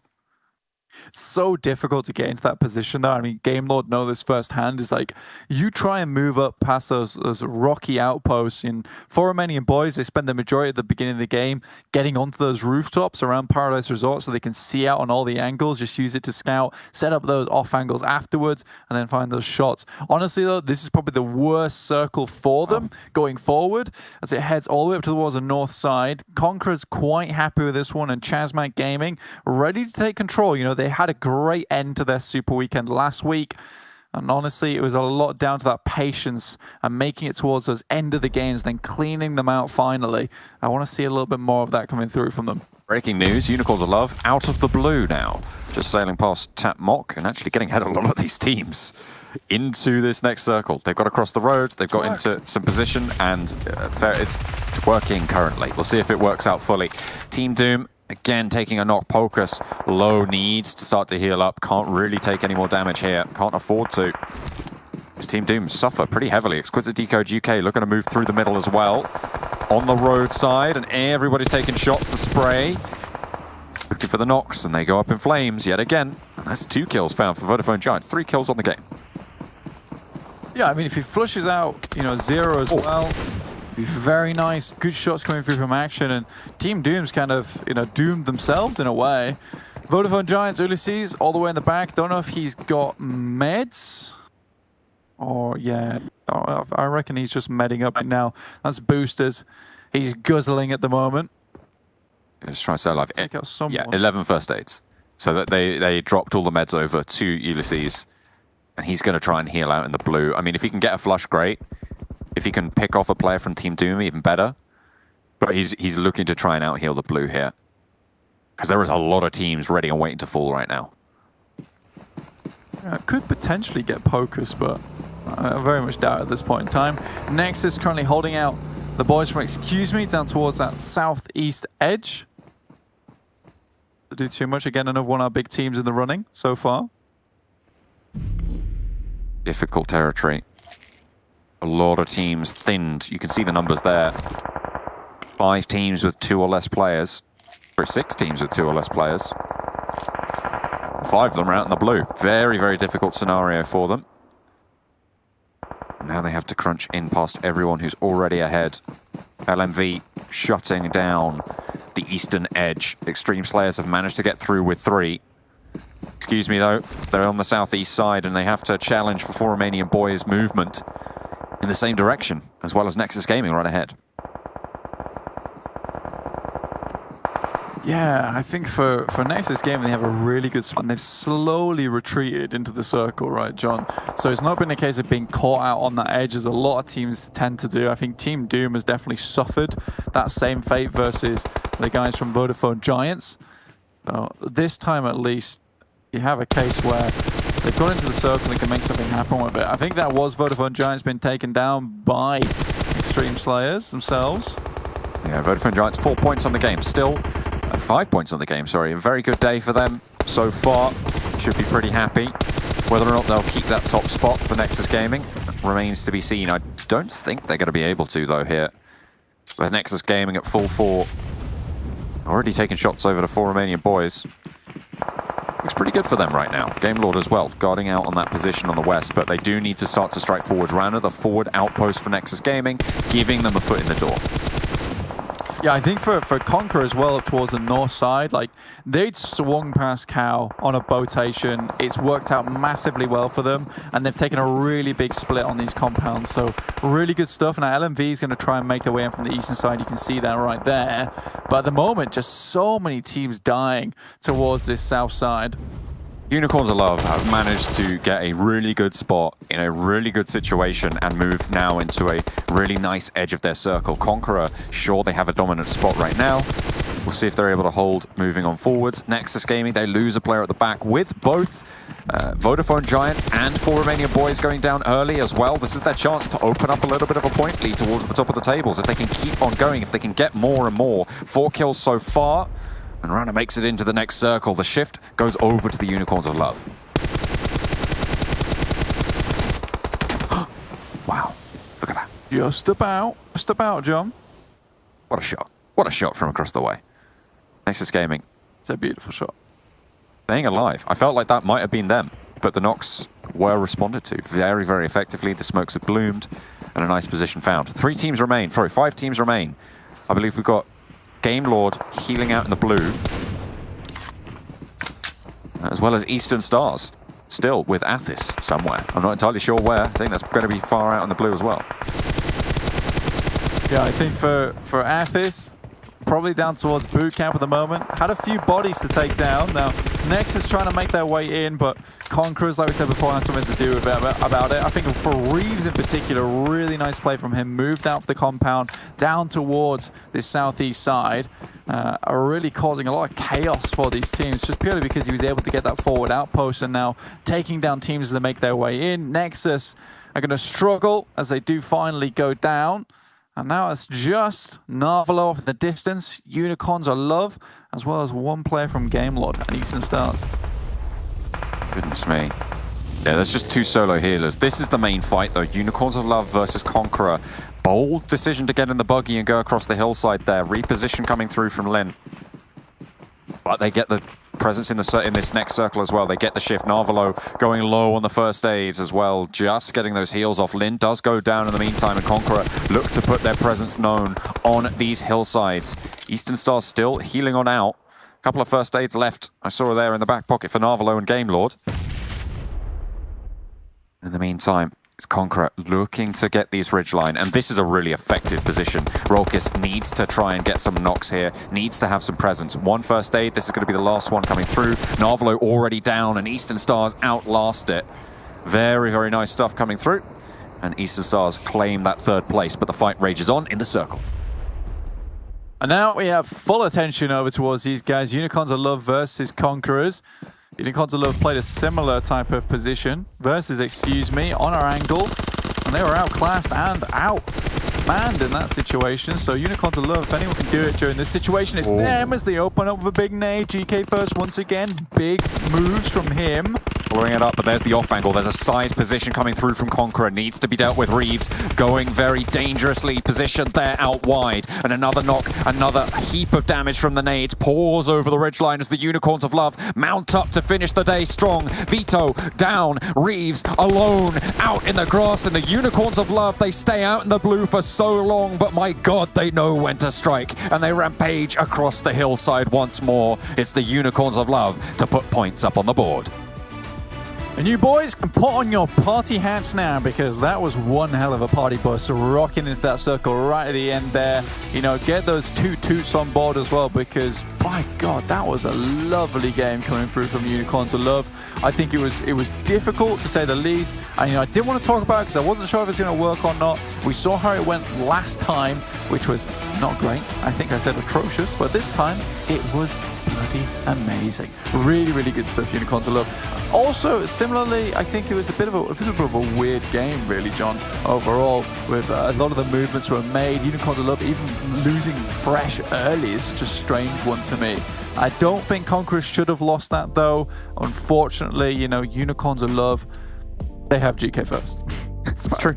It's true. That's what I've heard anyway. They definitely do have GK first. I feel like obviously the main difference between what happened last time and what happened this time on these northern shifts is the Unicorns of Love went to the west on the route. They went up across that western island, swung through, went for the long rotation through the bridge, as opposed to joining that traffic jam on the eastern island, on that main area in the previous entry. And they would have joined that really difficult glut of teams over there. Instead, this time around, they were able to sail past everybody and just get right into a really neat little compound in a prime location there. So they actually got ahead of people by waiting behind. I mean, there is method to this madness, sure, but it is risky. It's a risk of a play, and they took that risk. It paid off this time.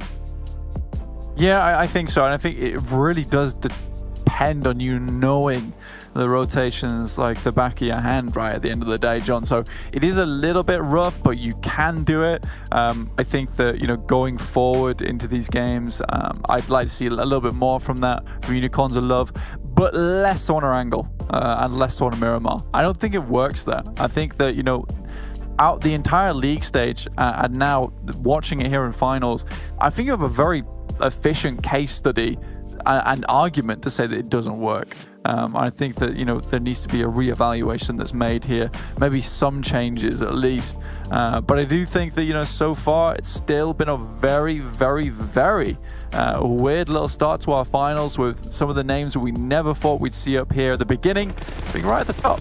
Yeah, no, absolutely. It is very much a different state of play in these finals compared to the league stages. I mean, Nexus Gaming, I believe off the end of that, they're going to be able to jump into that top spot at the end of day one. Vodafone Giants and 4 Romanian Boys going down a little bit earlier on. And what that's going to do as well is allow the gap that you were highlighting during that game as well to start to close. So you do have a little bit more of a continuous progression on those points, which gives some teams a little bit better of a chance to try and maybe jump on up a couple of places. And crucially, towards those qualification spots, right? That's what everybody is going to be playing for the European regionals. I think exactly. The European regionals are such an important event for a lot of these teams as well. And those points in between, it is, although volatile is not a great sounding word when it comes to a leaderboard when you're a team, it actually works in your favor massively, because if you remain in contention, within the running, like the baton's not too far to pass behind, you are in a position to overtake very, very quickly. And as long as you have that in mind, like, it could be last game of day 3.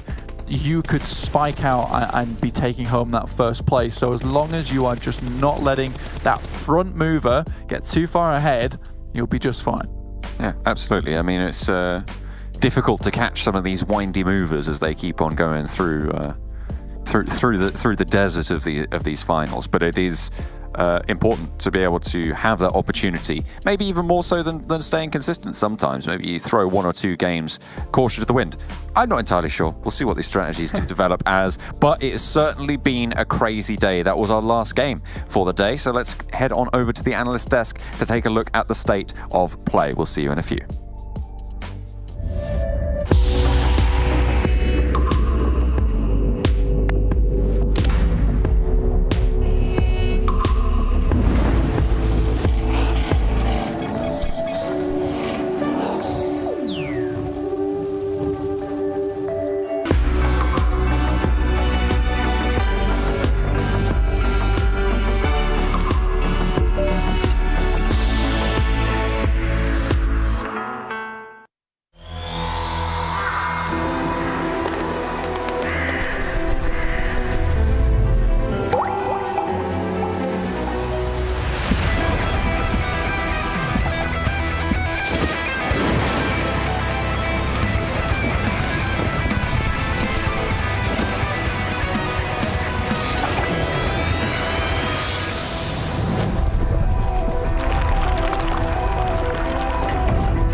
What an exciting game of PUBG Mobile, as we have Unicorns of Love finally take a victory and finally do a decent result here when it came to at least Sanhok. At least they got something under their belts to help salvage the first day of play. Tristan Kappen joined by Maxman and the Invisible Man, who will be back in just a few seconds to talk everything about this last game. But honestly, guys, as I guess we can hear Claris, maybe not see him, that was not really a deserved victory. Uh-oh. Bring me this. I'm very, very happy. I'm very happy that Unicorns of Love got this game. I really am. But I'm also disgusted. But no, I'm maybe not quite that severe. But I will say that their rotation was late. They're still playing this kind of late game. Don't know what happened with Fresh. That's kind of an enigma in itself. But it's super. John already portrayed it. It's super risky, but I think more so it's a reckless gamble almost to be rotating that late. Obviously, you can't go through the mainland because everybody's going to be a barrier on the south. But likewise, when you're rotating through that west side, there is an expectation that maybe some teams are there as well on that entry point, and maybe you did get held out here. So Unicorns of Love, very blessed, very lucky. I'm glad you won, so you can keep my hopes alive of you winning this entire thing. That's great, but it's still a bit too risky for me, Jason. A bit too risky. Yeah, but I think one thing we can agree on, though, they'll take any win they can get right now. Currently, yeah. Considering where they are in the standings. And I guess the up and downside of this is that Eastern Stars still held on. I think it was Athos hitting out the blue for what seems like forever, just to get them those 14 points, the extra placement points that help keep that gap, within arm's reach for Eastern Stars to overpass. Eastern Stars took that big fight north of bootcamp in the warehouse position versus Super Young roster. That fight took ages. Octavian was nading himself. It was all over the place. It was an absolute fiesta. And Athis like, you know what? Not going to rotate anymore. Just going to take here, pick up all the loot from my teammates to win down, pick up all the loot from Super Young roster. I'm going to start healing. He was healing for, what was it, 10 minutes? More than 10 minutes? He was out there for a long time, so he definitely had quite a few first days to be able to survive.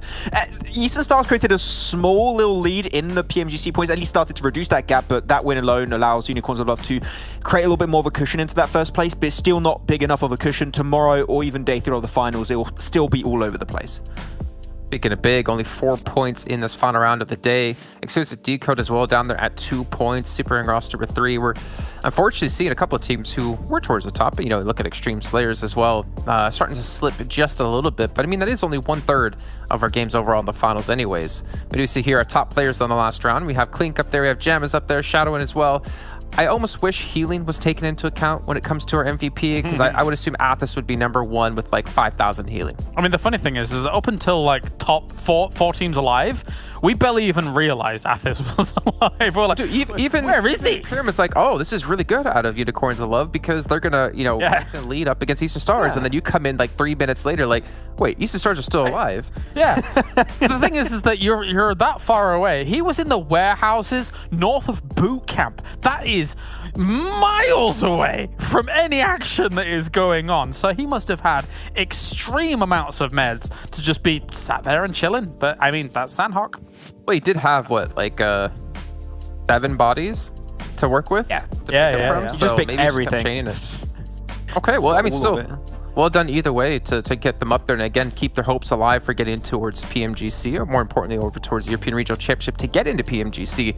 But let's do a quick little recap of today. Remember, we had 6 rounds played in total. We're doing 6 instead of 5 like we had in our super weekends, and give you guys an idea of who did win what. And Game Lord starting off strong, unfortunately couldn't get the repeat or the triple repeat back-to-back performance, but they get a win nonetheless in the first round of the day. And then we see a couple of names in there we didn't really expect, with Vodafone Giants, Nexus, maybe even Romanian Boys, because of the downward trend in their play over the last few weeks. Yeah, I'm not even talking about Romanian Boys win, which was a big win, by the way. 15 points for the chicken dinner plus the 15 kills that got on top of that. That's the first 30 points of the day.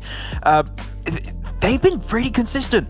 Throughout the entirety of today, you're seeing really good moves from Doran, who was doing good, and especially when you look at the Super Weekend, he was slowly rising up and being the new Redox, but Redox really coming back strong in these finals. I'm happy to see Romanian Boys play this well. It's just for these teams, I'm hoping this is not going to be a one-hit wonder scenario where day 2, day 3 of the finals, they're going to do poorly.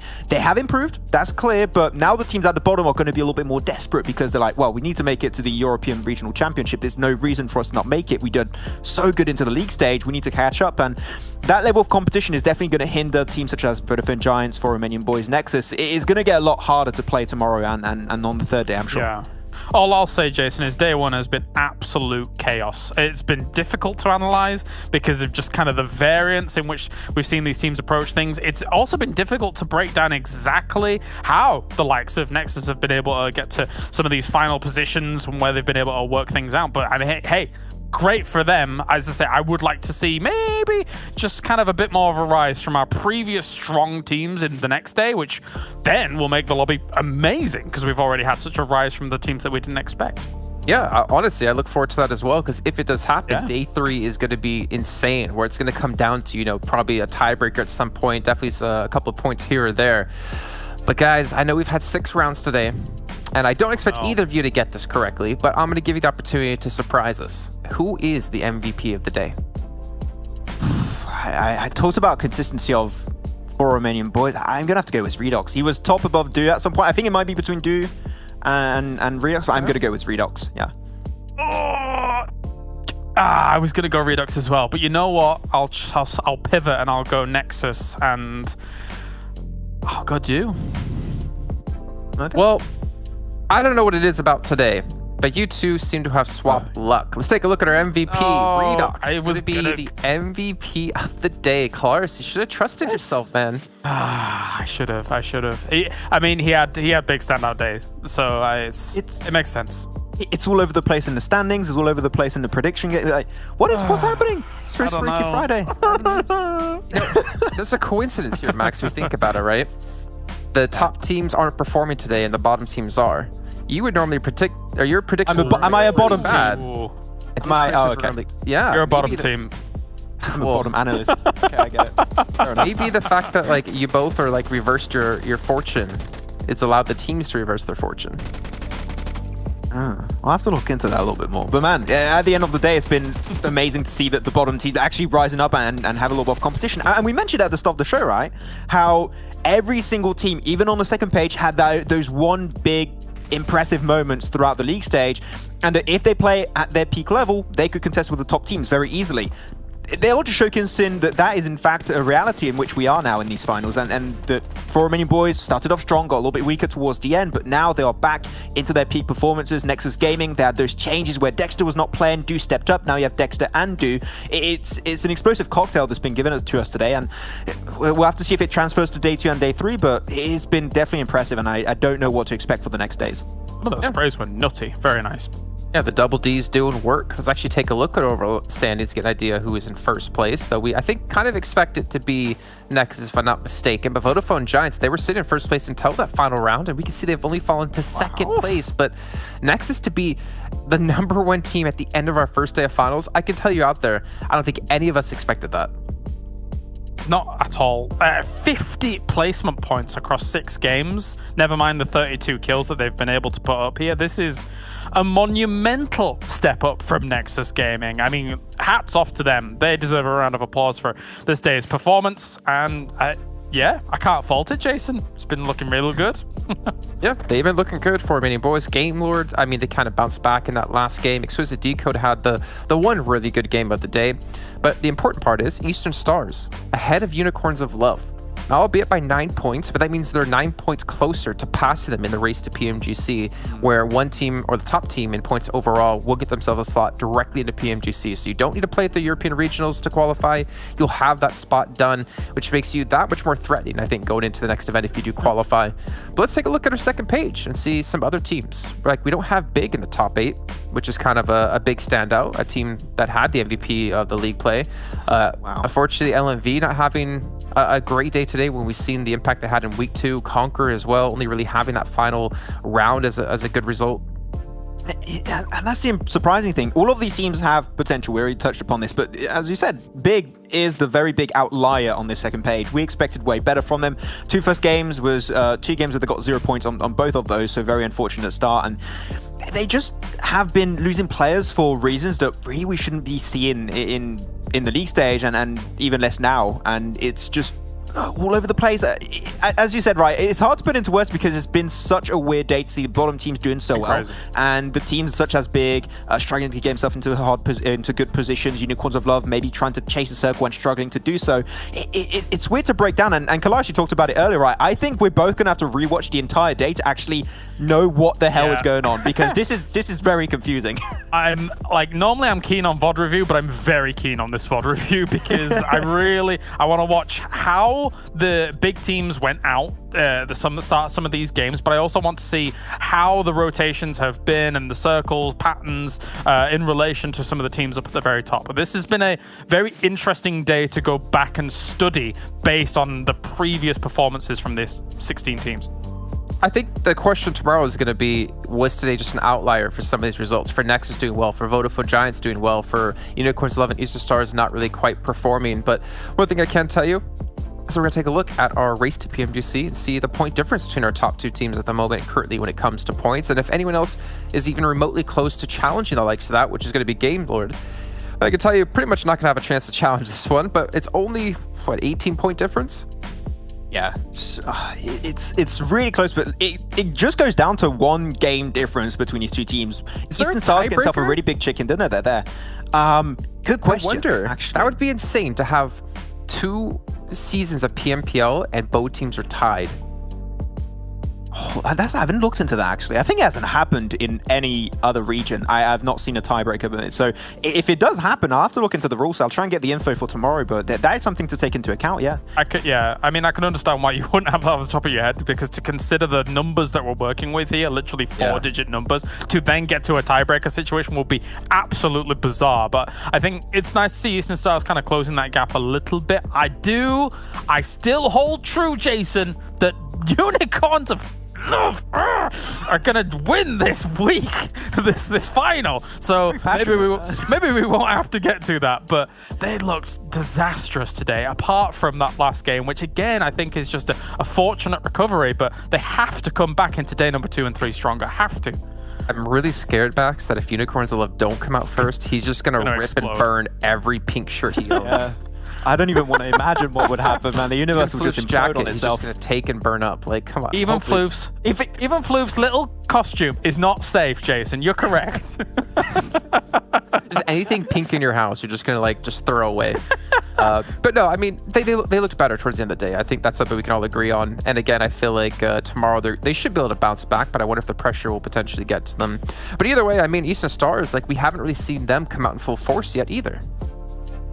Yeah, they had a good start. The first game, of course, they were a little bit pressured into that field finish. They were all behind that container, and you had Spicy, Akashi, they were just nading, mollying, doing everything to make sure Eastern Stars could not get in that position. But yeah, it's been a little bit rough for them. They were gate kept a lot of the time. They were trying to get through and squeeze through pretty hard positions on the circle, and they just get taken down towards the mid game most of the time. So I think it's down to rotation and how they approach these circles. Of course, we have the scrims and the tournaments that have been happening in the background. So maybe teams have been changing how they play the early game, and Eastern Stars been struggling to keep up. So hopefully we're going to have a little bit more research done by them heading into tomorrow to try and make sure they can iron out those few little mistakes. And also, I think some of the fights that they got into in the early stages of these games, they didn't quite look as formidable going up against some of these teams as they usually do. And that comes back to what we said at the beginning of the day, where you're saying, you know, Kapahala, where's he been in terms of that warlord status? The rest of this lobby has caught up in terms of that skill cap and skill difference between these. So that's why those fights might not look always Eastern Stars favored. All right, well, gentlemen, it's been a pleasure being here with you guys as well as the casters for our first day of the finals. But unfortunately, before we can get to tomorrow, we do have to end off today. So we guys, at home, remember, we have another day. We have 2 days actually in a row coming up with 6 rounds a day to be played until we do have our victor, until we do have our teams that are representing us, in the European Regional Championship. But that's going to have to wait for now because we're going to go ahead and catch some sleep. You guys at home should be doing as well, if you're not playing PUBG Mobile, that is. And we'll see you guys tomorrow at the exact same time for some more PUBG Mobile action.